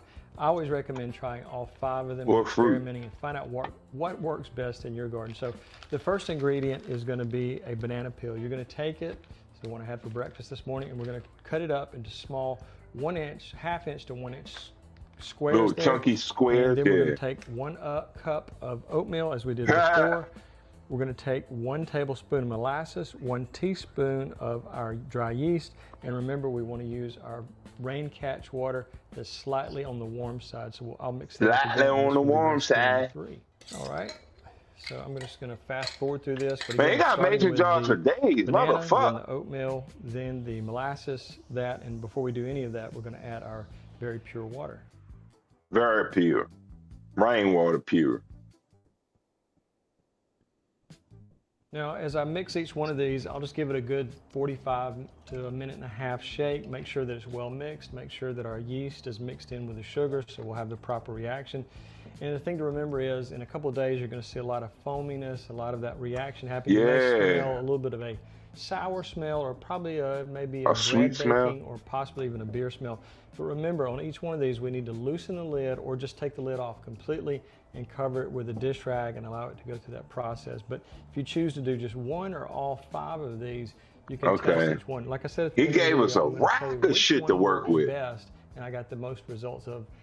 The biggest results, I should say, the fastest growth, the most. This is a good video, man. Why I think you see such a huge comparison. I stumbled on this shit. I showed you at the very beginning. Now the next one probably contains something you may or may have not ever even thought of using in your garden, or you've been warned against using in your garden, and that's wood ash. But I'm going to tell you why you do want to use wood ash, but you're not using a huge amount. You're going to use 1 tablespoon. So let's start from the beginning.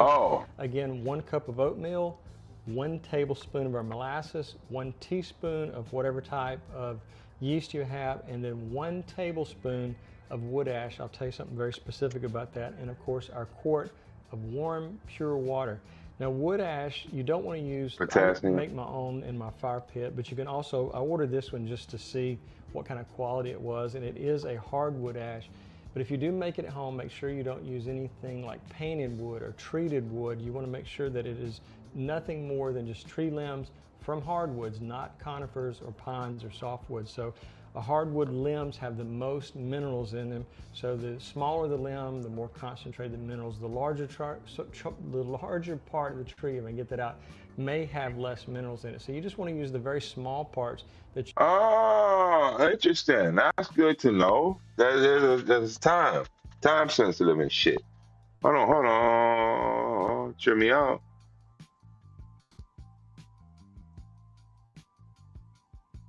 Dickens cider.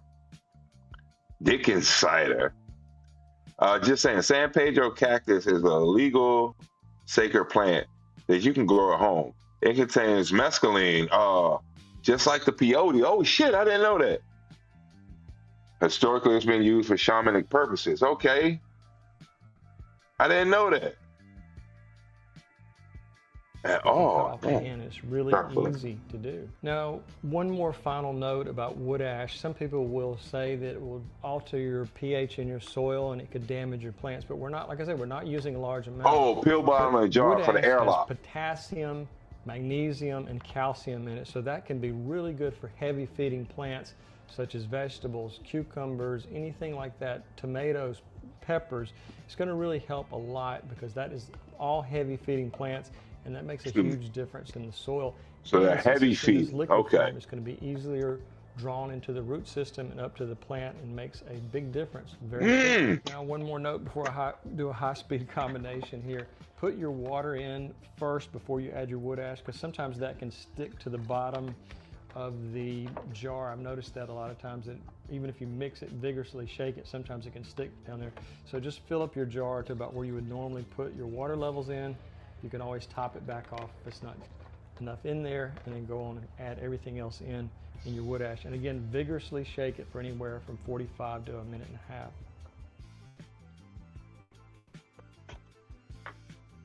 All right, so I'm just doing a very easy mix here, back and forth, to make sure that everything's mixed properly and that the yeast is going to start producing its reaction. Again, I probably can't say this enough, but you want to make sure that you just loosen those lids, because you don't want to super pressure build up. And have that shit blow up in your face. But then again, it could cause...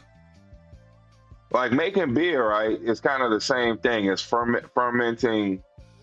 When you bottle beer, I'm trying to say, it's still fermenting, eating the sugar to get carbonation and basically a flat liquid. Once you bottle everything up, you're pretty much trying to build up the pressure and the carbonation.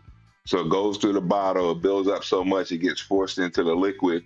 So when you pop it, you know, like, man, sometimes I've done that shit and it's been too much yeast in it, or either it was too hot, one or the other, and like the middle of the night, you'll hear some shit exploding. Luckily, because I know that shit can happen, I will basically buy a case of beer for bottling the beer. Once I drink them all, I keep the case, and once I bottle them myself, I put them back in the cardboard for that like bulletproof protection. But ain't nothing like waking up in the middle of the night like, psh. One time I came home from work and like there was broken beer bottles all over the floor. And I was like, what the fuck, did my iguana do some shit? Did it like knock beer over? Is it like bleeding? Is it okay? And I looked up and like, there was beer to the fucking ceiling. And like, I guess the beer bottle exploded from the pressure of it being like an August or July day. And when I was like, oh yeah, I gotta put all these shits in the fucking closet and like put blankets over so this shit don't like explode. I gotta put some heavy books on it to contain this impact. But oh, ain't nothing like a glass jar blowing up on your ass. It's a crack and you have a big mess in there. So that's number 4. That's recipe number 4 is the fermented wood ash and oatmeal. So we're all having a base. So he gave you 2 inoculant recipes and overall fertilizer benefit, which was number 3. He gave you a straight phosphorus recipe, a straight potassium, the wood ash recipe. Of oatmeal. And I'm guessing the next one will be nitrogen, a straight nitrogen recipe. So our next mix is a little different. We're going to use our 1 cup, just like our final cup of oatmeal. We're going to use 2 tablespoons of yogurt. You can use Greek yogurt, plain yogurt, and the reason we're using yogurt. Honestly, I think that's why I've slowed down on making the beer. Like, what the fuck? Is that the neighbors like shooting? Oh no. There's beer because I can hear more fizzing like as I'm listening. It's a very specific type of bacteria, and it's going to help a lot with the enzymes in the soil. I felt like Martin when molasses, 1 tablespoon. Brother showing up. What the fuck? As always, we're doing just a booster. Brother No Good was looking for using yeast, but this is going to boost the fermentation process in all these recipes. So that's why I have 1 teaspoon. The yeast, and he gave you the recipe. This dude is the man. Without the yeast, but I think it's going to boost it and make it work much better. So again, I would always have this on hand. Well, I would recommend, like me, I tried to make it from scratch, and I needed a mash tun. Like you need a water cooler that you got to mix to put a spout on it. And I would just recommend, if you ever do plan on making beer, just get like the Mr. Beer kit, or like the shit that they advertise on YouTube where like you press a button and it's like making coffee. Don't do what I did. Just keep some in your fridge and it'll last for quite a long time, months or even years. But that, like, plus making beer is like, I guess if you like certain styles of beer that aren't readily available or are seasonal, and you want them out of season. Now I'm going to do an easy mix. I thought I did something wrong. I was like, oh shit. Final of the 5, and then I'm going to reveal which one caused that massive difference in growth between those 2 tomato plants started at exactly the same time from seed. I didn't apply this to the soil right away. Like I said earlier, I waited till I had the first set of true leaves, which It's not the first 2 leaves that come out, but it's the second set that come out of our true leaves. So there you have it, all 5 types, and I'm going to reveal which one actually worked the best. And I will tell you, probably not to anybody who knows anything about wood ash, it was actually the wood ash formula that caused such a difference in growth. I think it was because of the magnesium, calcium. I think that helped a lot of growth there. It helped a lot of absorption of minerals. The greenhouse managed to stay pretty warm, and we had a very early spring. I actually had to move a lot of stuff out of the greenhouse rather quickly. So as I showed each recipe as I was mixing there, and I hope it was on screen long enough, but hopefully you can freeze frame it. I would encourage you to try all 5 recipes. It's not expensive to do. You can get really inexpensive oats, the yogurt you can get from the dollar store. I'll put a link in the description if you don't have access to the molasses. This you can find at almost all grocery stores. The yeast. You can find all that stuff. Amazon. You can also find that at the local grocery store, dollar store. So everything. Dollar store. I didn't think of that. Good note. So hold on. I saw what you said about the Martin and Cat Williams calling out people in the dress. Well, honestly, I guess the difference is Martin, I got it with the fight the power thing, using the pistol, and I don't know. Yeah, I don't know what's up with the Martin thing. You're right. He's been out the limelight. It's only really been Bad Boys for the most part that I can think of. I guess Roscoe Jenkins, I remember that shit, but Run Tell, that's like the last stand-up I remember. He seems different to me. I've seen his little YouTube thing when he did the reunion with Tommy Davidson, the Varnell Hill show, and Tommy Davidson put on the wig, and Martin made the catfish for him and all that, fried fish for him. Martin just seems like a different person. He don't seem like the same Martin that was on TV. I know he had the strokes and shit, but still.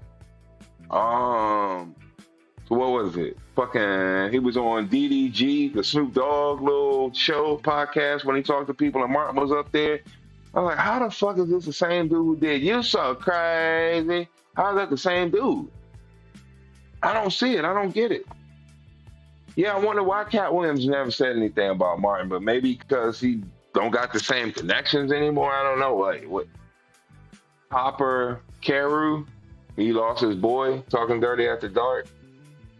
Simple brewing, exactly. And well, I mean, it's just fermentation, I guess, with certain grains.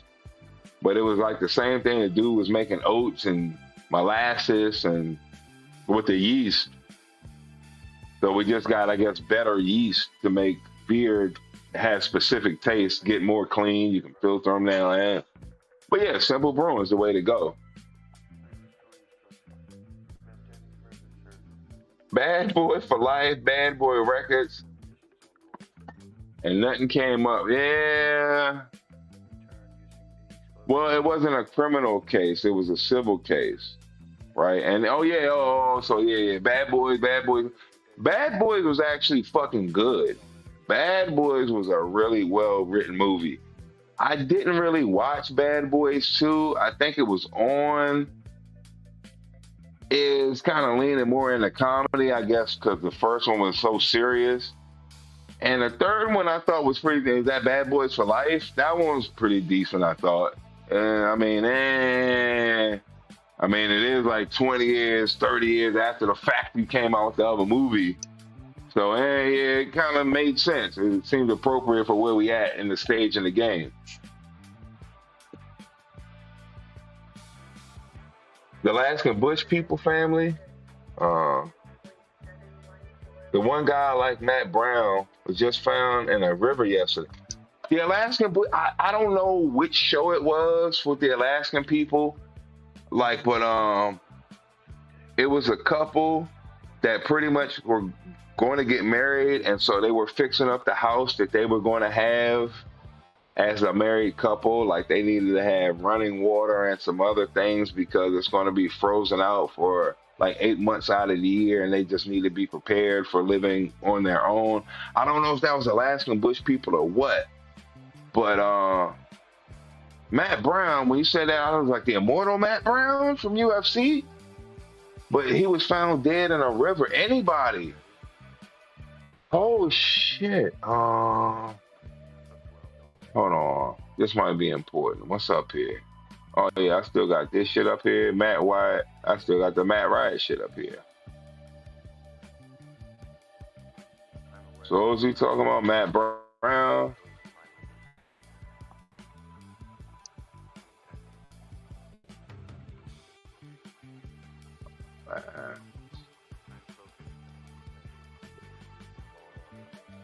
People.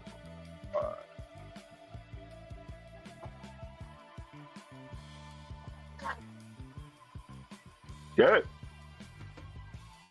Here we go. Breaking news. Oh, sorry, dude. You gotta go. Thanks, man. Where was that? The page. Oh.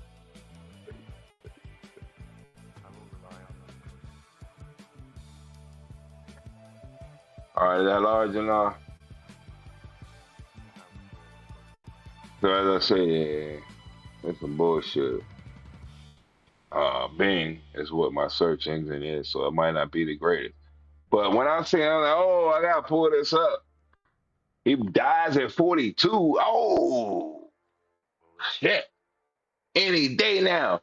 Grim Reaper, I'm your next harvest. Oh, no. I'm about to be 49 on June 7th, next Sunday.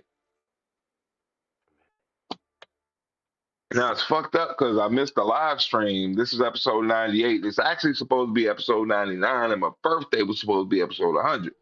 But that ain't going to work out exactly. So, yeah, I want to hear about this. Brother Bear. Okay, now this is an hour ago. Oh, his brother's name is probably Bear. Okay.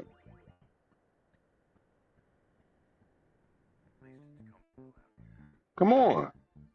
Oh, you telling me I got to pay for this shit? What the fuck?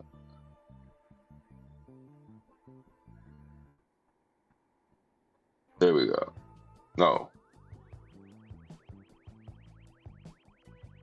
Okay. Matt Brown died from the Discovery docudrama. He was 43. It was announced by his brother Bear in a TikTok video posted Saturday night. Holy shit. So he just died last night. His body was found nearby a river that the cause of death looked like suicide. Wow. I don't want to see no ass. Stop. I never would have suspected that he would hurt himself, honestly. I struggled for a long time, as I've mentioned. I was so worried he was going to end up OD'd or something like that. I didn't think that he would hurt himself. It does look like, though, the injury is self-inflicted. Obviously, the coroner still is looking into it. Okay, so what's the injury inflicted? They did 79 episodes from 2014 to 2019. So I think I might have seen like the 2014, 2015 seasons. Like, but only like, 4 episodes in total of the show is what I've seen. Please be respectful, my friend. Okay, so that's it? That's all they got? Okay. Go ahead. Go ahead. Thank you. Oh, fuck. So the nigga killed himself. He was on drugs, apparently pretty bad. So that's fucked up, man. That's fucked up. Fuck. If you need help, man, sometimes you gotta want to help yourself. I guess that's the hardest part about it. And sometimes you just don't want the journey to be over. I mean, I can relate totally. You can't quit something that's killing you, and you just don't want to admit, like, I need to stop, or you even want to stop. So, goodness. But at the first sign, I promised myself, I guess even way back when I was 14, 15, first started smoking. When I get that smoking cough and I feel the It's done. Like it's not getting worse. I'm not gonna be spitting up any of that crap. I mean, I guess hence why I went from Newports to Marlboro Menthols to now American Spirits. Yeah, I'm trying to smoke as long as I can because I love smoking.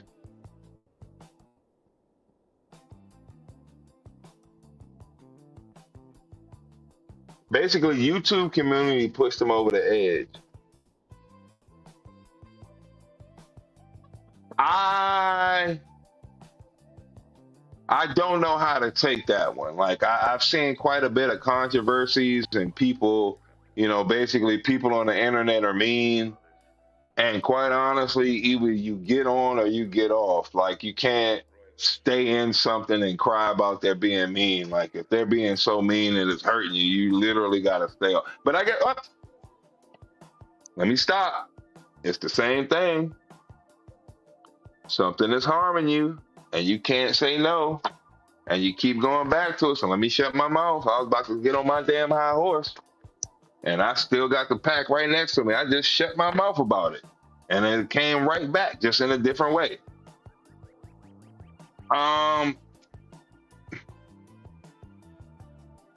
Yeah, a lot of times I don't even know how to fucking put the internet, man. Because the internet is, I've seen both sides. The same, I guess, person that like the internet loves you and they throwing hundreds and thousands of dollars at you and shit. You're making 6 figures a year. The same people that want to see you die in the most violent way possible. It's so I get exactly what you're saying. They love you and they hate you, and I guess to see them like love you and now they hate you is very hard to go through versus they just hated you from the beginning. So, fuck, man. It seemed like he had a lot of issues anyway. That's fucked up at 42. And I can kind of imagine being there. The 42, like the 40s thing, like, fuck. Life ain't what I thought life was going to be, man. And like, where am I at as opposed to where I thought I was going to be at? But you never know what your purpose is or who you're benefiting, and you just gotta hold on as long as you can. Some kind of way you gotta make it okay. It might not be big things all the time, and I know even for myself, that's what you want. I need $1,000 tonight, but hey, I can't get you the $1,000 tonight. I can get you $100 tonight, and then next week I can get you $400, and then the week after that I can get you $400, and then the week after that I can get you $300. But you got to kind of be willing to do it and be on that path. And so it's a lot easier said than done. I can get you what you want, but it's just not going to be the way that you want. I'm smoking a cigarette now.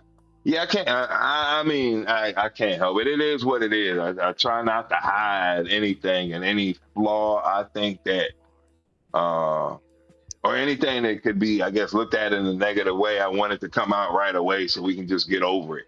Yeah, now you know, no big deal, and move on. So it's funny, right? What did I say to my coworker? Like I wanted to smoke cigarettes so bad because everything I saw, even the cartoons, because I watched like 40s and 50s cartoons. Everybody was cool with smoking cigarettes. So I'm like, that's definitely going to be fucking me. I'm definitely going to be in the cool crowd smoking. But like the same show that made me want to drink and showed me it was possible is the same show that showed me, hey, you don't really want to drink like that for real. Just because you can drink all day, you probably don't want to drink all day. And if people are really your friends, they won't let you drink all day. So it was Cheers. Beer looks so good. I guess I thought beer tasted like Red Bull. I think I've said that before. I guess we're looking at beer. I guess it was sweet, like kind of like fruity in a way. It was like a unique taste, but it just did not taste like Red Bull. But Cheers, I was like, yeah, like damn, Cliff and Norm. Like, okay. But just sitting there getting sloshed and like, I gotta go. It didn't look really beautiful. They just did enough alcohol to function and keep the show funny. They weren't sitting there pounding away and getting hammered and falling on the floor. So I did learn that, like, you got to have some kind of control. I never seen Norm stumble in, or I never seen anybody, Frazier, have a hard time getting to his car. You got to maintain. You quit tobacco at 37. Okay, cool. Good. And I guess you're at the point like, I wish I had never started, because I kind of think of that in a way like, damn, I wish I didn't smoke cigarettes, because I look at it as like burning money, literally. But I love that shit so fucking much. I love smoking and drinking. Jesus Christ. I mean, man, leaning up against a brick wall, putting your, can I do this? Can I do this right now? I don't have a wall to put my leg on, but I'm gonna try my best rendition of this shit. But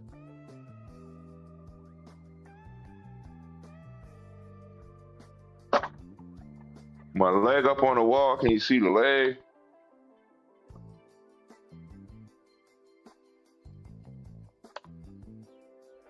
I need sunglasses. With sunglasses on. This is heaven to me. This must be heaven.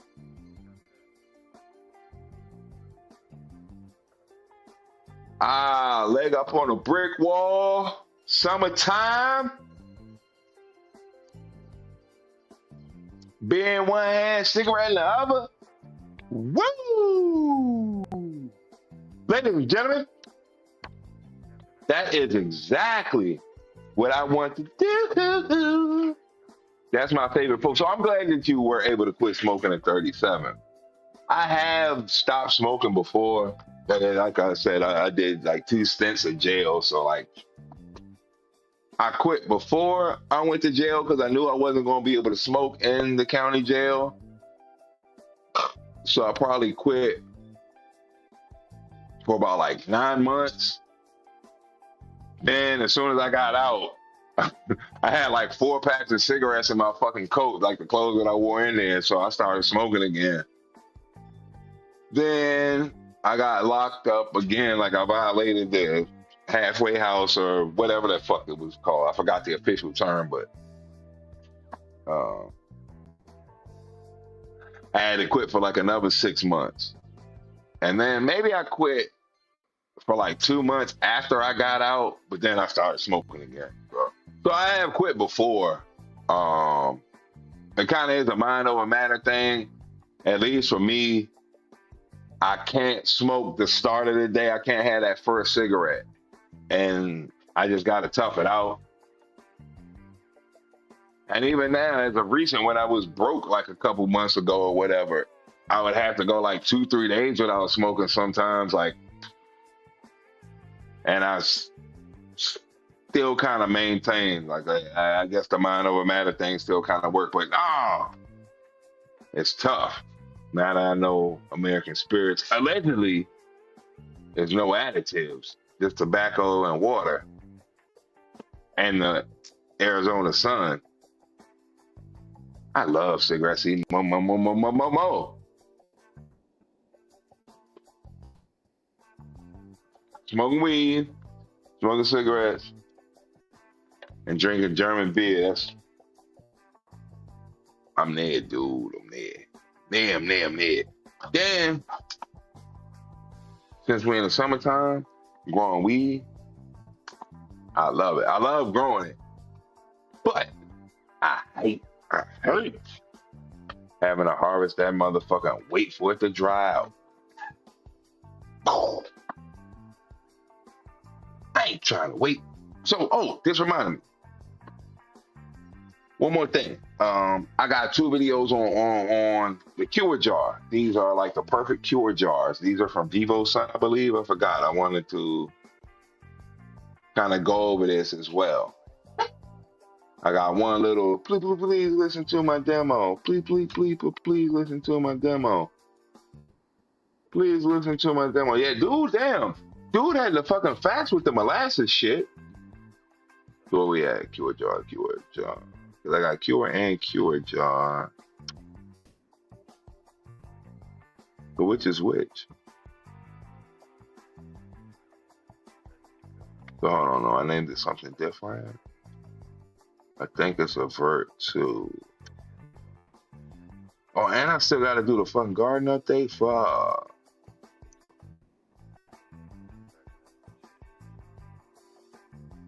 Oh, it's just jar? No, that's lab. So what the fuck? What the fuck did I name this shit? Oh, okay, so this is a commercial. Boom, boom. Right? Yes. Boom, bang, thank you. Yes.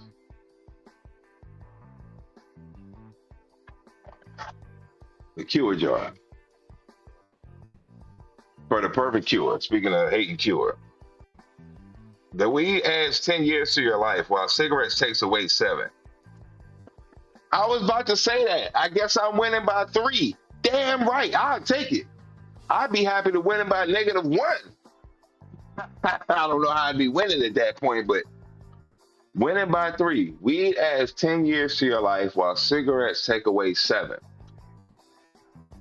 Interesting. Damn. I guess when the fucking cough comes, we're gonna be getting that full 10 years, I guess. Wow, that's good to know. Thank you for telling me that, to keep it in perspective. Because a lot of times things are just in pockets in my mind and don't exist in a whole system. And now I'm starting to be able to take tangible sayings and words and apply it into real, physical, tangible life. So you saying that makes a big difference. Like, it puts the quitting thing in perspective too. But not that I'm going to quit anytime soon, but I'm winning by 3 scientifically.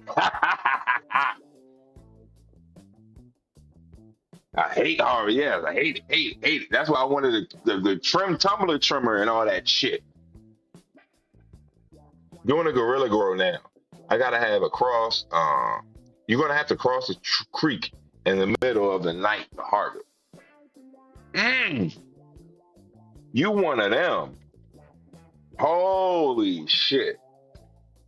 Now, I told you my weenie experience. My only weenie experience of doing that is when I took the plant when I was like 15, 16 years old. I grew it in a mop bucket. That's what it was. Probably like a 3-gallon bucket, 2-gallon bucket. 3-gallon bucket. 3-gallon bucket. We were using it to mop stuff. I got a bunch of soil, my little soil mixture from the woods. I put the plants in there, and the shit grew to about like a foot tall, 1.5 feet tall. So I was like, all right, I know what I gotta do. I gotta get some more of that soil, put it in a garbage bag, poke some holes on the end of it, open it up real wide, and let the plants just grow in that. Same way I learned in the Gorilla Grow issue of growing gorilla in Hawaii from High Times. I think I showed y'all that article. So anyway, I went out 2, 3 in the morning. I figured out that is the right time. Oh yeah, the nighttime, baby. That be the right time. And I went out, boom, jumped off my patio, lowered the bucket down with a string, boom, ran around the fencing that I could see from my 2nd floor patio onto the opening to where I was going to grow the plants at, but it was like 50, 60 feet away, 60 yards away, really far away. I needed binoculars to kind of see it. Boom, so ran 2, 3 in the morning, heart pounding, and I found out where I grow. It's one of those water reservoir spots where it's like the big storm drain thing, but it's basically a gully that fills up with water. So it had been years and years of like dead growth, and I grew on the top of one of those mounds. Boom. Everything was a success. I came home, it was 4 in the morning, proud of myself. And then 3 days later, the plant was gone. So, oh man, I can only imagine having a harvest in the middle of the night, like actual plants, like I do in the daytime, and the hours that it take. Oh, my heart would explode. Oh my goodness, my hat's off to you, big. I don't even have a hat on. Take my toupee off. This is a wig. My hat's off. My hat's off to you, Steve. Damn. You planted 24 marmalade plants by the sea, by the creek. Well, I hope you don't take this in the wrong way, but I hope 4 of them is males. So that way you at least dealing with just 20 plants, and it's less harvest on you, but you still maximize what you harvest in. Oh, God, 'cause that's what I'm hoping for at least. Okay, maybe I'm speaking for myself. But like, I think now I don't want any more males. I want 2 males out of all the seeds that I'm pheno hunting through. But like, the less that I can have to harvest, this flower, this female, oh, I'll take it. I don't want you to deplete the harvest or anything, but like, just could you help me out a little bit? Act like I got a third hand in the middle of my chest or something somewhere, or coming on my neck. Get some scissors in here and start cutting, baby. Start cutting.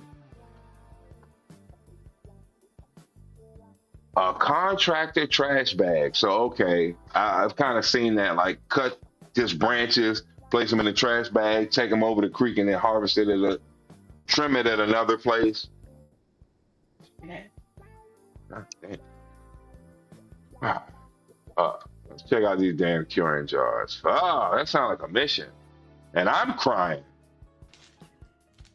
I'm crying and you going through that. Jesus Christ, dude.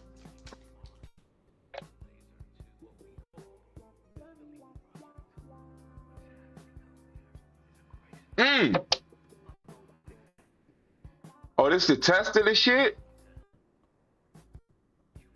You can set the humidity and all that shit?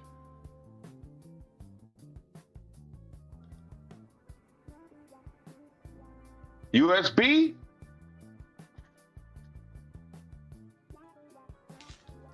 Oh, this is a Spider Farmer one. Okay, I think the other video I have is actually the Vivo Sun version of it. So throw the humidity pack in there. I guess put your flour and shit in there and shit. Set it to the humidity that you want. And you good to go solo. And it will basically preserve the humidity that you program into it. I wonder how it extracts the extra additional humidity, but I'm sure it's possible. Well, we about to find out now, Funk Soul Brother, because I'm about to go to the other video I have. What did I say? It was the Vivo Sun shit? Boom. Yo, what's going on YouTube? We back at it with another This video. Who Go used ahead, it. like, subscribe, drop a comment down below on what y'all want next. So today I want to talk about something that's honestly a game changer when it comes to curing your buds, the Spider Farmer. This one's for, I thought so. I thought this was the lights, the nutrients, the tent. Something else.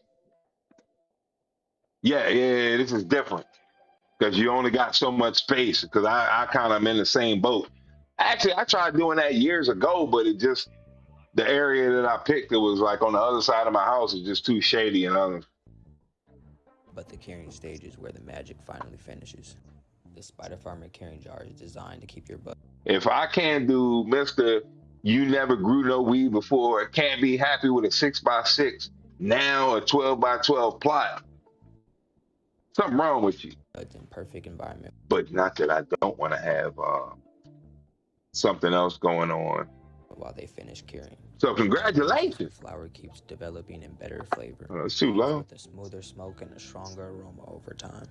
One thing I really like about it is how well it locks the smell in. If you grow, you already know how strong that aroma can get. But this jar, once it's sealed up, the smell is he got his own tune. No smell leaking into the room, no worrying about the whole house smelling like your harvest. And that's important because curing isn't just about storage. It's the stage where your leftover moisture slowly balances outside the bud. That process helps protect the terpenes and cannabinoids so your final product can actually taste and smoke the way it's supposed to. So instead of just throwing your bud into any random container, using something like the Spider Farmer curing jar really and have actual nuances to it so that you get subtleties, different flavors, different hints of flavors that will come out. So you're not, I guess, basically when you're reading the description of a plant, it'll be like, there's pine flavors, there's like lemon flavor, there's tropical flavors, there's, I don't know what else, notes of cream or whatever. You're actually going to hit all of those notes from a proper cure. Of course, some of those descriptions are the different phenotypes of it, but all the different flavors are going to be able to be picked up from whatever you're having. And this just is another thing, another piece of technology that eliminates a lot of work, a lot of manual work. It helps control the final. Opening and closing jars suck. Sometimes you can miss time humidity if you go my route and try and throw everything in a 5-gallon bucket. Step. Better cure, better flavor, better smell. Everything stays sealed up, nice and clean. It's one of those small tools that make a big difference. Oh, and Jungle Puppy. Okay. Turn off. And if you want to lock it back, you hold the lock button for 3 seconds. This is going to be good then, man. Okay, so El Belief is about to like double in inventory. It's the same. Selection, double in selection. To change from Fahrenheit to Celsius, you press the clock button. From 3 to 6. Screw the jar on because it stays vacuum sealed itself. If you like this video, go ahead, use code Cashapp123 on Spider Farmer, getting you 8% off at checkout. Like, subscribe, drop a comment down below on what y'all want next, and we are out. Okay, that's not what I expected to see out of it. I thought he was going to cure for a little bit and then fire it up a little bit. But maybe that's because he's possibly can be monetized. So I'm not hating on him trying to get his money. Get his money. Yeah, I'm not hating on him at all. But boom. We looked into the extract machine, the all-in-one extract machine. It also does RSO. I was talking about the damn washing machine, the Hash washing machine that I made that I saved basically $200 on from buying it from Amazon in the home appliances aisle versus trying to buy it from the direct to the manufacturer, like Grove machines, Grove tools. I forget the name of the shit. That was the only thing that had the washing machine that I saw, and it was like $200, $250. F y'all. I got mine for $68, and I think you can even get it for $63. I think you can get it for like $58 or whatever on Amazon. You will still need the bucket bubble bags in order to basically keep your flour contained within the washing machine. But it all drains out at one spout. Still using the bubble buckets and the bucket method, you just pour all of the extract that comes out of the flour into the mesh bags, and it grades itself. Save yourself some time. You don't have to sit there and hand spin all that shit. You just set the timer to 15 minutes and wait. What will you do? Wait. So now, into our strain of the week portion, because I will say this for next time. I'm already running late. My family's attacking me. But I got one more thing to show, just so I won't be no lie. I don't want to be no lie. Yeah. We're going to look into Cali Mist, which is the impotent part. The strain of the week portion. Where you at? What's the name of this shit again? Okay. Oh. Trying to give us some different hints on strains to purchase. We've been all delving in past strains, White Widow, Devil's Haze. Cali Mist kind of comes up in those talks. So I figured it'd be a good video for us to check out and just see the origins of, and hopefully hear about the social climate, how it was at the time, what went into even the process of breeding it, perhaps. But the strain of the week portion.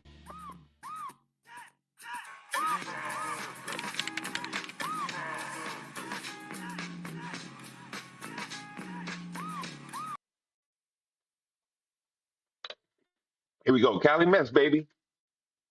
Give it to me. Give it to me. Give it to me.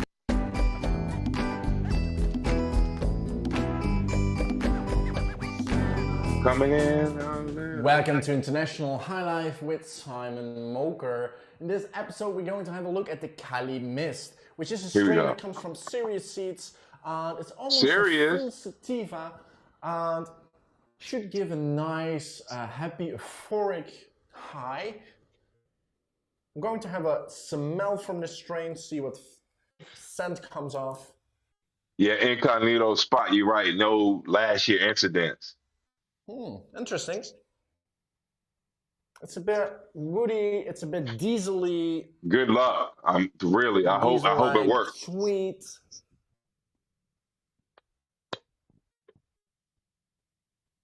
Bit of citrus as well. Interesting.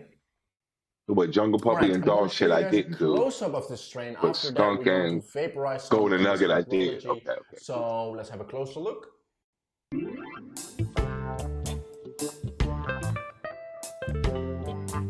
Cali Mist.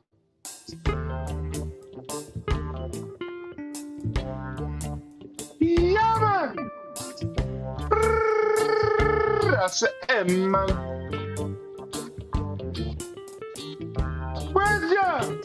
Here we do this. Look at me. The Cali Mist with smoking the chalice. Cali Mist, we smoke out the chalice. Hey. Cali Mist, we smoke out the chalice. For the youth, we smoke the Cali Mist. Okay, I hope you enjoyed right that near the beach. I'm going to grind some up of this Cali Mist. Oh shit, we get a little sample. Then we're going to vaporize. Example. I'm not gonna grind up too much of it since we're only gonna fill up one container. Maybe a tiny bit more. There we go. Grinding, grinding. Make sure my mind is binding. A lot of THC coming off, as in keef that is shaked from the bud. I'm going to fill up the chamber of this hydrology. There we go. Cool. But he about to bong it up? Okay. He about to get the true hit. Tight, not too loose. Beautiful. Right, I'm going to put this. Can you tell us something about it? Screw it tight. And then can you tell us about the cross even, perhaps, maybe even duty? Come on, Sideshow Bob. Engage it. So now it's going to heat up. Sideshow Bob, I don't care about that. Give me some time to have a second smell at this strain. I don't want a second smell. I want to know some facts. I forgot what it's even crossed with. I thought I knew it, but I can't recall the information. But please, could you please tell me? I think it's from Greenhouse Seeds originally in 1993, 1994 circa. Cali Mist, I remember Cali Mist from quite a while back, to be honest. It's okay. A strain when I was younger. I smoked a couple of times. It was quite more widely available here in coffee shops. And okay. It's a bit grapey as well. Grapey. Very grapey. Diesel, grapey, sweet. Hint of citrus in there.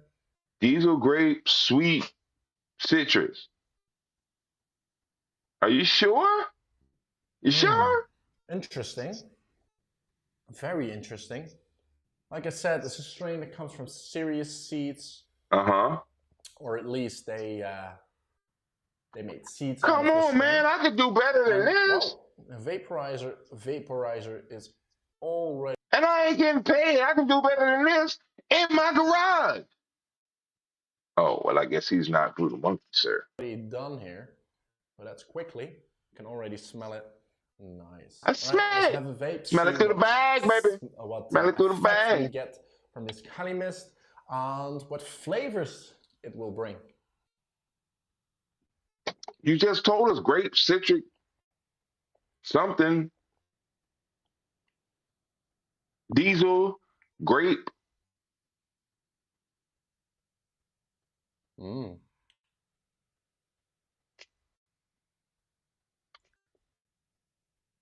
Come on, Sideshow Bob, get with it. Give it to me. What you got? Woody taste. Woody Very taste. woody taste. That sounds like a bad cure to me.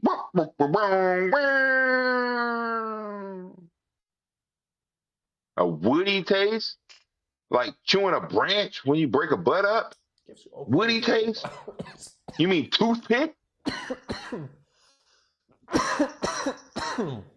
Which make me cough a bit. Always. Smoke in your lungs make you cough. Oh, wow. This dude is a Rhodes Scholar. Get him the Nobel Prize. Where'd he go? MIT? The Georgia Institute of Technology. This dude is... When I inhale quite deeply, I need to cough. It gives a really relaxed feeling. Like after the cough, like I directly felt it like spreading over my body. And it's weed. It's not entirely a head high, more like also a body high, head high, a bit mixed, but man. So he literally stuck his finger inside the gravy, tasted it, and was like, "Oh, well, it's this." Man, will you let it settle for a little bit before you say anything about it? Give us a true recommendation. A bit energetic, focused.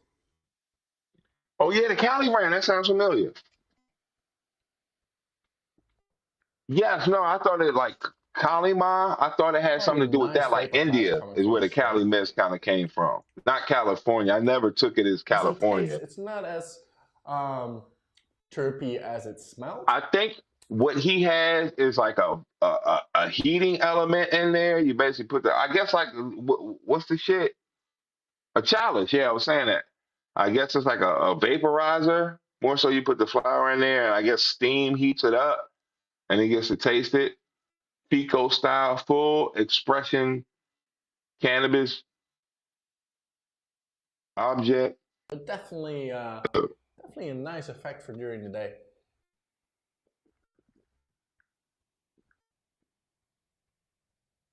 Lovely. All right. I hope you enjoyed this little review on the Cali Mist. Be sure to check out the website. Did not enjoy it. In the description, we can find more information about the strain, more information about the hydrology as well. And yeah, if you're looking for a shirt like... So wait a minute. They just told dude, yeah, hey, come in here. We got Cali Mist for you. You know anything about it? Yeah, I smoked it before. All right, cool, good. Here's how you smoke it. Go ahead. Action. It was nothing informative about that, really. I mean, he gave us a spectrum of the overall aroma that he was getting, but pretty much as far as flavor went, he just said it was woody.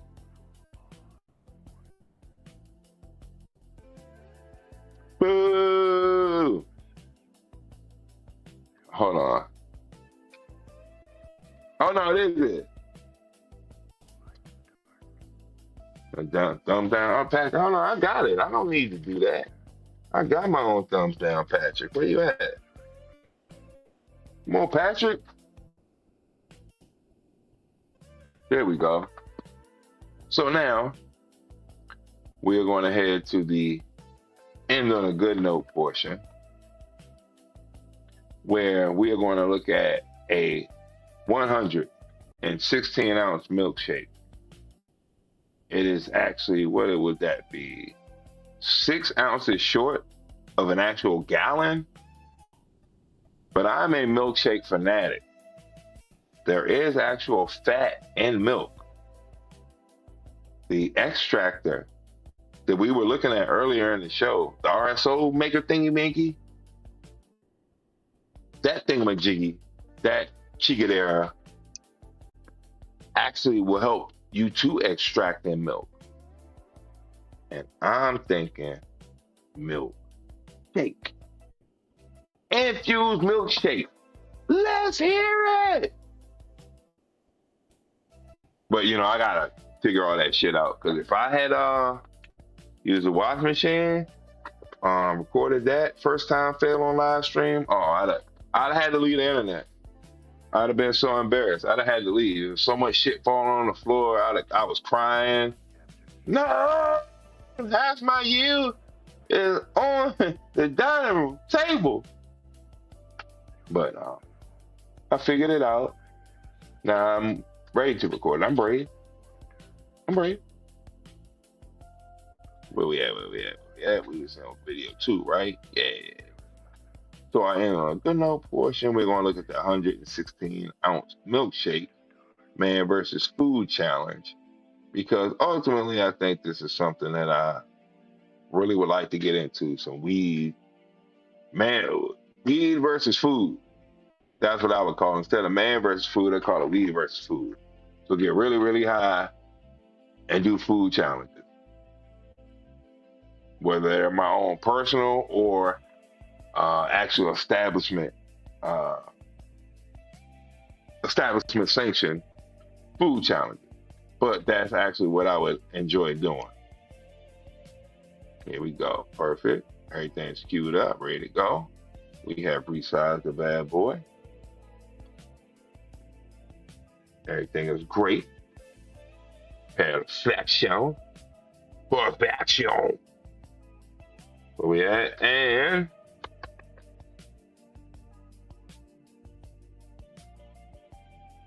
yeah, he definitely can't tell us the effects that quick. That shit was like some undercover cop shit. Yep, this the bomb. Can I buy 20 kilos? That shit was ridiculous. Like, what the fuck? I couldn't even decide if that was like I enjoyed what I did that quick. I used to serve frozen smoked milkshakes to my friends when I lived in Fells Point. I need the recipe. Because that's what this is going to turn out to be once we get started. Not only is it going to be an infused milkshake, it's going to be a ridiculous amount that I have to get through. So, for our end on a good note portion.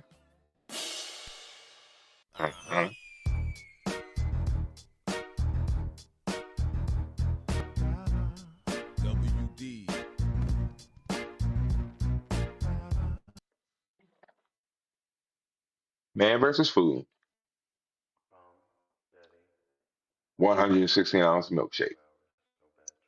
Everything is available on YouTube.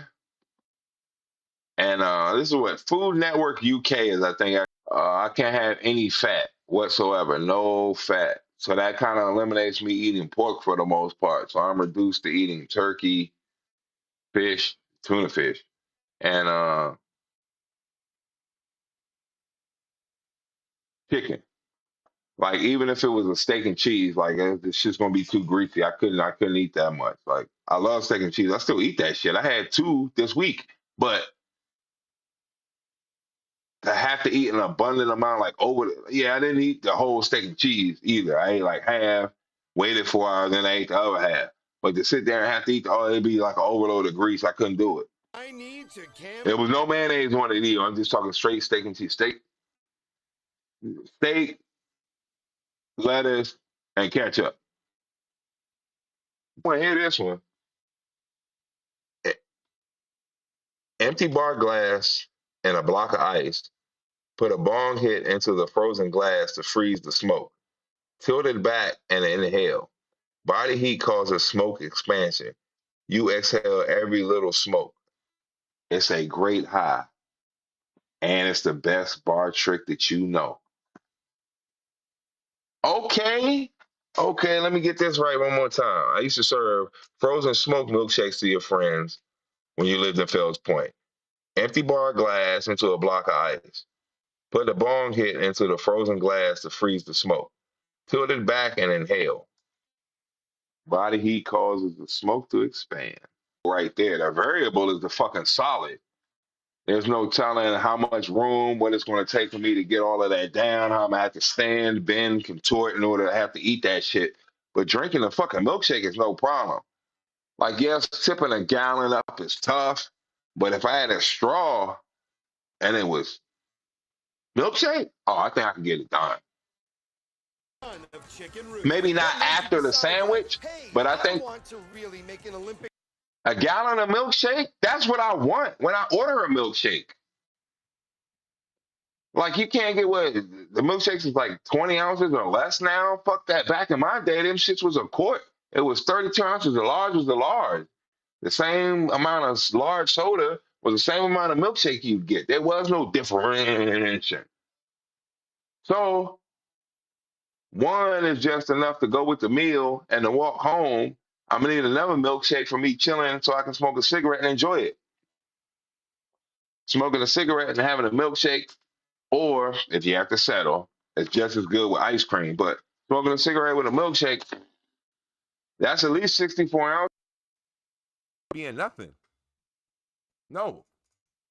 I need you back. So I can only imagine if I really wanted it and it was a challenge that I could go for 2 more.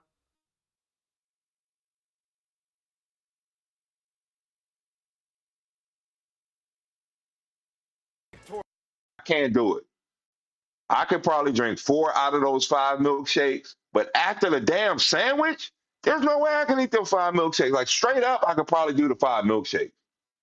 I came in there, I didn't eat breakfast. I waited till like 3 in the afternoon, and I came in there. I could probably crush the 116-ounce milkshake. That's not a problem. That's not what's up for debate at all.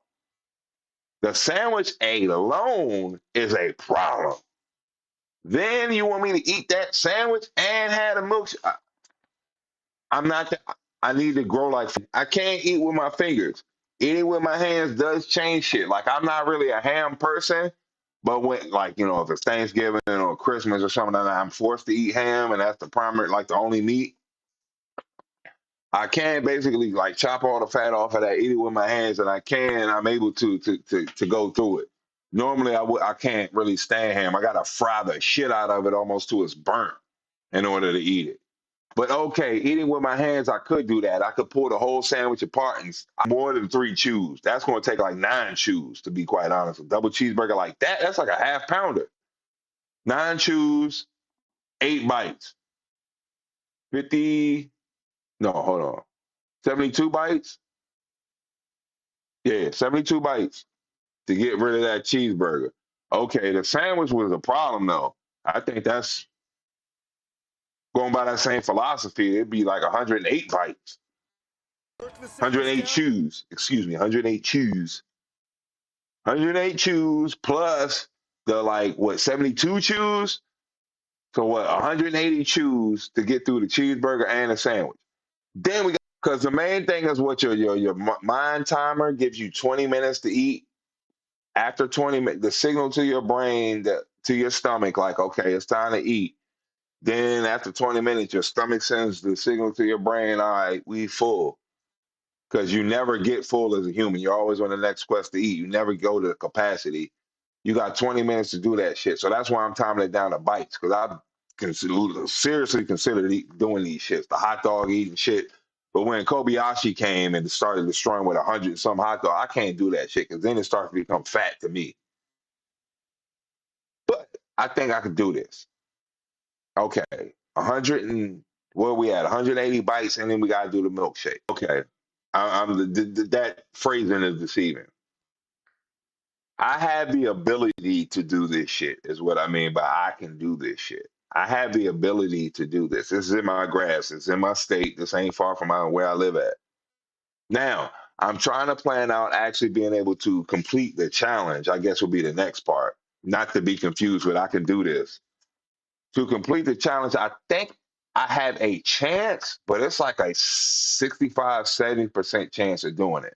I've got a strategy to go after the sandwich, pick it apart, eat it with my hands, cheeseburger first, then go after the milkshake. But it's going to have to be like a good fucking day for me. You know what I mean? It's gonna have to be. I'm not gonna eat breakfast. I'm gonna have to show up at like 2, 3 in the afternoon, and it's gonna have to be just like the day of days, like my Michael Jordan flu game day on to cancel out the noise. I want to hear the crowd in the beginning and throw up my hands, do my little strut, my same little fighting strut. Can I do it? Can I show you my fighting strut? Yeah, I'm gonna give you my fighting strut. I can give you my little fighting strut. This is because I want to get knocked out. I want everybody to want for me to get knocked out. So hold on. How shit? I can't even get the fuck out. Thank you. Hold on. How's this shit? Right.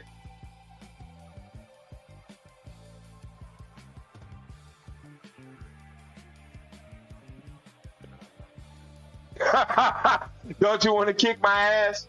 Hold on. Can I do it one more time? So the slow strut. My Tully Blanchard, Ric Flair. Because I know you're enjoying it. I'm bowing already because I know you're going to enjoy this. You're enjoying what you're seeing already. That's my Rick Rude. All you ugly women, cover your eyes as I take off my robe. Oh, yeah. Motherfucker. Youngin'. So at this point, this is old because that's like probably like 2007 or some shit like that. Probably or older. Youngin', I could be like the 10th person, the 9th person. Fail or not, I need to try that shit. I need to study that video, realize what it takes to get that exact same video done, except it's me in that seat. You don't know how bad I want to do that shit. Getting high and eating. Because, like, what the fuck, my father-in-law, he loved the shit out of me. He was like, I just love to see you eat. Is he coming? I want to see you eat. I want to see if you can eat it. Oh, that's a lot of food. 3 cheeseburgers and 2 hot dogs and potato salad. You sure you can eat all that? And it'll just literally, like, kind of, like, sit, not necessarily across from me, but definitely in the vicinity, and just, it's like it remind me of me. I guess, like, he used to do the same shit. So I got it in me. I definitely can do some amazing shit on a Thanksgiving. And I even have realized that you need to do a practice eating to like build up to being able to eat a monumental amount on Thanksgiving. To be able to take out half of the breast on Thanksgiving by yourself. You're gonna need to warm up to it. So I got it in me. I can't eat extreme amounts. I need a large pizza just off the Wimmy Wims. So let's see, I probably need to up it to 2 pizzas.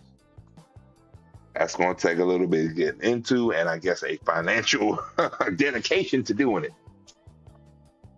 But, hey, that's no big deal. As long as it's entertaining, as long as it's fun, and as long as I guess I tried, right? That's right in our grasp. As much as I love this shit, and I'm like, oh, it's like in Georgia, these challenges. Oh, this is Texas. Or, it's New York and shit. This motherfucker's right. We ride here. If you wanna ride or die, we ride here. So we right in Annapolis. We might as well try that shit, right? Should we do it? I guess it's got to be an edited video because if it's live stream, it's only going to be one camera. I don't know how you live stream and switch cams. I think it can be done, but I really don't know how to get the shit off.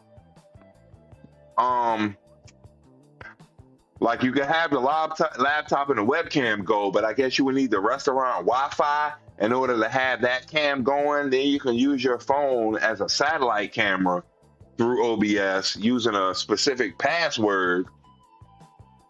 You're able to use your phone, so that could be the mobile one. And I guess when we sit down, I could turn that off and go to like the regular laptop webcam and shoot the rest of the shit. I don't know.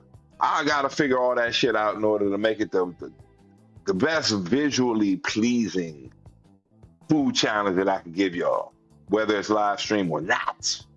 But I know right now I'm about to have to go and cook dinner, cook lunch, excuse me. About to have to go cook lunch, figure out what we eating for dinner. I gotta go get some more plants in the damn ground, non-medicinal. And what the fuck else? It was bake the fucking cake. I gotta bake the infused cake. And I think I gotta make some chocolate chip cookies while I'm doing that too. But whatever.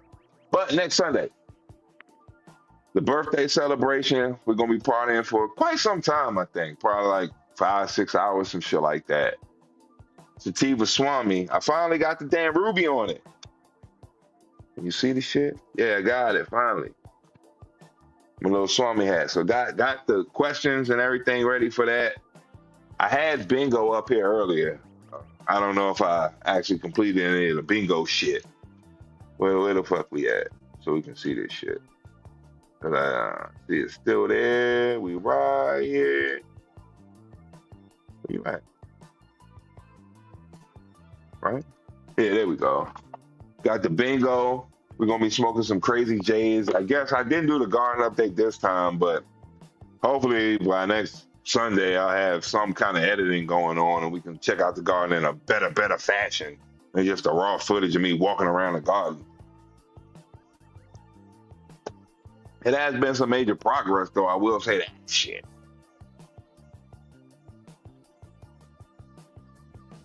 Bacardi Black at room temperature is your personal favorite drink. Okay. A good buzz or some dark rum. Okay. Wait, everybody, let's come and partake. Yeah, so Annapolis, I guess I can shoot the Dundalk if I'm going to do that. Like meet up at the mall or the hydro store or something at least. Chill out, get something to eat. Yeah, my license has been dirty and now everything is kind of coming together. Everything's going well and I need to do my traveling, get up to Ithaca, have a little vacation, take advantage, get the garden going, have a little bit of fun with everything. I appreciate everybody who came out on Kick, Twitch, Rumble, YouTube, allowing me to drink my ass off. We're about to reach body number 5, but I don't need to do all that here. I'll spare you. I'll spare you. But I will see y'all tomorrow. Monday seems to be a bad day. For some reason, I don't get off work till like 8 o'clock, 9 o'clock on that day for some reason. Going in at 8. But I will see y'all definitely sometime next week. Hopefully Monday, preferably Tuesday, but we will definitely be here for the birthday celebration for Sauced Up Sunday 9 to 9. You all enjoy yourself, because I know I did. I had a blast, baby. I appreciate Steve, James. Pork Pie came up with this motherfucker. Big time. Steve. Everybody on Kick. Everybody on Kick, which I just deleted.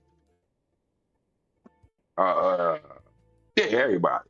Thank y'all. I appreciate how we getting y'all. Probably the same way we came in.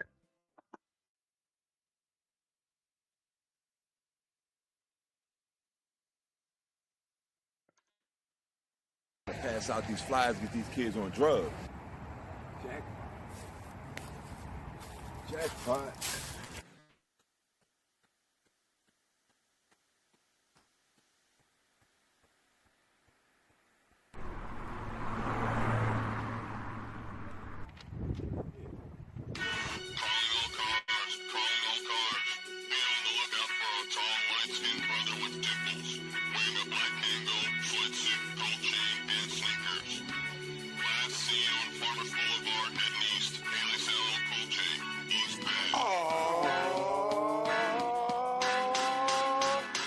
Nobody can smoke quite like I smoke. I take the muscle-bound joke and blow his face full of smoke. Beer mug, mafioso, no strain is come.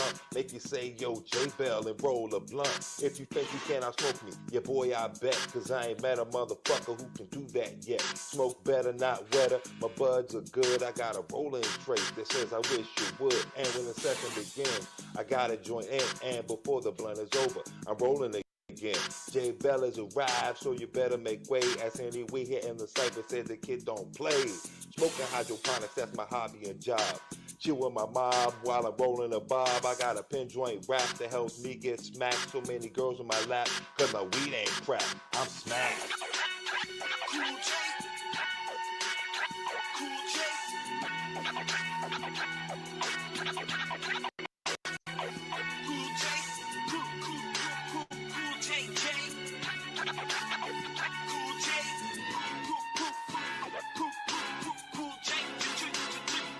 I'm like John, smoking when I come through the door. Sober war blazing up, I can't puff no more.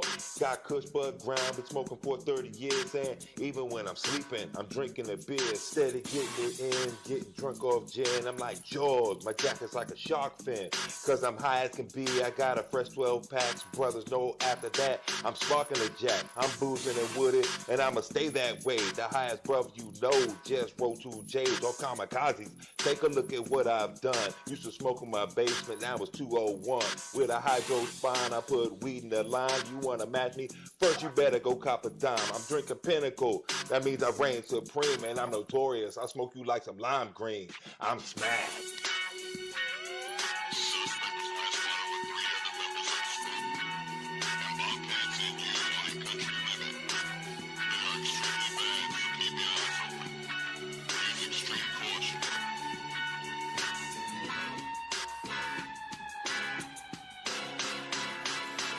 I eliminate pump, break up weed chunks. Your ego shrunk, cause your weed ain't skunk.